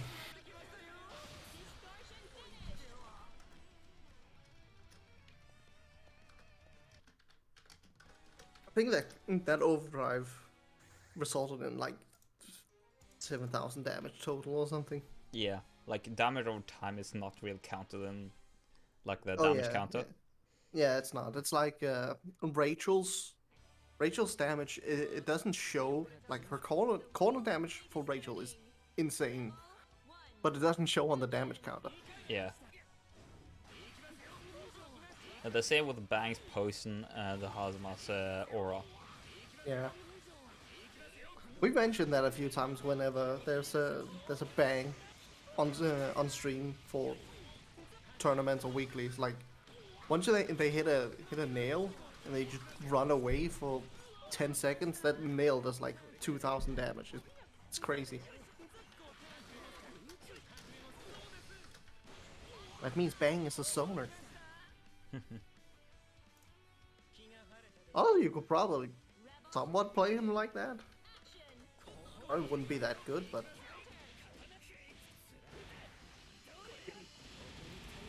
oh yeah, Bang does a crap ton of damage.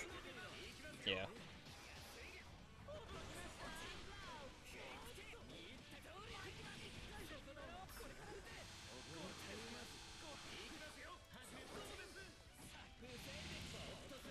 Yeah, nice, Tatuman.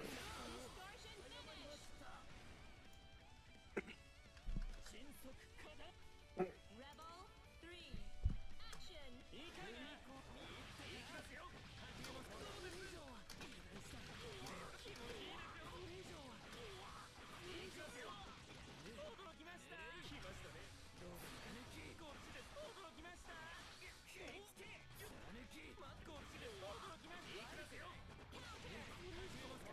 Hey.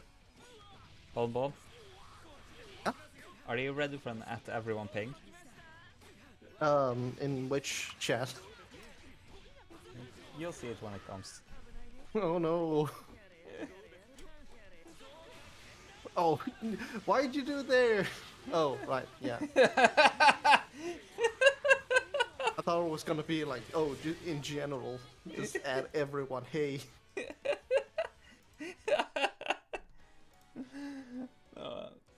It had a good reason, and I told Fun about it yesterday.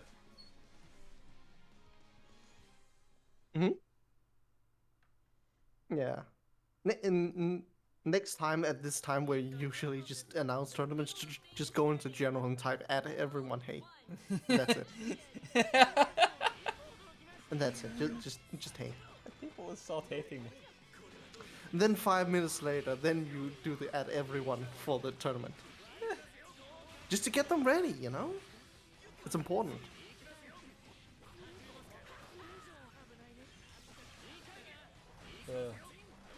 It's not usual that I do it this late though. Yeah, I mean, late. Most people only really sign up for the tournament like a week before it starts. That's very true. I always have to like give a reminder. Yeah. Hey, we're doing the tournament. Hey, we're doing the tournament. Have you joined the tournament? You should join the tournament. Hey, people in chat, go join the tournament. Have to like advertise in like more areas and quite soon as well. I'm probably introduce a match arena as well soon. Oh, Your opponent's connection was lost. same here. Why must this happen on game that would put it at 69? It was Tatuman who got kicked. Well, he got kicked? I have no idea, but he's definitely not here. He's definitely not here, that's true. Come on, Base Tuxedo Mask, you should join the tournament. It's a tournament. You should join the first to 100. Yeah, come and play first to 100. Yes. Hey, there's Tatuman. They're back on it. Please select your character. Do you think it was a crash? Amane, Nishiki, Could be. Could be. This game has been running for a long time. It wouldn't surprise. Oh, You're Oh, an NA? yeah. I'll just contact Chiksama and give you someone. yeah. Use a VPN. Nobody will notice. I I'm very sure that Chixama knows a guy that enjoys first 100 as much as Rakvem does. Yeah, I'm mostly joking. Base Tuxedo Mask. It sucks that you can't join the tournament, but Yeah. there's plenty of NA tournaments as well. Yeah, Chixama. I think Chixama hosts. Does Chixama host monthlies? I am unsure. Let's check that. Yeah, it wouldn't surprise me.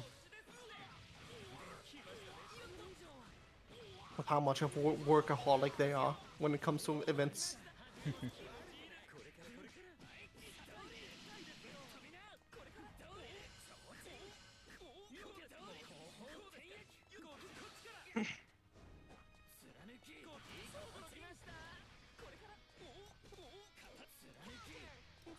Seeing some good fighting back from Tatuman here.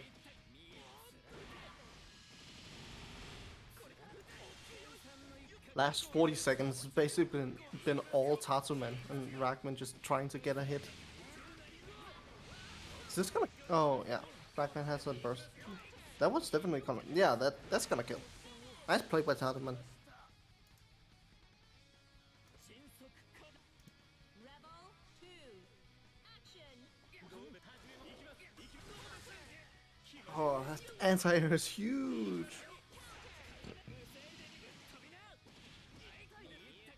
Oh, force a whiffing? Yeah. Does that happen often? Yes. Or is it? Yeah, okay. I have had a problem of trying to use it as an anti, so it happens often. Yeah. It's the worst when that happens. When you know the combo works and it just decides to drop. Yeah. By the way, what are your opinions on Alzonius' takes earlier? I only really heard that he thought S was top 3, and I deeply disagree. But I can see where he's coming from. I do believe he's wrong though. And he also said that 9 is top mid. Or high mid, I mean. I think if we only count net play, like only online ranked and all that stuff, then I could see it. If you count like offline tournaments and tournaments in general, then I'd put 9 way higher. Yeah. Because I'm like also the same, but yeah, 9 is really good, but the average online player is really bad at playing 9. yeah. There's some really good 9s though, and once you play a good 9 that actually knows like something like 9's unblockable setups, then I think your opinion of 9 changes very quickly. Like, That's very true. yeah. I mean, it's kind of like what most people consider with Jubei. Like, Jubei is on paper not a good character. Like, if you think of his defensive options, he has none. He was also Yes. considered like bottom tier in the first year of his release. Wasn't Oh it? yeah, yeah. Yeah, Jubei was considered bottom tier for like technically most of the game's lifespan. It's only been like the last year that Jubei has really become good. And yeah, on paper Jubei is Chip, but at least Chip has a DP, and that really helps. And 3 jumps. And 3 jumps. And teleports.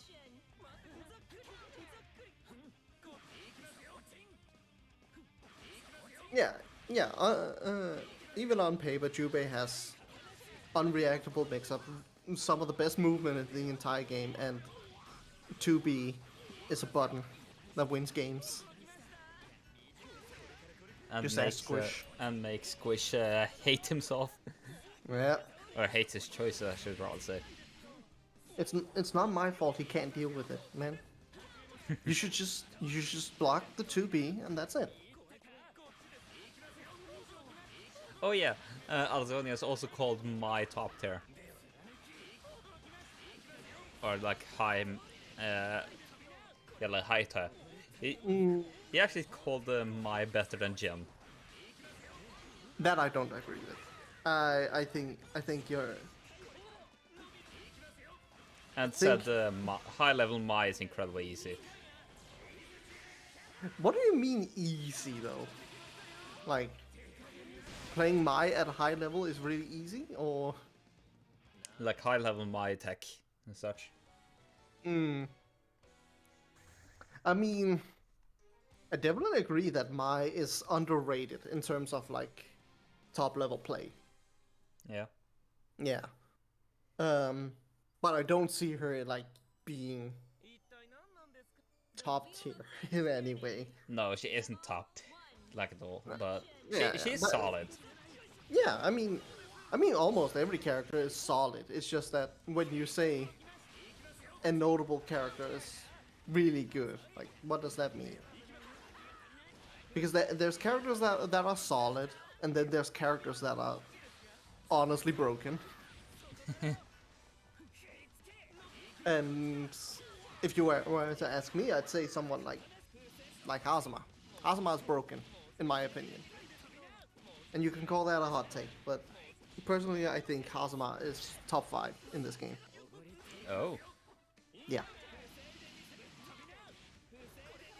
I think the top 5 is honestly like Izanami, obviously, Izayoi, who else? Lychee? Lychee, yeah. Carl and Rachel. Carl, yeah. I think Rachel is really, really good. It's just that there's very few I've seen play a good Rachel recently. Like I think the Japanese Rachels are crazy people, and they take that character way higher than the majority of players can do. But yeah, Izanami, Lychee, Rachel, Carl. Then I'd probably put Hazama up there. Yeah. Yeah. That sounds about right, at least to me. And if you want to call that a hot take, then you can do that. But I think the character with some of the best movement, unblockables, insane damage, and really good neutral in general is probably very, very, very good.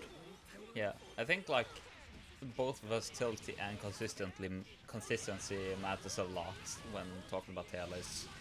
Yeah. And another thing I think why I think Hazama is like top of the game is that I don't really think Hazama has a losing matchup. Oh. Like, yeah, there's a few characters that fight Hazama really well, but Hazama can fight everyone in the cast, save for like, I don't know. I guess he's an army. That's the only character. Lychee is kind of hard as well, but that's about it.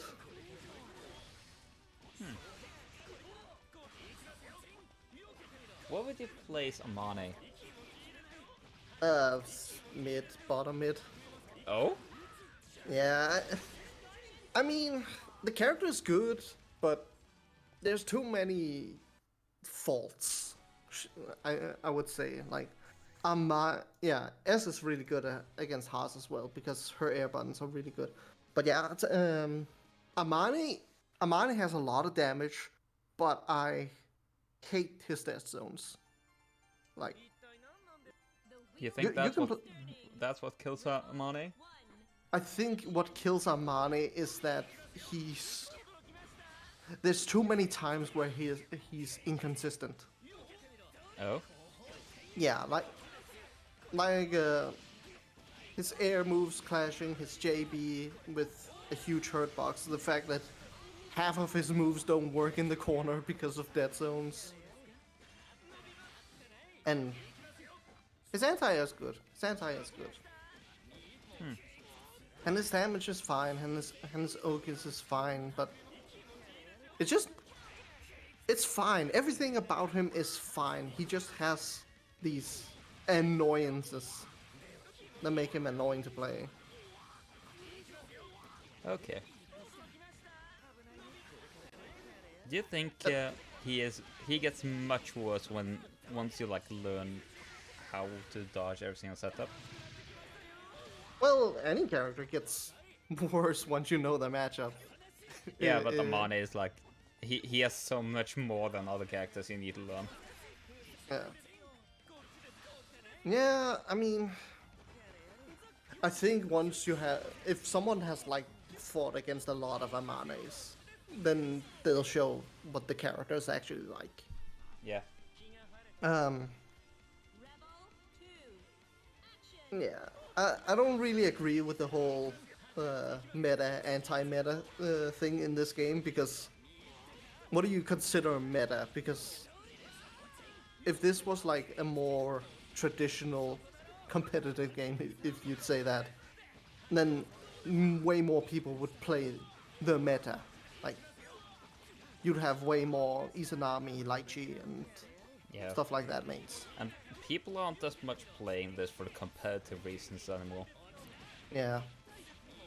Like there are competitive players still, and there are like competitive times, I would Yeah. say, but this game is far past its prime when it comes to competitive play. Yeah. Yeah, and well, I somewhat agree with everybody names is taken in that, yeah, the characters, the anti-meta characters fight the top tiers really well. But the thing is in this game, the top tiers don't play the same game as you. Like, yeah, you might be able to fight the neutral decently well against someone like Izanami, but if Izanami gets a hit on you, you're still fighting against Izanami, and you're gonna have to eat this 30-second mix-up. But just, and then at that point, it basically doesn't matter what character you're playing against. I mean, I don't know which top tier Amane plays well against. Honestly, I'm just talking. Izanami. Yeah, which one of the top tiers would you say Amane fights well? I would say Izanami, and 2D does well against an approaching Rachel if she doesn't have projectiles coming to with her. All right. Although I haven't fought too many Rachels. And Carl absolutely loathes fighting Amane because he can just use C buttons through Ada. Yeah. Well, so really, it's mostly Izanami and yeah. Well, yeah. Yeah. It's kind of weird discussing meta right now Yeah. because if you look at like the players in our community, because the meta and the tier list are mostly just based on your own community. That's very true. Like Yeah. there's constant memes about how US says that S is bottom tier. Yeah. And I mean, in our community, in the European Facebook community, we have like no good. Well, I wouldn't say no good, but we have so little Rachel players. You'd never see her place high in any of our tournaments. We all know she's really good. It's just that nobody really plays her. So if one were to make like a tier list based on EU, just only EU plays and EU tournaments, then I don't think you'd see Rachel really high. Everybody agrees she's good, but nobody just plays her. Our top tier list would probably be like, I don't know, Izanami obviously at the top. Sir Panda definitely just carrying Relius to like top 5 materials in the EU meta. If you consider that. Taker. I mean, in EU, Taker is really good. The wheel of fate is turning. If you just look at the results and not at the player, like results for the character, Tager is really good in Europe. Like we had that tournament a few months ago where Frank Bottle did really well. Nessica has done really well with Tager. Tager is a meta pick in EU if you consider the results. Nezuka is cracked indeed. Imagine Yeah. if Nezuka went back to picking Kagura. I mean, yeah, then Kagura would be amazing in EU. Like, And I think the bad thing about like discussing tier lists like this is that we have very few like top player representatives at all in EU anymore. yeah. Like with Star, Sapanda, we have Nezuka, Neek, and most of like the other top tier representatives have like gone off elsewhere. In all honesty, Yeah. There was that. I'm forgetting the name. Is it Red Bar, the Naruto player that did Red really Bar, well? Yeah, Oniro. Yeah, Red Bar Oniro. Pradok is one that's gone. Daedron. Yeah. Right now, Rakvem. Rakvem is honestly like one of our best players in Europe right now, I'd say. Yeah. Like, Zeke is a high level player that still plays. We have Oh yeah, Eeks Yeah. one star. Eeks one star did really one well. star as well. Yeah. We haven't seen her, but I honestly think Anya is like one of the best players in EU community. She doesn't enter enough tournaments though. Yeah, 6-winged angel. Really good. Neptune? Neptune, yeah. Recent, I'd say. Like at the start, we didn't see Neptune too much, but recently Neptune has been doing really great. Yeah. I need to get my money up. Yeah, Anya is good. I think it's Hikari that plays a really good Kokonoi as well. Wheel of Fate is turning. Not really much of a tournament I feel person. offended by you saying there's no good Rachel in EU.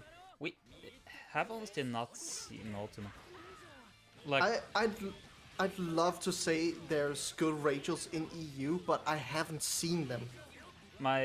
the Rachel playlist on my channel is honestly empty. Yeah. Like if you know a good Rachel, tell them to enter the tournaments because I'd love to see good Rachels. Yeah. I wish I could see But- more. Yeah, but we just haven't seen any good Rachels. You just don't compete. Well, yeah, then we can't really say we have a good Rachel. I'm sorry. Tournament results are what really matters. Yeah, well, even if you lose to Nezuka or Star, it's fucking honestly fucking join anyway. Yeah, like It's- SWA and Neptune have got like really far without getting top tier, top 3. I mean, Yeah, like no one has beaten Star to that point. As far as active players right now, yeah, like the only player who's active right now is like Nezuka. yeah. Nezuka and Nezuka, Serpanda, Neek. Those are like the really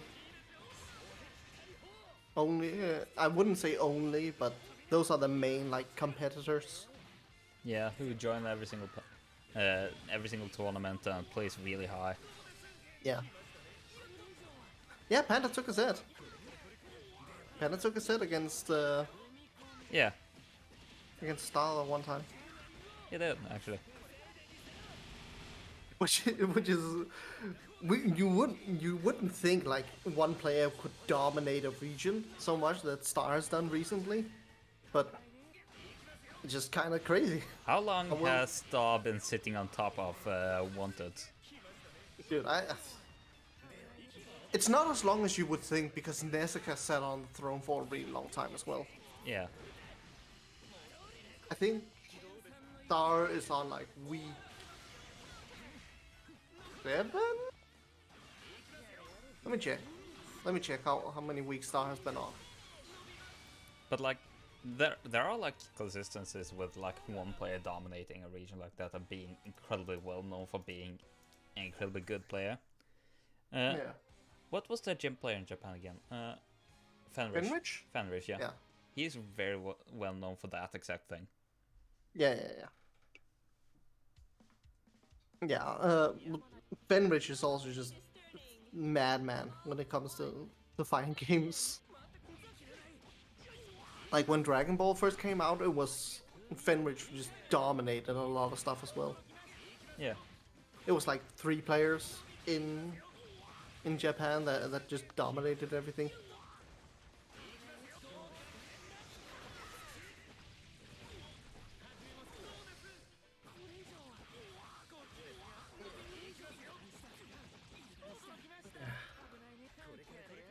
It's always an interesting thing, but it just be like that. Yeah. It just... I wish we could get more representation, like at top level over here, but it just is like that. Yeah, it's hard to dedicate enough time to get good enough, Yeah. so to say. And also, there's the thing that BlazBlue haven't really been in the limelight for a bit now, when it comes to like a rollback, and even before that, it hasn't been since like 2017, 2018. Yeah, yeah. I mean, we've gotten a bit of like more limelight recently. Yeah, with ever since rollback. rollback. Yeah, But I mean, that died off after a while.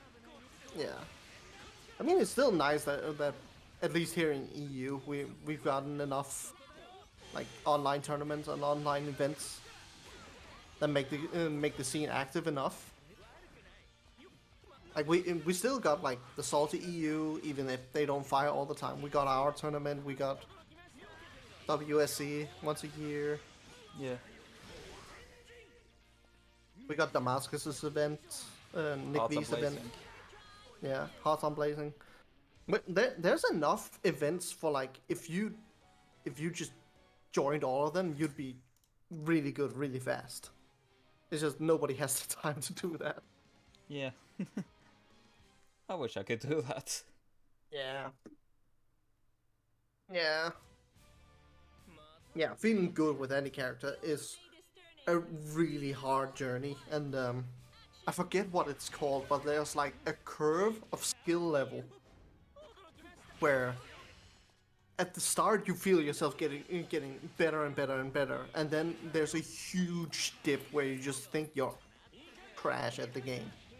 Yeah, like it doesn't feel like you're improving at all and such. Yeah, thanks, Dr. Love. The Dunning-Kruger effect. Like, because you're getting better, you start to notice your mistakes, and then you feel really bad. And only once you rectify all of your mistakes, then you start feeling like you're being good at the thing again. And it happens to everything. But it's really, really bad when it comes to like competitive mindset and things.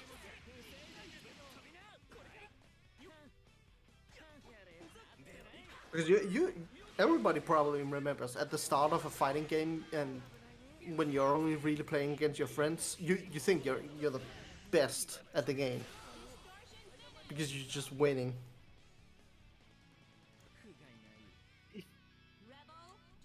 Yeah. Good is also just subjective. Because, I mean, everybody's seen it with Strive, especially like recently. Almost everyone that has like a history with fighting games, like played more than 2, basically. For most fighting game players, like established fighting game players, getting Celestial is in Strive, for example. That's considered like, yeah, if you're good, you can get Celestial, and that's the end goal, basically. Yeah. But for like 95% of everybody that has ever played Strive, Celestial is so far out of reach, it's not even on their minds. Oh, in Strive, Celestial is basically the end goal for the online experience. There's also aura and yeah. Yeah, I mean, if you and your friends all got Celestial, then you're in like the top 5% of every single player in Strive.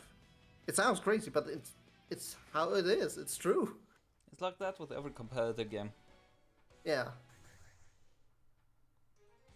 The majority of players in, for example, Was Guilty that a Gear win for Tatuman? What? Yes, I think so. Okay, I'll double check. Yeah. The wheel of fate is turning. Rebel 1. Yeah. Well, the end goal for like if you're in a competitive, like proper competitive mindset, that's topping tournaments. But the majority, like vast majority of players never enter a tournament. And I was the same. Like I would argue the opposite. I would say many people will enter it for fun, but a vast majority doesn't really get into top 8 or anything like that. yeah, that's also true.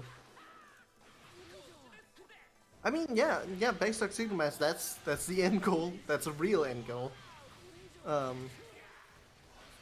But the games themselves also have to like put in an incentive for you to get good. Ooh, well, nice. That was a lot of damage. Yeah, it's active flow EA.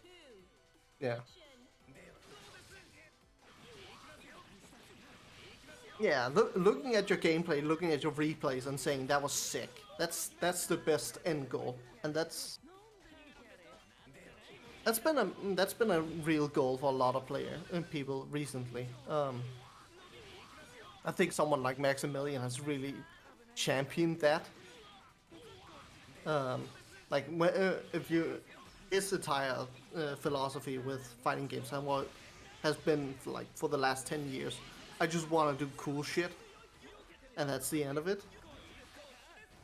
And I think it's a healthy mindset. Like, don't worry too much about the results. Just play and have fun and do cool shit. Yeah.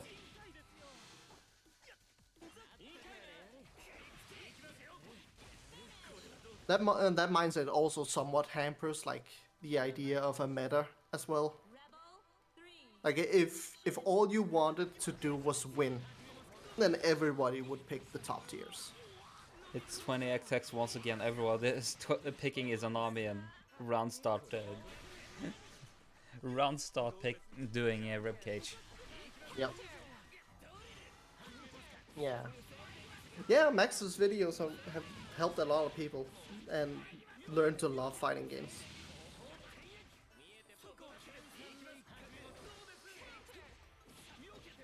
Yeah. Yeah. Yeah, it's definitely just an interesting thing, just how people have changed playing. Because if you look like at the old days, like something like when, I don't know, if you ever played Marvel or Street Fighter 4 when those games first came out and played during their online meta, then you'd see a lot more high tiers and just people tier whoring. Yeah, back then at least. And to an Like extent, if you play, what? To an extent now with Dragon Ball, in all honesty. Yeah, Dragon Ball is also really bad with tier whoring right now. Not as much as you think, because that game is really hard to play optimally. But yeah, back in like Street Fighter 4 days, everybody just picked Yun and Evil Ryu because those characters were the best characters in the game, and you were dumb and weird for not picking them. And in Marvel, everybody just picked Virgil because Virgil was the best character in the game to some extent. And you were dumb and weird for not picking Virgil. Why wouldn't you? You wanted to win, right?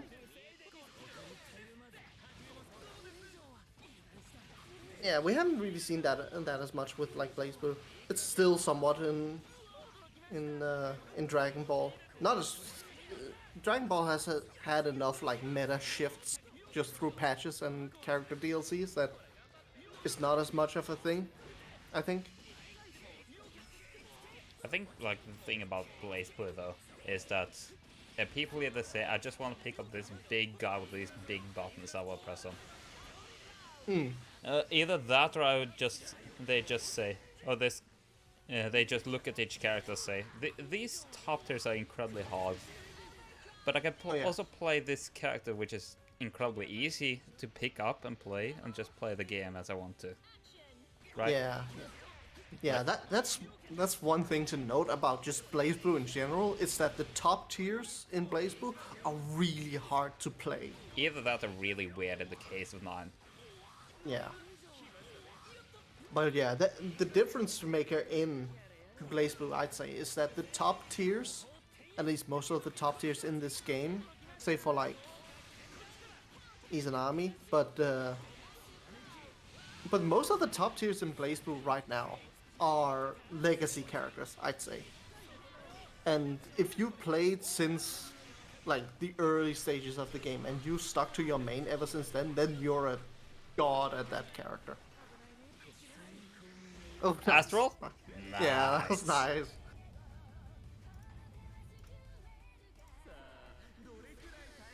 Yeah, that's somewhat the reason why like top tier is so meta prevalent in like Marvel and Dragon Ball, is that the top tiers are relatively easy to play. Yeah. Like you can like in Marvel you could definitely just pick, I don't know, Doom and start doing foot dives and kill people with one foot dive, or pick Phoenix and just mash buttons when you go into Dark Phoenix, or Virgil and just Gucci belt and start killing people. But in Blaze Blue, you have to commit so much training mode time to get good with a top tier. Like Izanami is, I think Izanami combos are relatively, I don't want to say Izanami combos are easy, but they're a bit easy. A bit easier than Carl's and Rachel's, I would say. Yeah, definitely.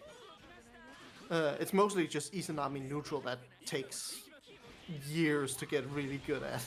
Yeah, like knowing when to ribcage, when to disengage ribcage, how to use float properly, and so on and so on. Yeah. Oh, and also when to change forms. Yeah. Another thing about Blaze Blue, just in general, is that there's so much matchup experience in this game, and matchup knowledge checks in this game, compared to other games. As well as the universal mechanics being incredibly powerful. Yeah, definitely. Like in Strive, for example, I'm just using Strive as an example because that's the biggest fighting game right now, if you really think about it. In Strive, there's honestly not a lot of like proper matchup checks, knowledge checks. There's a few, and it's especially there in higher level, but for the most time in Strive, if you get the first hit, then you just win the game, because you carry them to the corner and then they kill you. But yeah, in Blaze Blue, it's nuts how much knowledge checks there are. If you haven't played at least like 300 games against a character, you're not gonna know what to do against them. Like, you're gonna have a general idea, but not exactly how to deal with their pressure setups or something like that. Yeah, absolutely. Like, it's gonna take a really long time for like a new player. If you never played Blaze Blue before, it's gonna take a really long time before you know, like, how do you actually fight Amane? How do you actually fight Mew? How do you actually fight Lambda? Yeah. Because it's one thing to know their moveset, it's another thing to actually do something about their moveset. Yeah, Mew is intuitive to a degree. Like how to fight her, but even then, it takes a while before you know how to actually properly fight her. Yeah. Because the first like 50 games you play against Mew, if you never played against Mew before, Mew just gets to run away with everything and do the dumbest stuff you've ever seen, like fully charged Stein Gunners in neutral. You can do that if they're never played against a Mew before. Like, they're not gonna do anything about it. They don't know what you're doing. Yeah, and whiff cancels. Yeah, that whole matchup thing, it's not really as much of a thing anymore.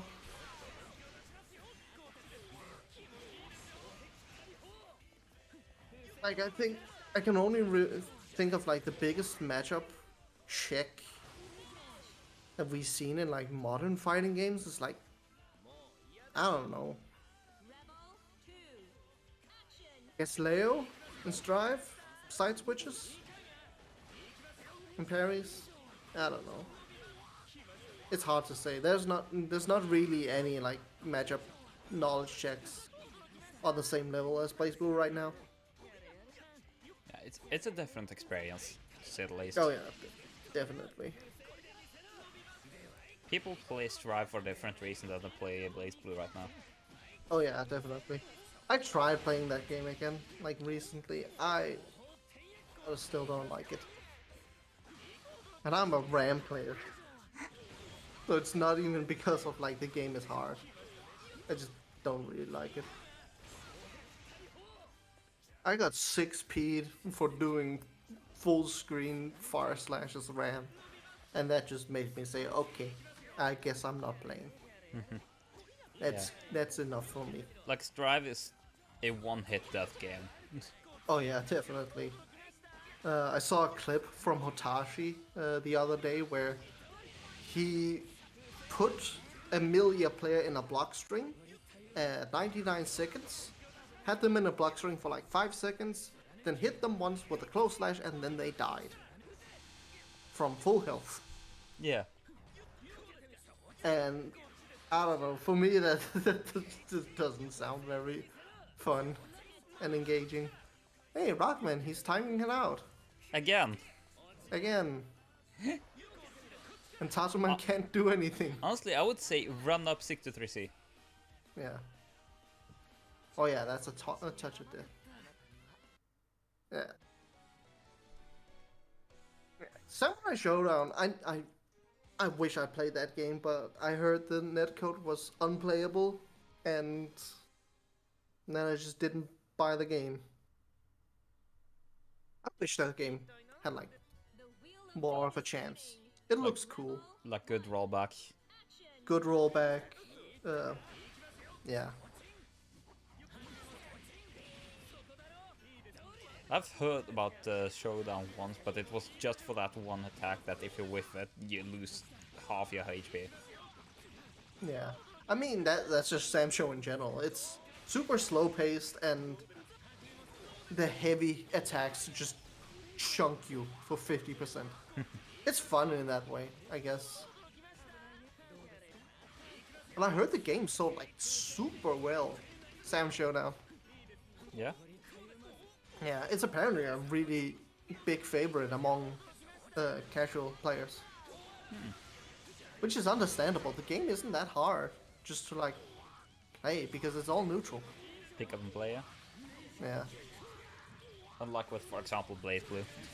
Yeah, Blaze Blue is not pick up and play, no matter how much anyone tells you.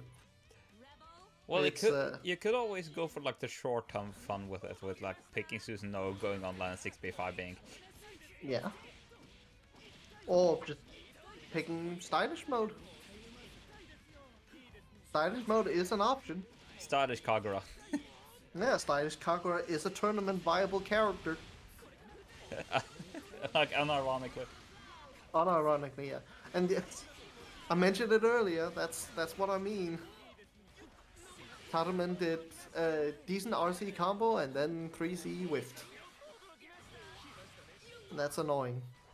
Yeah. You can't believe Biken is in the game. Do you know how many people that said, either Biken is in the game or I'm not buying it? Yeah. It's Biken, no Biken.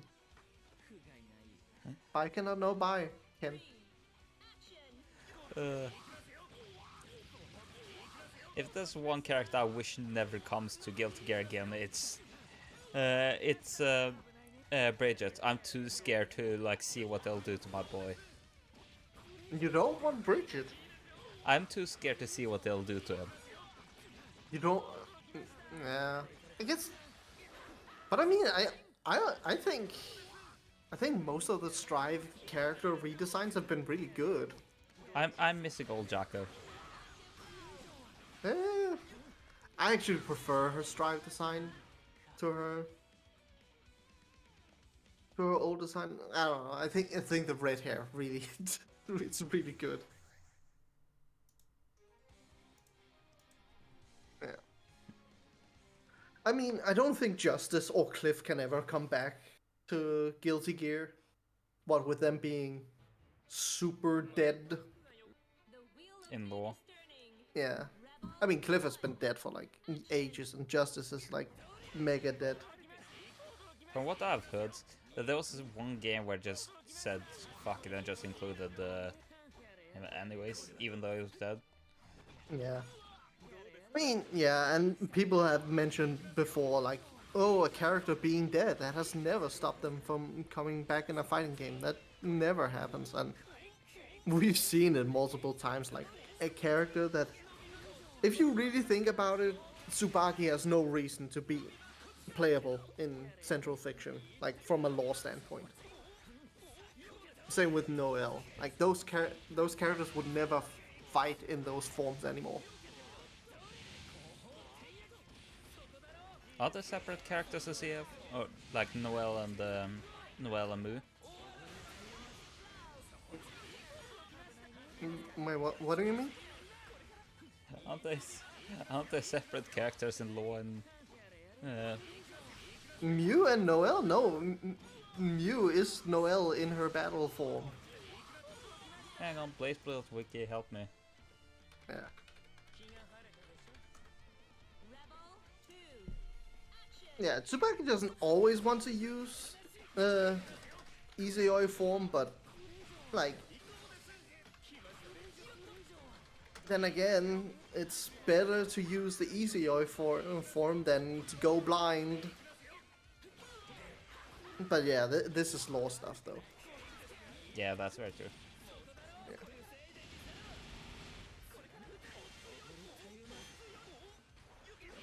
I don't know.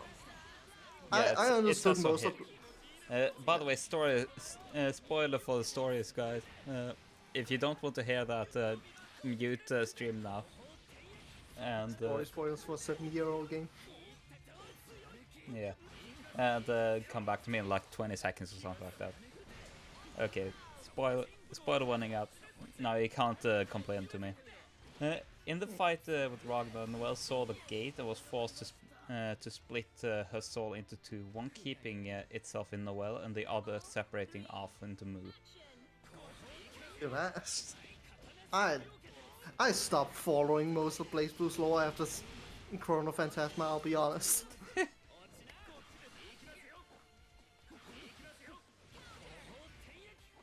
Yeah, it's... yeah.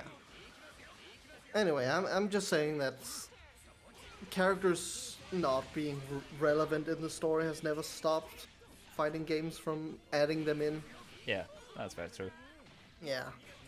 So like, they could just add Cliff or Justice to Strive if they really wanted to.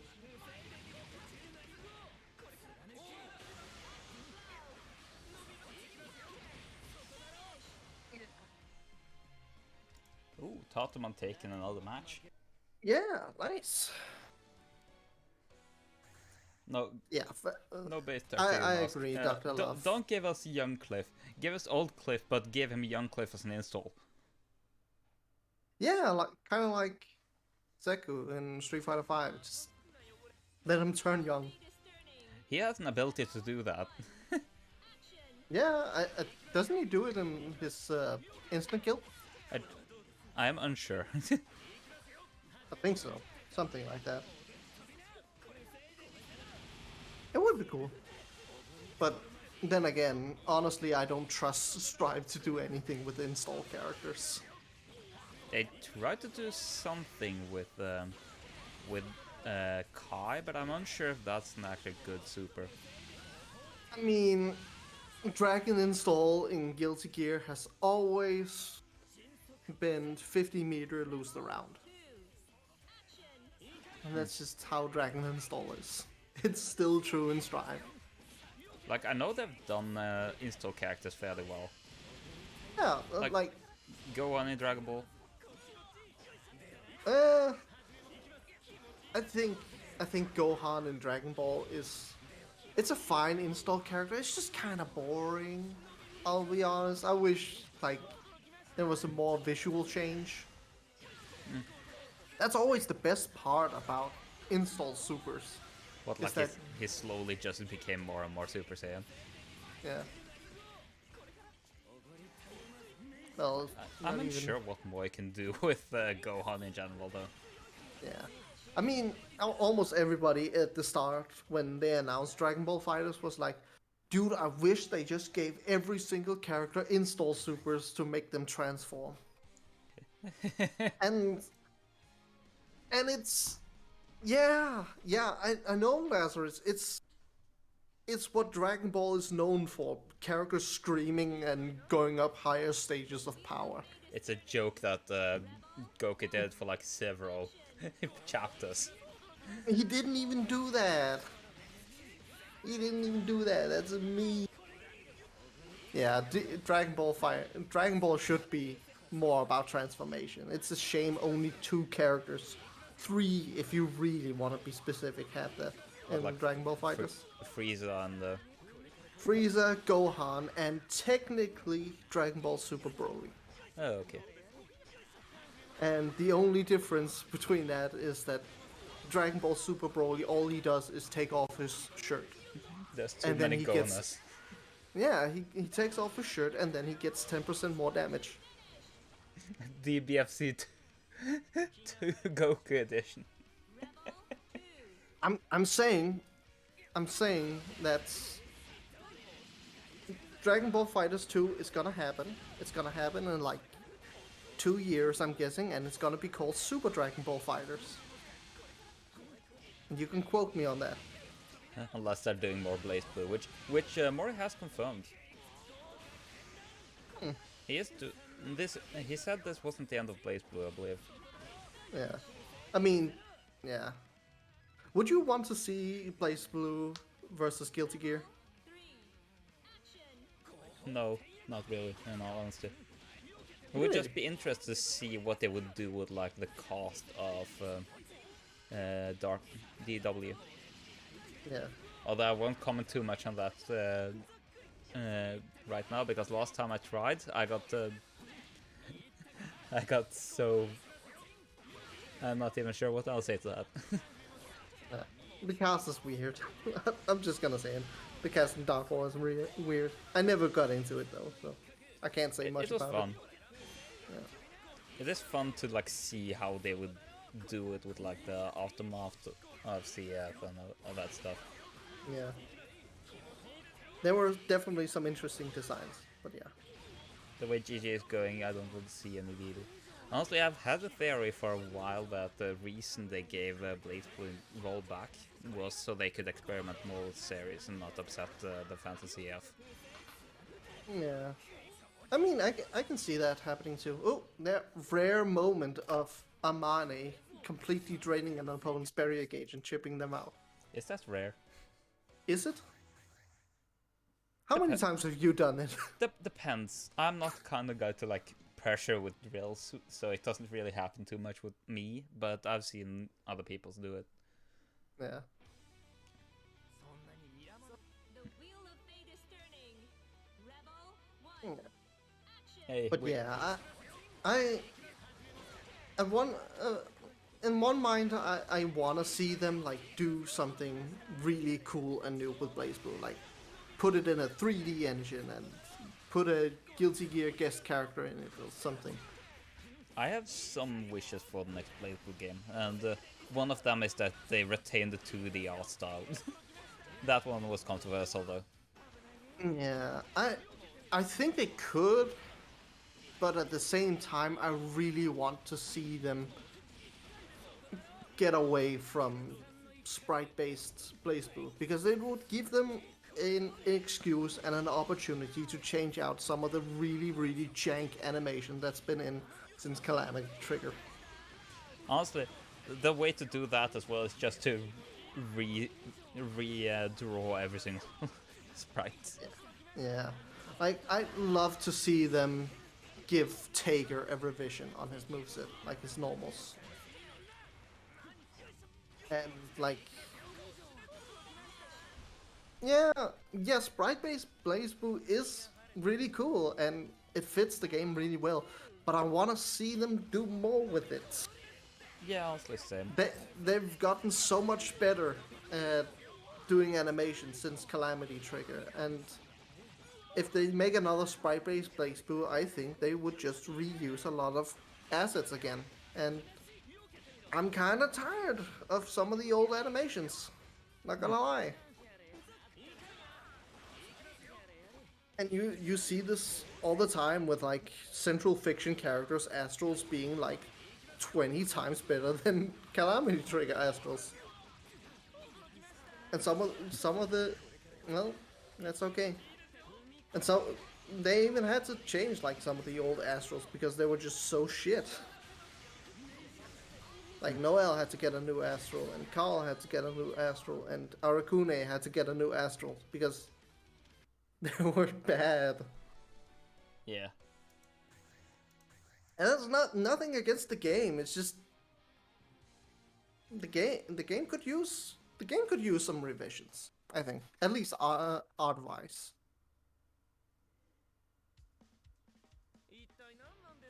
The wheel of fate is turning. Rebel 1. Action. Why does Noel get two Astros? Her new one was worse. I don't know. I think her new astral was better. Honestly, if there's one thing there's two wishes I have for like next BlazBlue game. It's either like make an expansion for CF like they've done with the BlazBlue series so far, and just retain all the characters, maybe redraw some sprites and so on, or go all out, make a completely new game with the DW lore and so on. Yeah. Do when's Central Fiction extend? It's happened for every other game. I doubt the Central Fiction Extend will come. Yeah, it won't come. Like, they're basically done with like this universe of BlazBlue, I would say. Yeah. They wrapped it up fairly nicely with CF. Yeah. CF had a good ending. Yeah. Bit open-ended, but it was fun. That's entirely fine. It opens up for both a new game as well as new theories. Yeah. That people can like discuss over and such.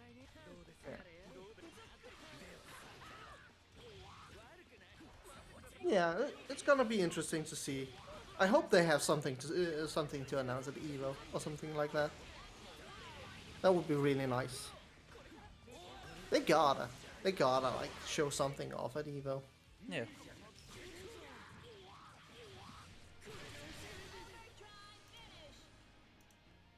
I just wonder what.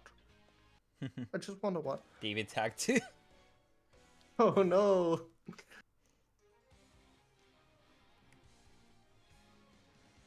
Once the Evo rolls around, it's gonna be a full year since BlazBlue rollback announcement, right? Yeah. Yeah. That's kind of crazy. Fate is turning.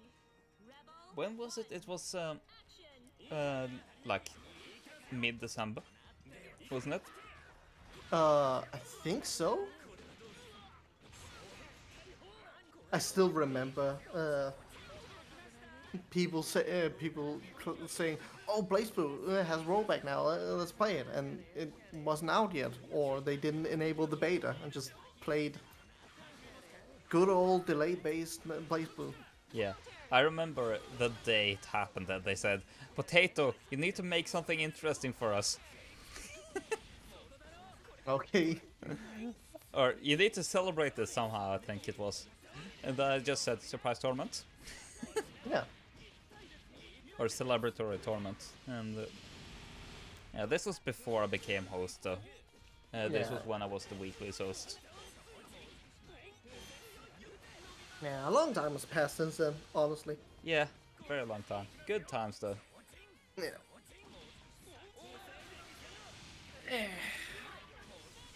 Oh, nice. Nice Tatuman. December 9th? 9th? Yeah. Right about. Sounds about right.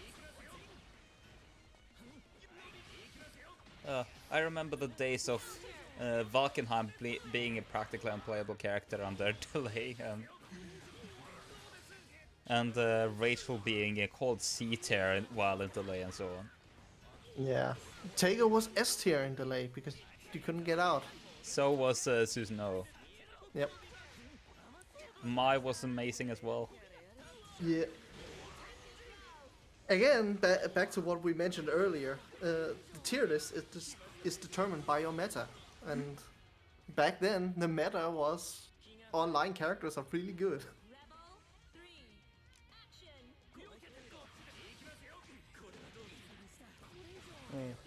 action. Like, Mai still is really good, but like it's a popular thing that net play Mai's is a thing. Yeah, I mean, and it makes sense.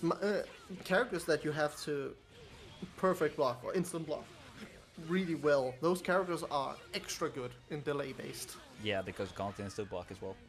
Yeah, like Azrael was unbeatable in net play because you can't IV Gustav. So was Susanoo. Yeah. Yeah, good luck IBing Gustav or 6B in 7 frames of delay. Susanoo in delay, yeah. Yeah, Susan in delays. It's not fair. It's not a fair character.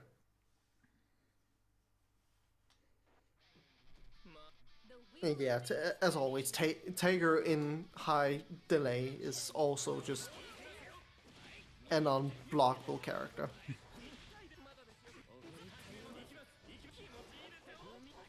Luckily, I had never had to deal with that chip. It was Yeah. something. It was something.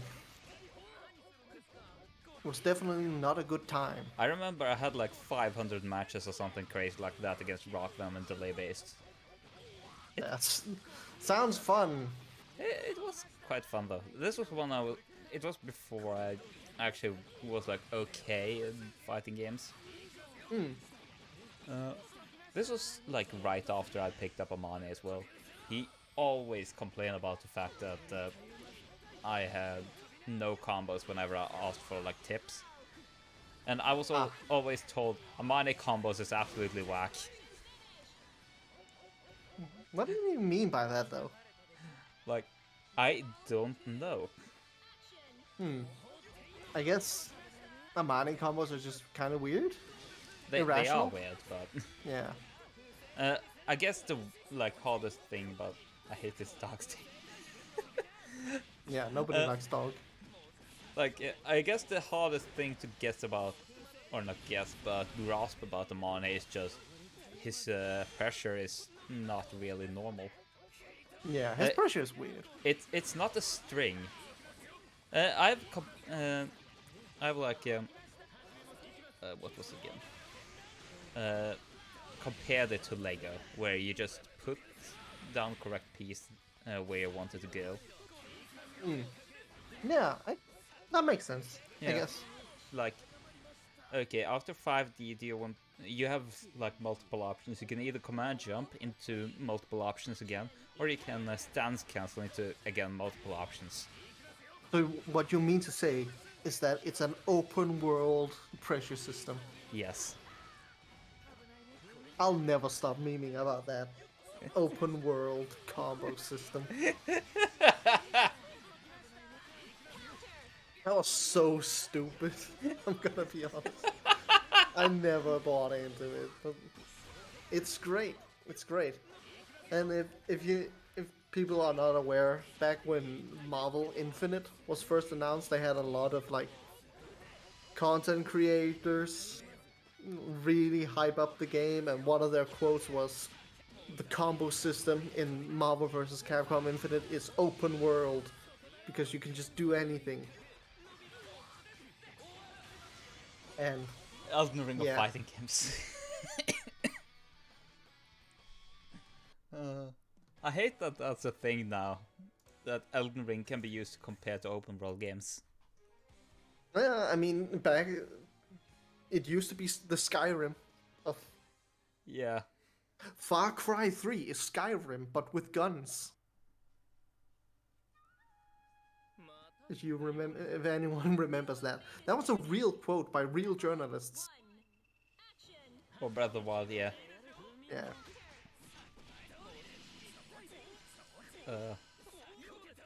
The Dark Souls of fighting games. Which game would that even be then? Arcana Hearts? Dive kick. Dive kick is the Dark Souls of fighting games. You get hit once and you're dead. Yo, cool combos. Oh yes, gaming journalist and multiple quotation marks. Be careful with how many quotation marks you use. It's gonna reverse it. Like double negatives. Arcana top tier game. I've never played it. I'm gonna be honest. It's quite fun.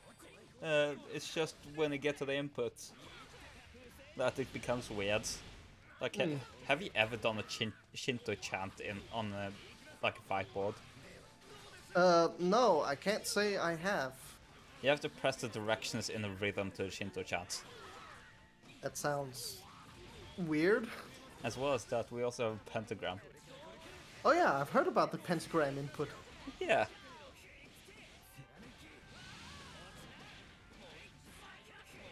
I played a lot of fighting games, but the more niche anime games I've never played.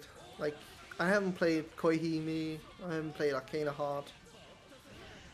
Oh yeah. Also, there's one input which is just quad circle back, forward. I think it was A. And then you have to press every single key rapidly. Yeah. Dr. Love, a pentagram input is you draw a pentagram with your inputs. Hang on, can I find it?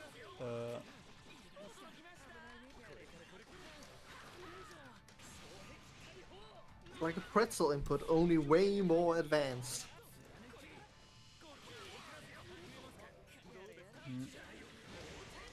Okay, I'll just send it in. If you didn't know about it, I'll just send it in weekly chat. Yeah. Check the weekly It's weekly chat. 81973 is the input, Yeah. and that's Yeah, just it's one of the inputs. just do the pentagram, man. Yeah. Oh yeah, and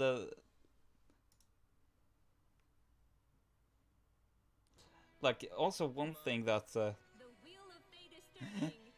Rebel. that's actually kind of fun about Arcana Heart is it's a lot of air to airs in that game. Oh, it's kind of like Melty then?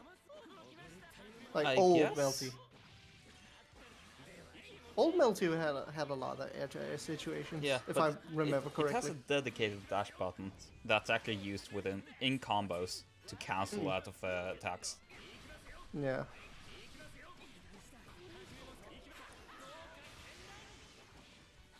There's a lot of like weird and fucky inputs in fighting games. It's always fun just to look at them. Yeah. I found an old input on a Dustloop page that instead of just saying 720, they wrote out every number that you have to press. What, like 632147889? Yeah, twice. So 632144789 and all that shit twice, and then the buttons. Just to make it really clear which button you have to press.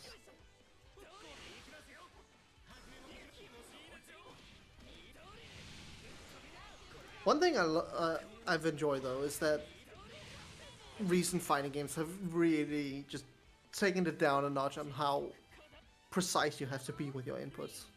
That's fair. I thought you were going to say that the fighting games are taking it down a notch and what inputs are you have to learn.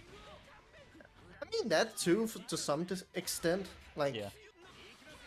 I don't mind like double quarter circle, double half circle backs, moves and all that stuff. But there's something to just having easy DPs that are just quarter circle back. Nice. It's nice not having to worry about dropping an input. How about one button DPs? No. No. No.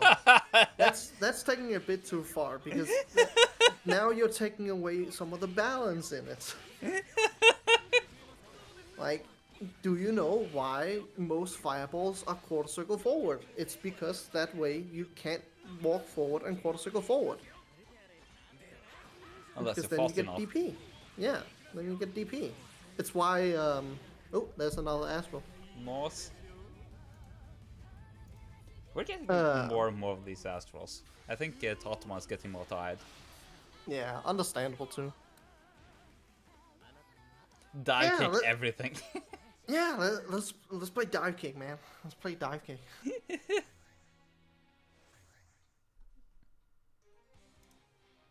But yeah, it's there's something to be lost when you reduce inputs, like having the old DP input with forward with 623 and then a button.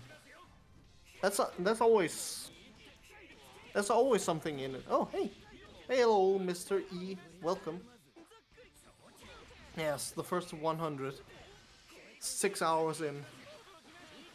Do you get blacklisted, ordered to assassinate, doxed, and kicked in the crotch or something if you sign up for the challenge tournament, but later it turns out you're not showing up? What? What? Oh, do you get blacklisted, ordered to assassinate, doxed, and kicked in the crotch or something if you signed up for the challenge tournament, but later turns out you can't show up? Oh, yeah. Obviously, if you sign up and you don't show up, clearly you're just untrustworthy, and then you get removed. You get deleted. Ugh.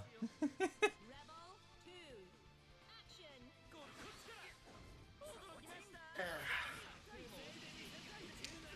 But yeah, as I was mentioning earlier, that old DP input that you see with, like, for example, Ragnar. Ragnar's DP is like a traditional DP.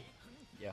In other fighting games where the DP button and the fireball button are the same, there's a certain degree of like balance in it as well, because you can't walk forward and fireball if the same button is on your DP, because then you walk forward and then you get DP. Yeah, like Persona did it. What I'll get? We have Granblue did it. I don't know of too many other games. I do believe Another Astral. what was that new game that Axis was making? DNF Duel? DNF Duel, yeah. That will most likely also do it. From what I've heard, it's one button specials though. Yeah, there's some one button specials though. I don't know. I don't really like going all the way to one button specials. I don't mind the easy specials like Dragon Ball has, where it's Yeah. just quarter circles. Everybody can do quarter circles. It's also nice for that game because it's also team-based fighting game, so keeping it simpler is okay. Yeah. And I mean, just in general, Strive is basically all quarter circles, save for a few things. Doesn't Soul DP be a DP input though? Yeah, Soul and Kai have all DP inputs, but other than that, I can't really think of any like hard to do special in Yeah, Strive. there are like harder super inputs, but Yeah, I mean to some people, double quarter circle forward is a hard input. yeah, that's very true. What about triple quad circle? Why? That sounds Faust. weird. Why would? You... Faust has it. Oh yeah. Oh, okay. That sounds weird. I don't play Faust though. Uh, Yeah. But again, it's also just yeah. If you simplify movesets, it's also restricts you a bit. that's very true. Yeah, because for example, yeah, Gold Lewis has hard inputs. I'd agree with that, but Yeah. that's I would yeah. say 2, 3, 6, 9, 8 would be a hard one. Yeah, I mean you can skip some of them, but yeah, I definitely agree that Gold Lewis, in terms of execution, Gold Lewis is probably one of the hardest characters in Strive. Not counting like Sato with negative edging and all that. I've tried out Sato, it's weird. Yeah, yeah, and from what I've heard, if you want to enjoy Strive, you should main Sato because he's the most interesting character to play, which makes sense. Ah, Dustloop has a page for each one of Faust's items. Oh, nice. Yeah, but yeah, if you have easy inputs, it restricts you somewhat because if you ever played Street Fighter 4, a character like Seth doesn't really work if you have easy inputs because he has too many moves. Like he has a quarter circle back, DP, reverse, DP, normally, quarter circle forward, 360s. It's just too many moves, and you can't really put them all in if you have to accommodate and make everything quarter circle forwards. Yeah. I find it fun what the name of Faust's triple quarter circle forward P is. Isn't it like, what could this be, or something? It's what could this be? Ah, nice.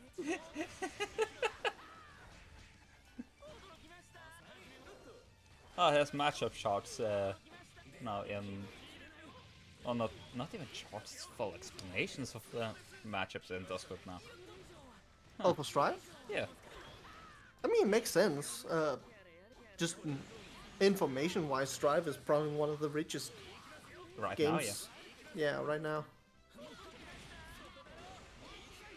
That's, Which is, it's really nice because if you look at old games, there's still a lot of like complete garbage information on a lot of sites, even Dustloop still. yeah. And even XR doesn't have that. Yeah, Exxon is missing a lot, I think, if I remember. That's true.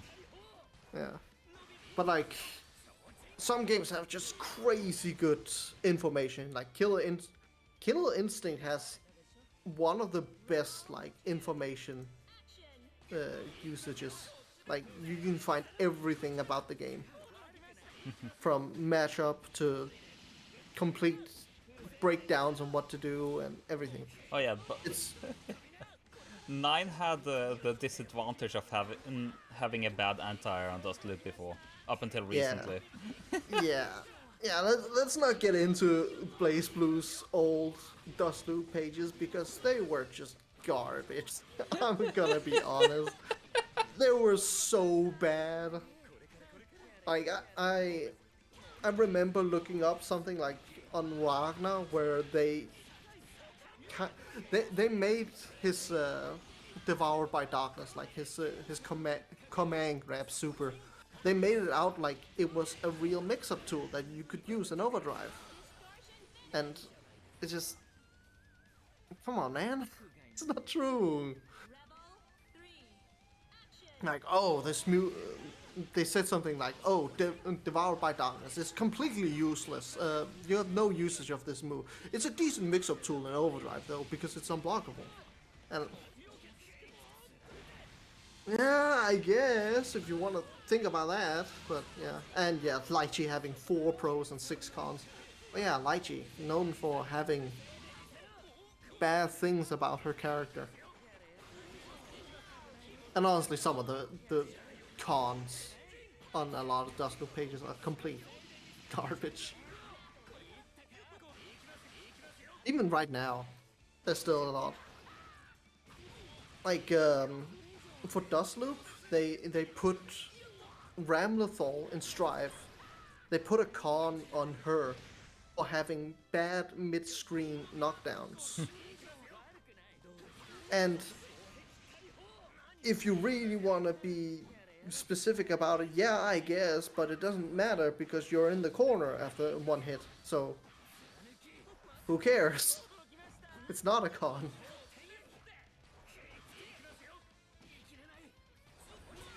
And like, even right now with like Happy Chaos, one of the cons for Happy Chaos on DOS Loop is like, oh, he's resource intensive, and is he though? Like, is Happy Chaos really resource intensive? Because you get put at full screen and then you're not getting to play anymore. The wheel Is it really resource intensive? Rebel 1. Action.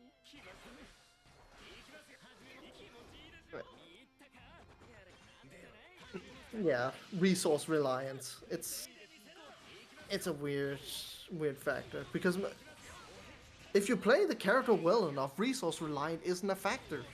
That's very true, actually. Jin, for example. Yeah. Oh, Jin is resource reliant. Oh, Terumi is resource reliant. I think it's more so with Terumi that it matters than Jin, Yeah, honestly. yeah. Terumi Yeah, is very bad without meter. yeah, absolutely, and I agree with that. But the game compensates you for by giving you a crap ton of meter really easily. So Yeah, like, his drive attacks give the extra meter. yeah, and yeah, it's not really much of a meme with characters like Carl and Relius and Rachel, where there's some degree of like you can get into situations where you don't have resources, and then the character gets a lot worse. And yeah, Terumi is still resource reliant. I'd argue though it's less of a thing with Terumi compared to even Carl and Relius and Rachel, because Terumi gets the resource really fast. And then he gets to play, where the other characters, they start with all their resources and then they have to manage it. And Terumi just, hey, I'm gonna get meter.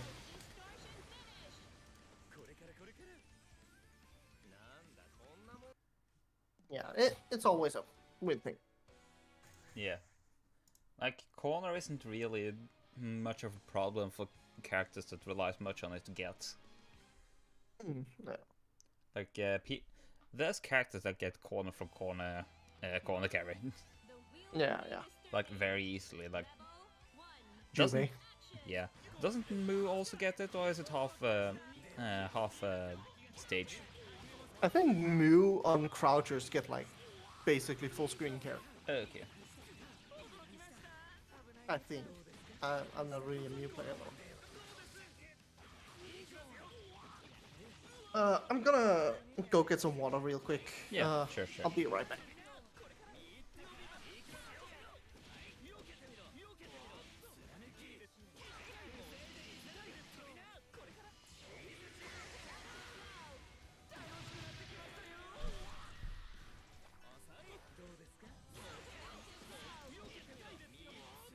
I just find some weird information. Does Dustloop have like the weird information about 4A? I wonder. Yeah. Can delete projectiles, yeah.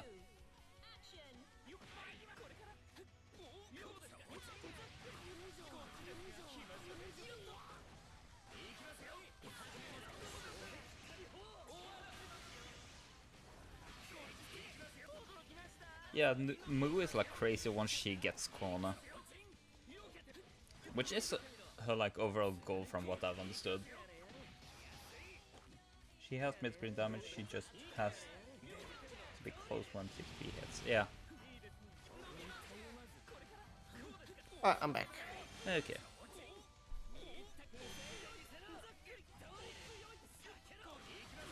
But I can imagine like it's so... It's actually kind of hard to like collect information about so many games. Yeah. Definitely when he goes so in-depth about them. Definitely. But you would think it would be easier just to not put up misinformation, at least. That's true. Imagine if they said that Lambda's 2 to 6 D is a low. Yeah, imagine. That's a mistake commentators also do. Yeah, I mean, 3. Action. yeah.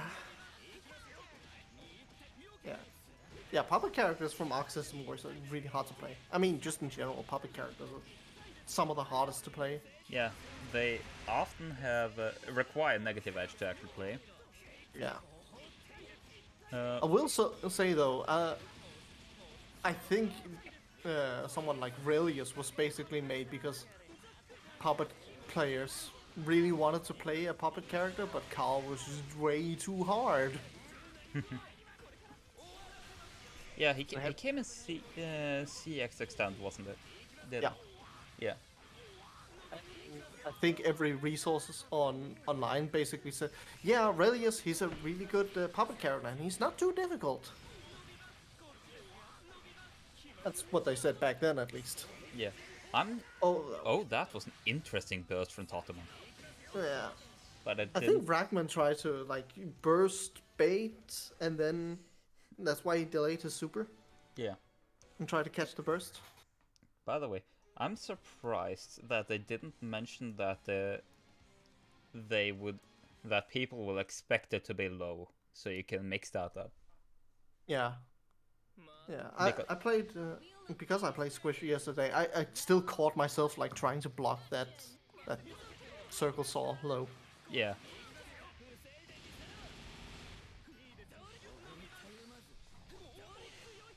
Hold on, I gotta check something real quick. I'm sorry. I'll be back in 2 seconds.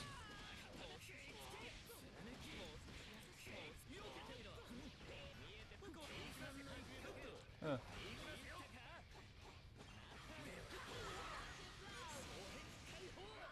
Like, I'm unsure. Like, what other puppet characters are there again? We have, of course, Carl, Velius, Zato. We have Labris, or Shadow Labris. I mean, what else do we have? I don't believe Granblue actually has a puppet character. I don't remember one at least.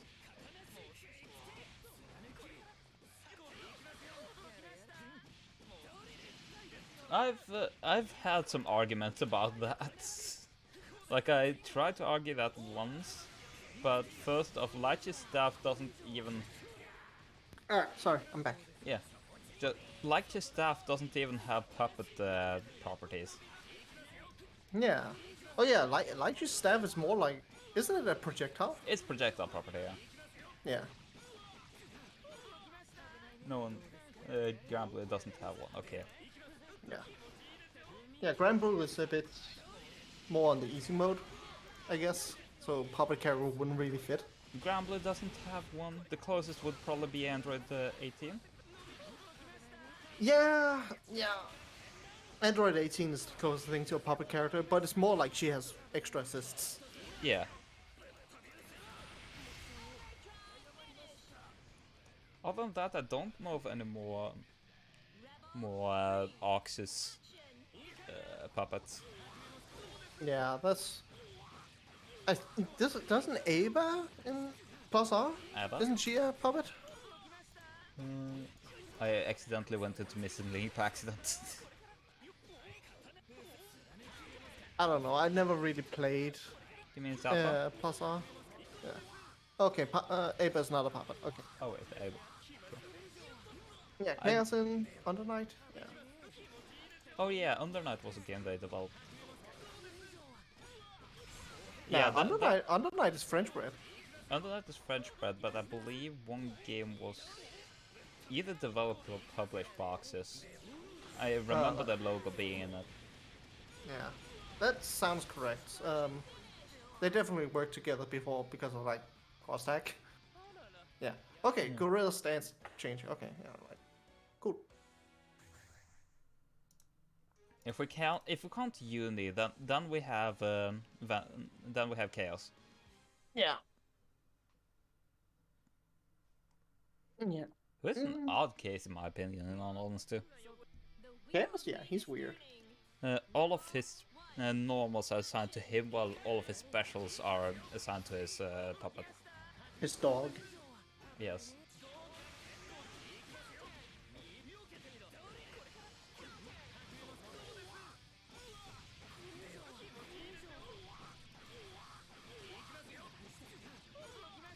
Does We should Oxys mention have where. anything to do with Skullgirls? No. If I remember Oxus doesn't have correctly, that anything. was independently developed. Yeah, that's a full indie game. Yeah.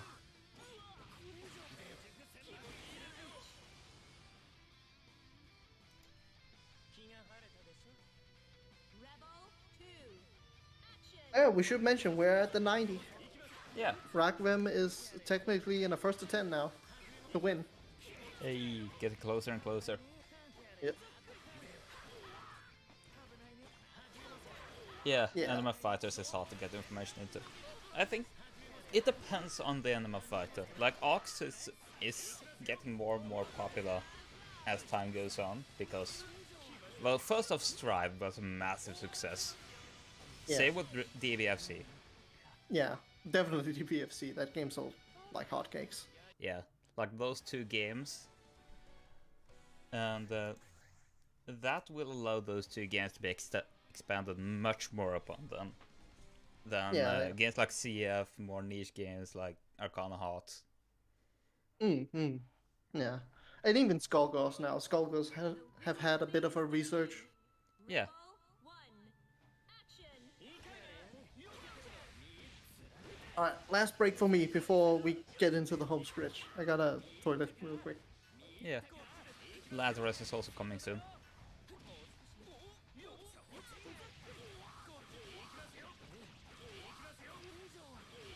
Yeah. I'd like to be in.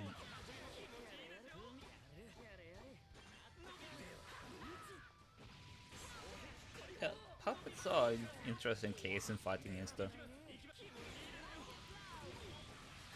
I think Anime Games has had some of the most interesting puppet characters there is. I haven't really played too many others, but I know like Mortal Kombat doesn't really have any. I haven't seen much from Street Fighter either. I have never seen any Injustice like it all. And 3D games I'm just like oblivious to. I played Slap Attack and that's out.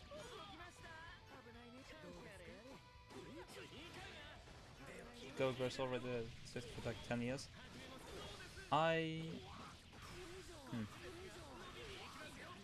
Let's check that.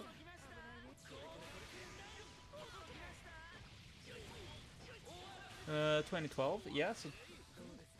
So yeah, 10 years.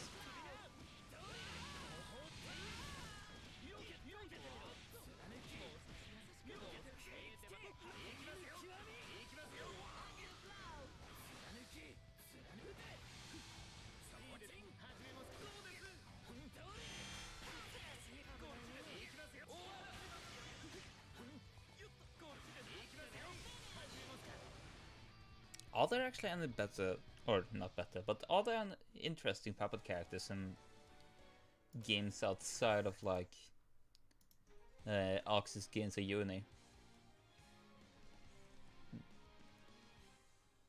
Because I am unsure. We're back. Hey, do you know Homeborn? If there are any interesting puppet characters outside of Axis and French Bird games? Let me check my Steam Oh, yeah. library real quick for that. If we go to Smash Bros, there are some interesting ones there. Yeah. I guess you could count. I guess you could count some of Melty Blood, like the two mates. That kind of counts as a puppet character. Yeah, Not really though. It's more like same situation that Android 18 has. yeah, in all honesty. Other than that, yeah, can't really think of any.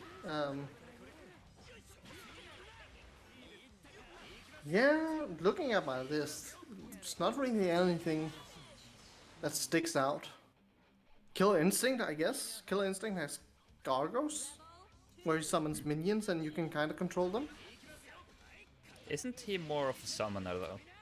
Yeah, he's definitely more of a summoner, but it's just finding any characters that relate somewhat to puppet characters. Yeah. But he's not controlling the minions. Yeah, not really. Not really.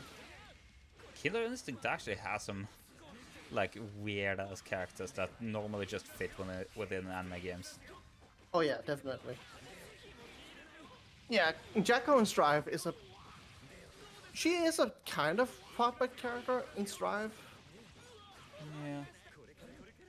I mean, Jago again is more of a summoner minion type. She does control them somewhat, but it's... Yeah. And yeah, the maids in Multi-Blood. Yeah.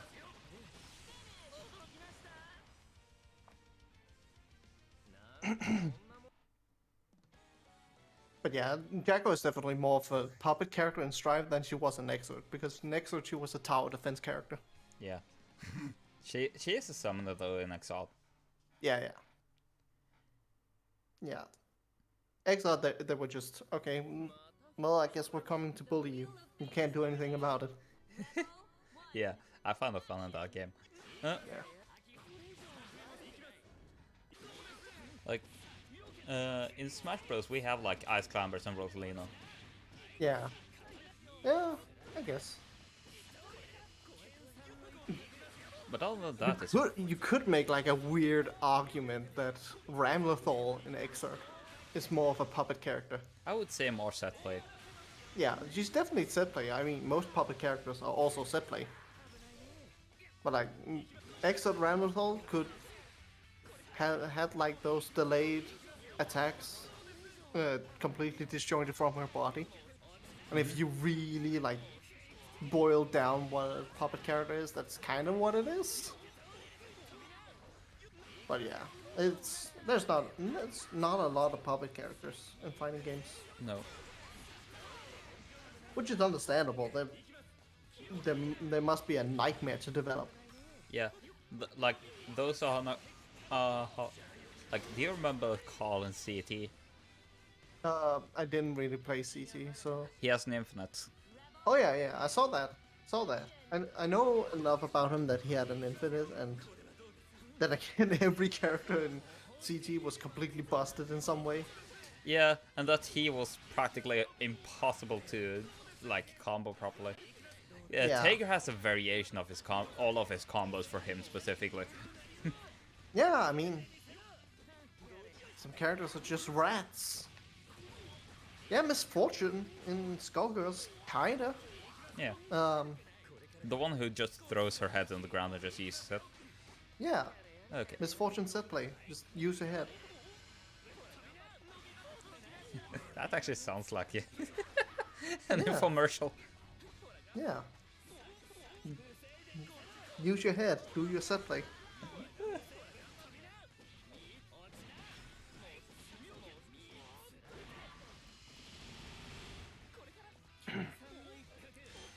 It's like puppet characters and characters that focus on traps that are very rare in fighting games.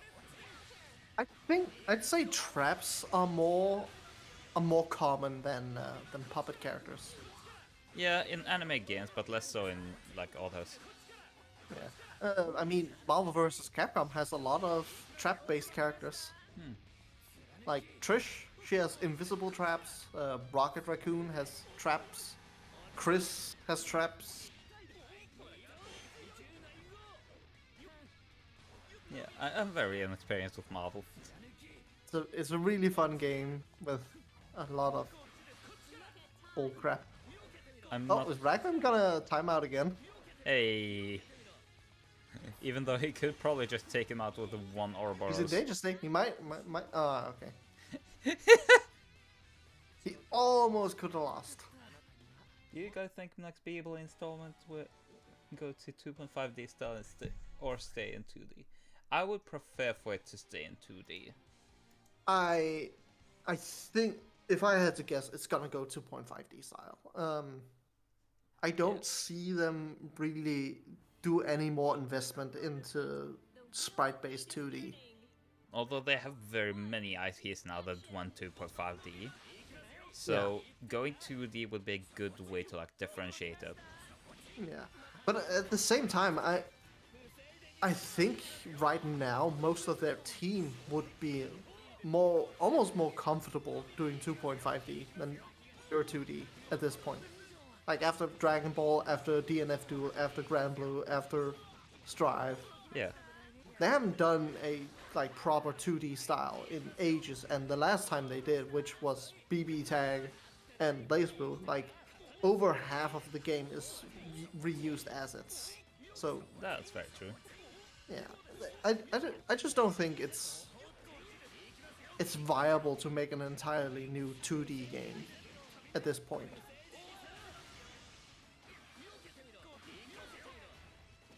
Because one thing you gotta know about 2D, like sprite based, is that it's way more annoying to like compensate for different aspect ratios and resolutions and all that stuff compared to 3D models. Yeah, like you see in my stream, there are two boxes to the left and right of the stream, and that's because I'm using the arcade aspect ratio. Yeah. Yeah, that's just another reason why I think if they were to make a new Blaze Blue, they would definitely go with 3D models. They technically already have them, somewhat. Yeah, they use 3D models to like help the drawing work. Yeah, if they had like a behind the scenes where they showed, I think it was Tsubaki or Isayori, where they It was showed, hey, Tsubaki. yeah, where that they start by, of course, drawing the character, and then they make a rough 3D model so that it's easier to, I wouldn't say trace, but they use it to figure out how would this attack look. What next, BB? And the next baby, Fluffy, that they're announcing at EVO, you know. They have to, right? It's been years. Copium. Let's see here.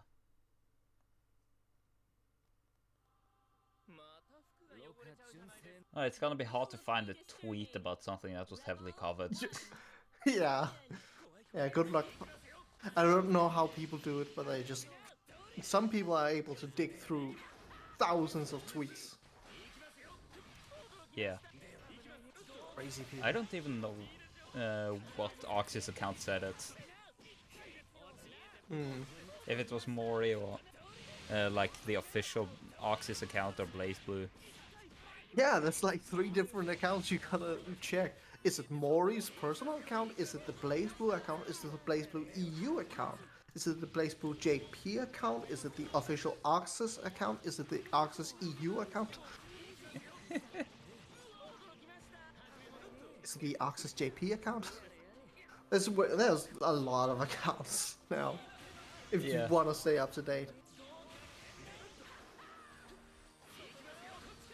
Ah yes, Google took me to some Chrono Phantasma article. Amazing. Does expect So if tone BP down- goes to 2.5D style, do we expect tone down mechanic like Stripe does? I think they can just they can reboot the series completely. In all honesty, with the death of DW as well as the other Center Fiction, they could just expand upon the lore of DW, or they could just yeah, I mean they could just make a reboot or do or like they could also what was the name of that when they just retcon the entire event of DW. yeah, like kind of like Mortal Kombat did, Yeah, where they just said, yeah, the old games still happen, but we're just gonna start over and do a retcon reboot like that. with a hint of yeah, it happened, but this is New Worlds. Yeah. Like for example, how what was the character, the like Thunder God? Raiden? Raiden, yeah, like how he got visions of the previous world. Yeah, yeah. But yeah, in terms of mechanics, I wouldn't be surprised if they toned down the mechanics in Blaze Blue like they did that they've done in Strive. But that's just more of a modern thing. Like, there's a lot of archaic inputs and control mechanisms in Blaze Blue even now. That just I don't think they'd ever consider putting back into a fighting game. Yeah. One thing I really hope they do is like keep like the subtle power of the defense. Oh yeah, yeah, definitely. I'd love if they just kept the defensive mechanics. Yeah, because defense is really powerful in Blaze Blue, and you don't see it immediately as play. Yeah. Because offense is also really powerful.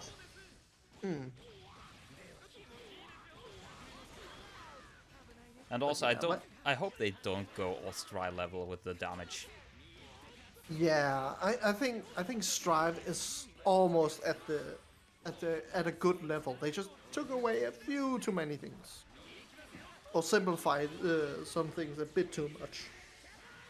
In general, though, I think the game did great when it comes to like just playing the characters and stuff. Yeah. Like Gold Lewis and Sato are still really fun characters to play. It's just they're kind of stuck in a weird game. If I'm gonna be honest. But yeah, I'd imagine like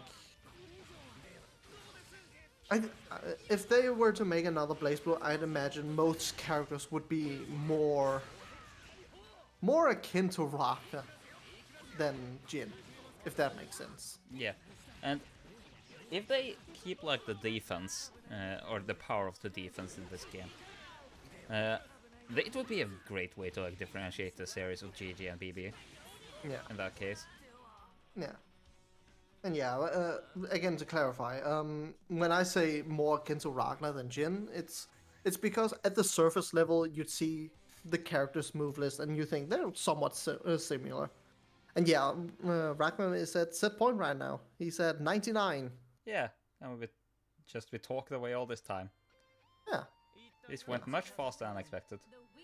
Honestly, yeah. I mean, we had scheduled for like 9 hours. 3 more hours? Yeah. But hey, it's... Lazarus yeah. won't get to talk. well, he can make his own first 100 if he wants to. Oh, it's unfortunate. It's unfortunate, but what can you do? What can you do? Tatuman just needs to win 80 games now. I can't make a hard schedule for this. Yeah, there's no way to really do it. I just have to set, okay, this is how much time it can take. Okay, just take your time. Definitely. Well, since it's the last game, let's go full commentary then. Sure. All right, Tatuman fighting back really well right now. We might be able to see a comeback here. Rakvem, nice anti-air.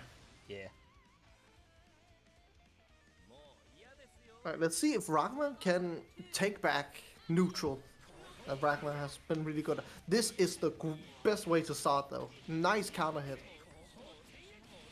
I'm surprised he didn't go for like the standard core carry route with that one. But he still got Rakvem to the corner with that one. Yeah, really nice. This is gonna be a lot of damage. Nice Oki situation as well. Gonna have a lot of drill after this.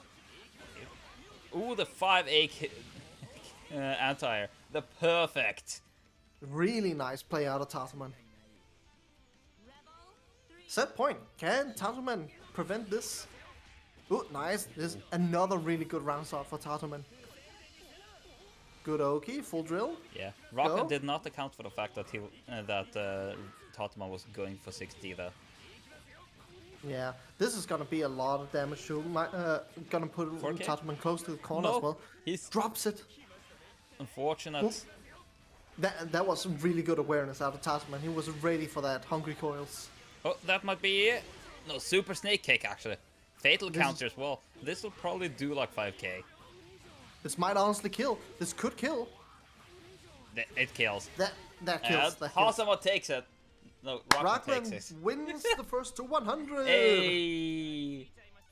Congratulations.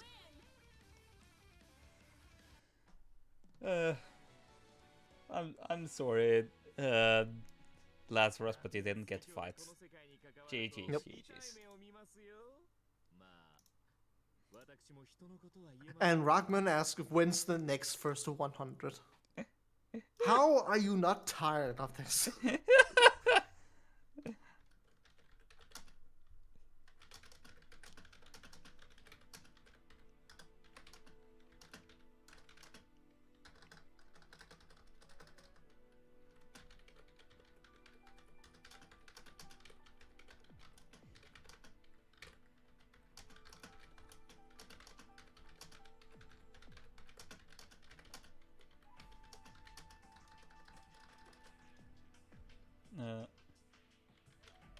Plays to both players. I hope they enjoyed their evening. Well, their afternoon, evening, morning.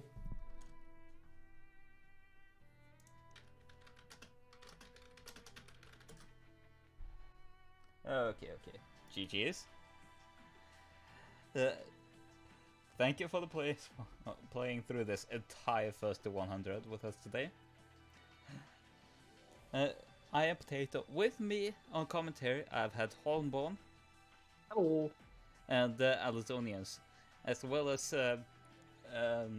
Lazarus, which was supposed to appear in... How much time was it we agreed? Or he agreed? Lazarus was supposed to. 5 Well, minutes he was ago. technically supposed to be here now, but yeah, situations. But yeah, he was scheduled for the next 3 hours. Yes! He just said throughout the evening, but still. Yeah. I will say thanks to him for taking time with the schedules. Then. Yeah. He's a busy man. Didn't he say he was gonna be out for half an hour? Yeah, he did. And now yeah. he's gonna come back, and then we're just gonna be done. We're halfway through the outro. Yeah. But yeah, that's how it is with these first to 100s. At least you'll be able to upload this one. Yeah, unlike the one with Zeeg and Rakvem, Yeah. which took me multiple months to be able to edit down. Yep. Thank you to shit editing programs that crash upon trying. Yep. Shoutouts to those. Anyhow. Well, that'll be that. Thank you to both our players here who have played through this entire first to 100. Thank you all for watching, and I will see you all tomorrow. Goodbye. Yes, we'll see you tomorrow.